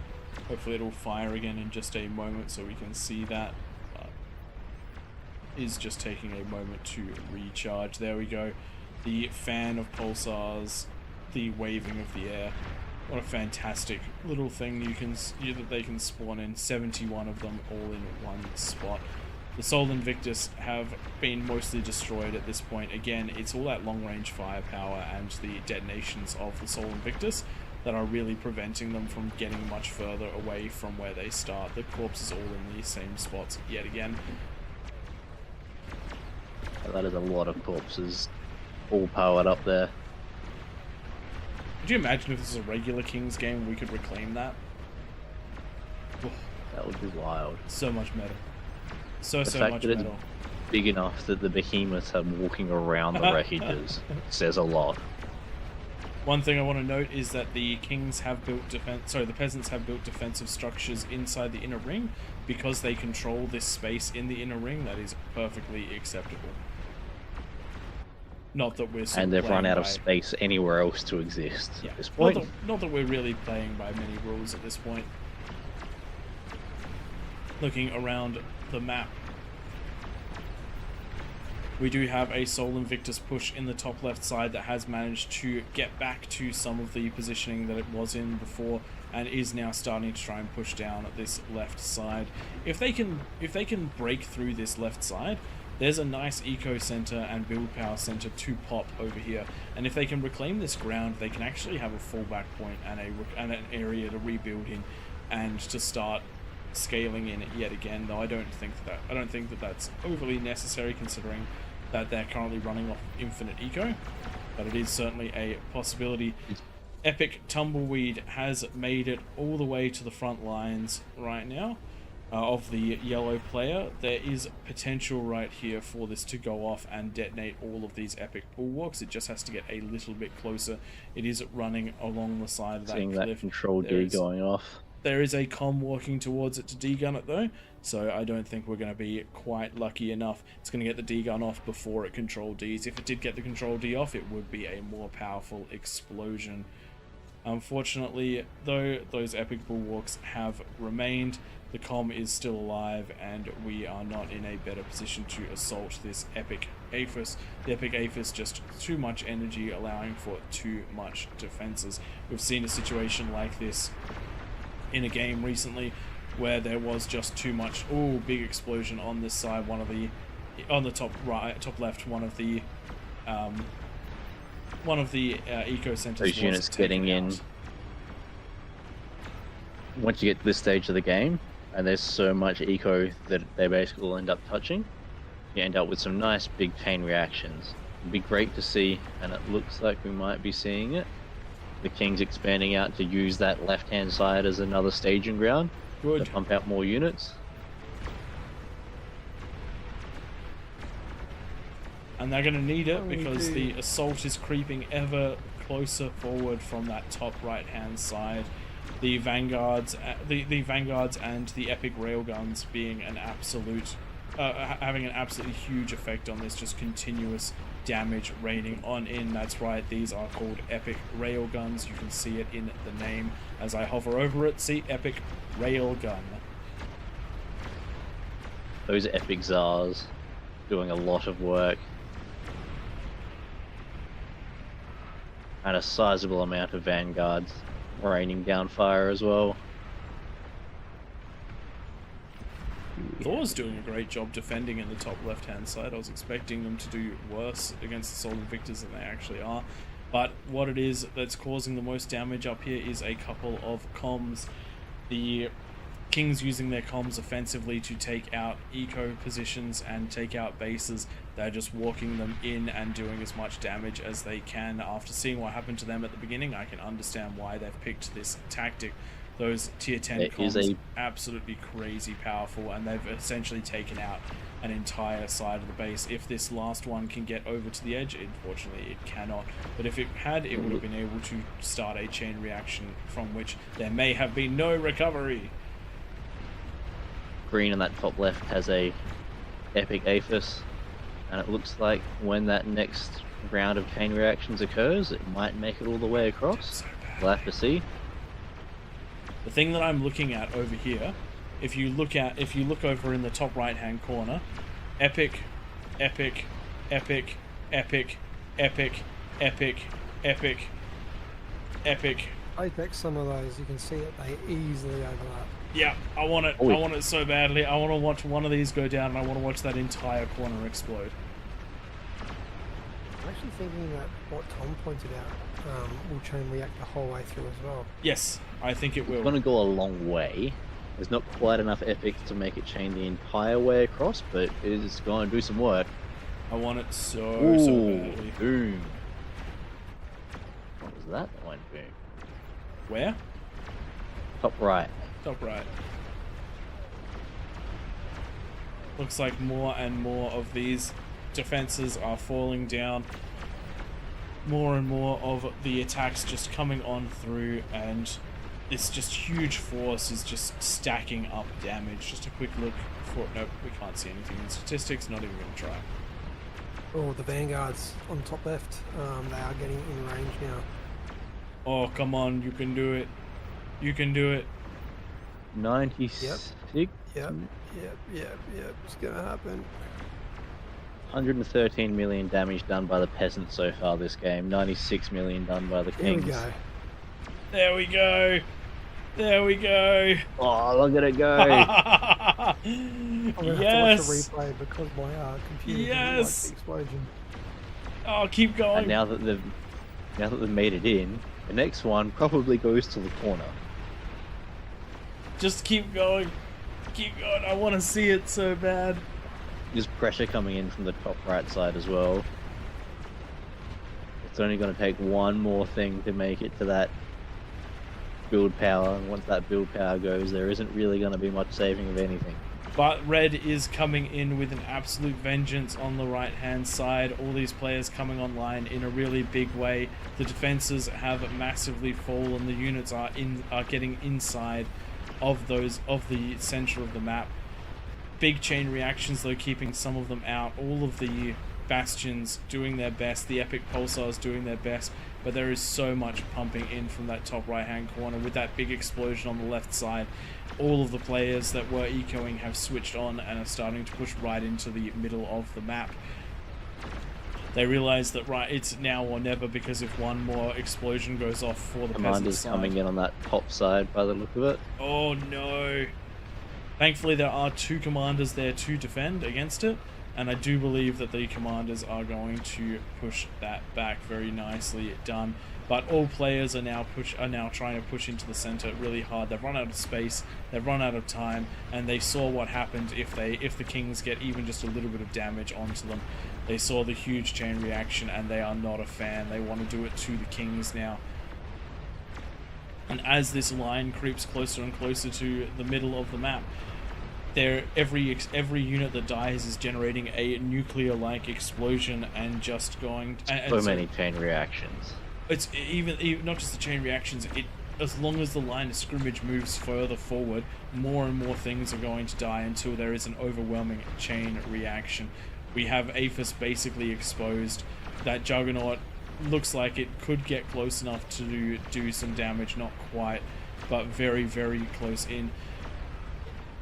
The Kings super spread out now, just trying to defend in all locations. Never able to break that bottom left position, just too many epic bulwarks, not enough resources thrown at the problem. The T1 spam is even making its way into the center of the map. That is unbelievable with how much stuff is going on right here, and shows just how powerful spam is no matter what is going on. That's what I was going to say. It shows the power of the spam, even when you're mass reducing T3 units. Having spam running through them can just keep advancing that line until things go boom. That is the center of the map destroyed as one of the defending units detonates inside the ring of Aphis. That's the infinite resources gone for the Kings, and it does look like we're not going to get that huge explosion that wraps its way around the map. Cough, cough, mods, please detonate the Super Aphis. Cough, cough, cough, cough. It looks like Those one managed to go pop down on the bottom left, but didn't manage to chain across to the second. Finally, we got some recluse down there. Those things the problem is there's so many epic bulwarks, they're still not, and juggernauts, they're still not going to be able to push through. My computer's lost the ability to show the explosions anymore now. We've got the epic. Ooh, we just had the explosion epic middle. Aphis explode in the middle. A Juggernaut did get to it, and that is an entire section of the Kings completely wiped out. And we should have another explosion going down on all the Aphis in the middle right.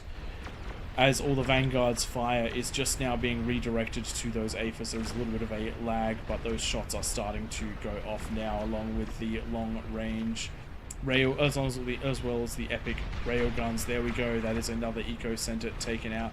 We just have Good coordination from the peasants calling out where the next eco center is so they can target fire. Yep. Got to Once work you get to this together. point, target firing is definitely the way to go rather than just flight commanding your way in.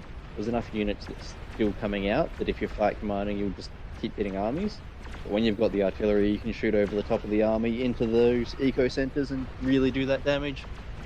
Only 6 comms left for the King's team, and it does look like they're being pressed on absolutely all sides. Ecos exposed to armies. Spam coming in, aiming for those spots. Long range shelling continuing. And it does look like all of those epic recluse are starting to make their way across. There's plenty of firepower here, but the question is, can they kill all these units fast enough? If I were the blue player, I'd be changing what I'm doing to just purely attacking, not trying to move the way around. They do a decent amount of damage to those juggernauts. It's a surprising amount of damage to those juggernauts. Not sure if they're going to push through, though. I'll check back in a second. Looking at that center, we do have fire coming down on that APHIS blob. The pings are being called, the artillery is being ranged, and the shots are starting to come in. The spam is even getting up to it. And the big question is, how much damage will be done when it blows? I'm hearing some control Ds happening here and there. But it looks like that has been pushed back for the moment. The juggernauts in the top left, I'm keeping an eye on those in my mini-map. They are falling back, trying to do as little... There we go. That is the APHIS explosion in the middle. Very nicely done. I'm not even sure what triggered that one. I think it might have been Catman's comm. Looking at the left side of the map, those recluse have tried to punch their way in, but unfortunately the wall of APHIS and the wall of bulwarks is managing to keep them pushed back, and as they're not on a move command, they're just fighting those individual juggernauts. I don't think any more is going to happen over there. Now that the Kings in the middle just falling to the weight of the peasants rolling on through. That's what happens when you live a tyrannical life of an infinite resource generator in the middle and don't share it. Everyone loses when it gets destroyed. I'm going to ask them if they can drop a single unit behind that epic APHIS on the north. That would be much appreciated. In fact, if they could drop 100 epic tumbleweeds back there, that would be the best thing ever.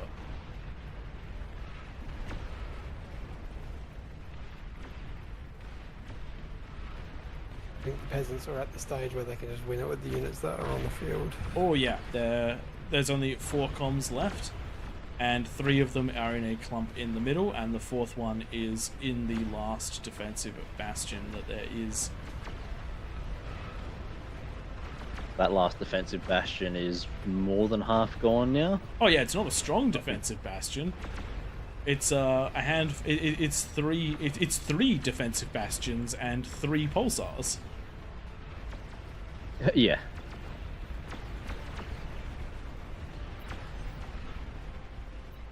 Come just casually dancing away, waiting for its end. Yep. There is a resign vote called, but I hope that that one does not pass. I want to see some very epic things happening in just a moment. Trailers doing what he can with those 3 comms, but they're not going to be able to hold off the horde at this point. The 3 comms doing a lot, though. That's like it actually looks quite hard to push into just 3 comms. I mean, they've only got 1,000 kills between them.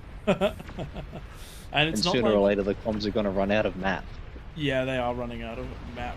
I suppose that prevents the surround bonus when you've got your back against the wall. Pretty sure you can still get a surround bonus from the sides.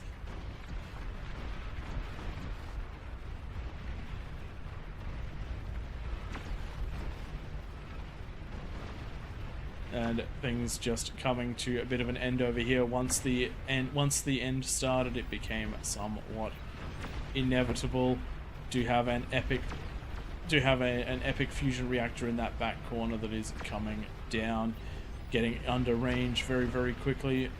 And hopefully we will see... There we go. It goes down and we're down to just the 1 comm left. Would very much so like to see the Peasant Eco detonate if at all possible at this point. Would be very, very nice. Yeah, they did say they'll pop it right at the game end. Very good. Just trying to keep my eye out for it. I don't want to miss it.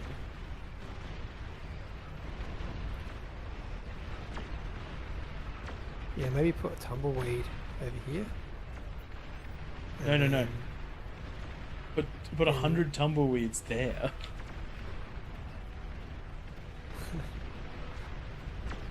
That is one of the 4 remaining comms down. Just Trilo's trio of comms, and they're being pursued relentlessly. It does look like a big explosion on the right-hand side.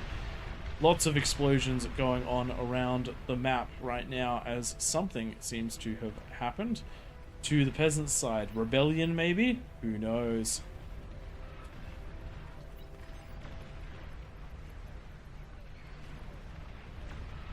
We really want to see Com's that. doing an amazing amount of work holding off the horde here. I can't believe how much damage those comms are doing. As long as they walk backwards, it's a-okay.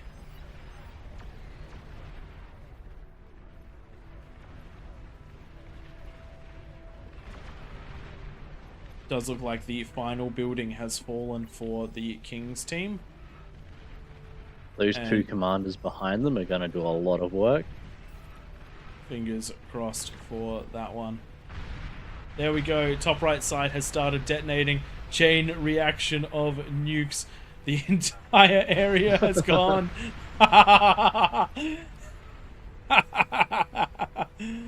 Oh, man. Oh, that was amazing. That worked. That happened exactly how I wanted it to happen. Oh, that's so good. Last 3 comms. How are the peasants going to kill them? They have 50 comms left. They might have to come after them as a group. 2 left now. Nope, that is all of the comms. Congratulations to the peasants on your win in this chaotic last game of the night. Oh, and the one we wanted to blow the whole game finally went. It's a very happy ending for us. Let's have a quick look at those graphs. The one I want to see is damage dealt. We have 26 million damage out of one of the kings. And then we've got 13 million damage out of one of the peasants that went the Tsars. So as it turns out, Tsars are the way of the game. Thanks everyone for watching this one. This has been a real pleasure to cast, to see the absolute craziness that the engine can handle. I did not think that anything would be able to keep up with this, but as it turns out, it really did. That is, I don't have words for how impressed I am at the devs of this for making something that could keep up with this. So congratulations on Yeah, it was that one. incredibly smooth from the back end, and just the engine in general to be able to deal with this many players with that many commands. Very much so. Alrighty then. I think that's where we're going to call it for the night. It is a very, very... What is happening? What is going on? All the commands that happened in the lobby catching up right now. And while that's going on, big thank you to the moderators that helped us tonight. Massive thank you to everyone who is watching. We're sitting at 220 odd people, which is absolutely amazing and genuinely unbelievable. Hope you enjoyed the chaos that is tonight. For those asking what just happened, the mods did blow up the peasant spaces so that we could witness the explosion. Thank you for that one. That was the absolute chaos, which is what happens if you give level 10 advanced comms to everyone in a game of 100 people, which is significantly larger than the normal. I've been Pradith. It's been an absolute pleasure to cast for you tonight and to run King of the Hill. Joining me has been Twig and Tank Tom, who are going to sign us out for the night. Thanks everyone for joining. It's been a big one. Thanks again, everyone. Thanks, Chrono, for the updates to the map. That's why we see the lava at the start of those 10-minute no rushes. Thanks to Nightmare, Flow, Shadow that join and help set these up, especially Flow and Nightmare that have to sit there trying to find all the things going wrong, all the rules that are getting broken, and making these work. And thank you to EU7 to support that game, the lucky server. Okay, that's us for this week. Next week, Pradith and Tank Tom are taking a dinghy down the River Murray in Australia and won't be here. So it's just going to be me, and we'll probably be back on the original channel, but there'll be a post on a Discord to let us know whether it's here or there. And yeah, also if there's any casters listening in and you felt like joining me, maybe we can still do this on the official if there is someone that can help me talk for that long, because I definitely don't last more than maybe one match. You can hear I've been quiet for the last one. I'm almost half asleep, baby in the next room, and I got work in 5 hours. This is the weekly ritual that I put myself through, but I do love it. I do love bar. That's why we're here. Okay. One last thing, if you'd like to subscribe to our YouTube videos, there are cast games put there for the King of the Hill, as well as our Road 2 series. Pradith currently on his way to Road to 25 in team games, and more to come in the future. We've been All Reason No Logic, and thanks for joining us. Catch you all next time.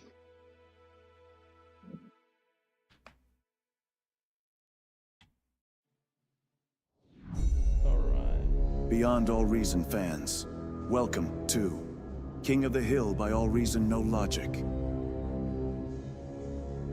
Experience 2 or more teams facing off in epic scale warfare, where the Horde gang up on the Kings of the Hill. Kings start off with an economic bonus. They do their best to defend an onslaught after a no-rush timer expires. Test out your micro and defend against multiple players in variations of this game mode.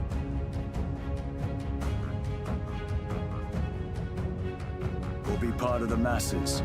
Team up with your allies to topple the throne in a glorious victory.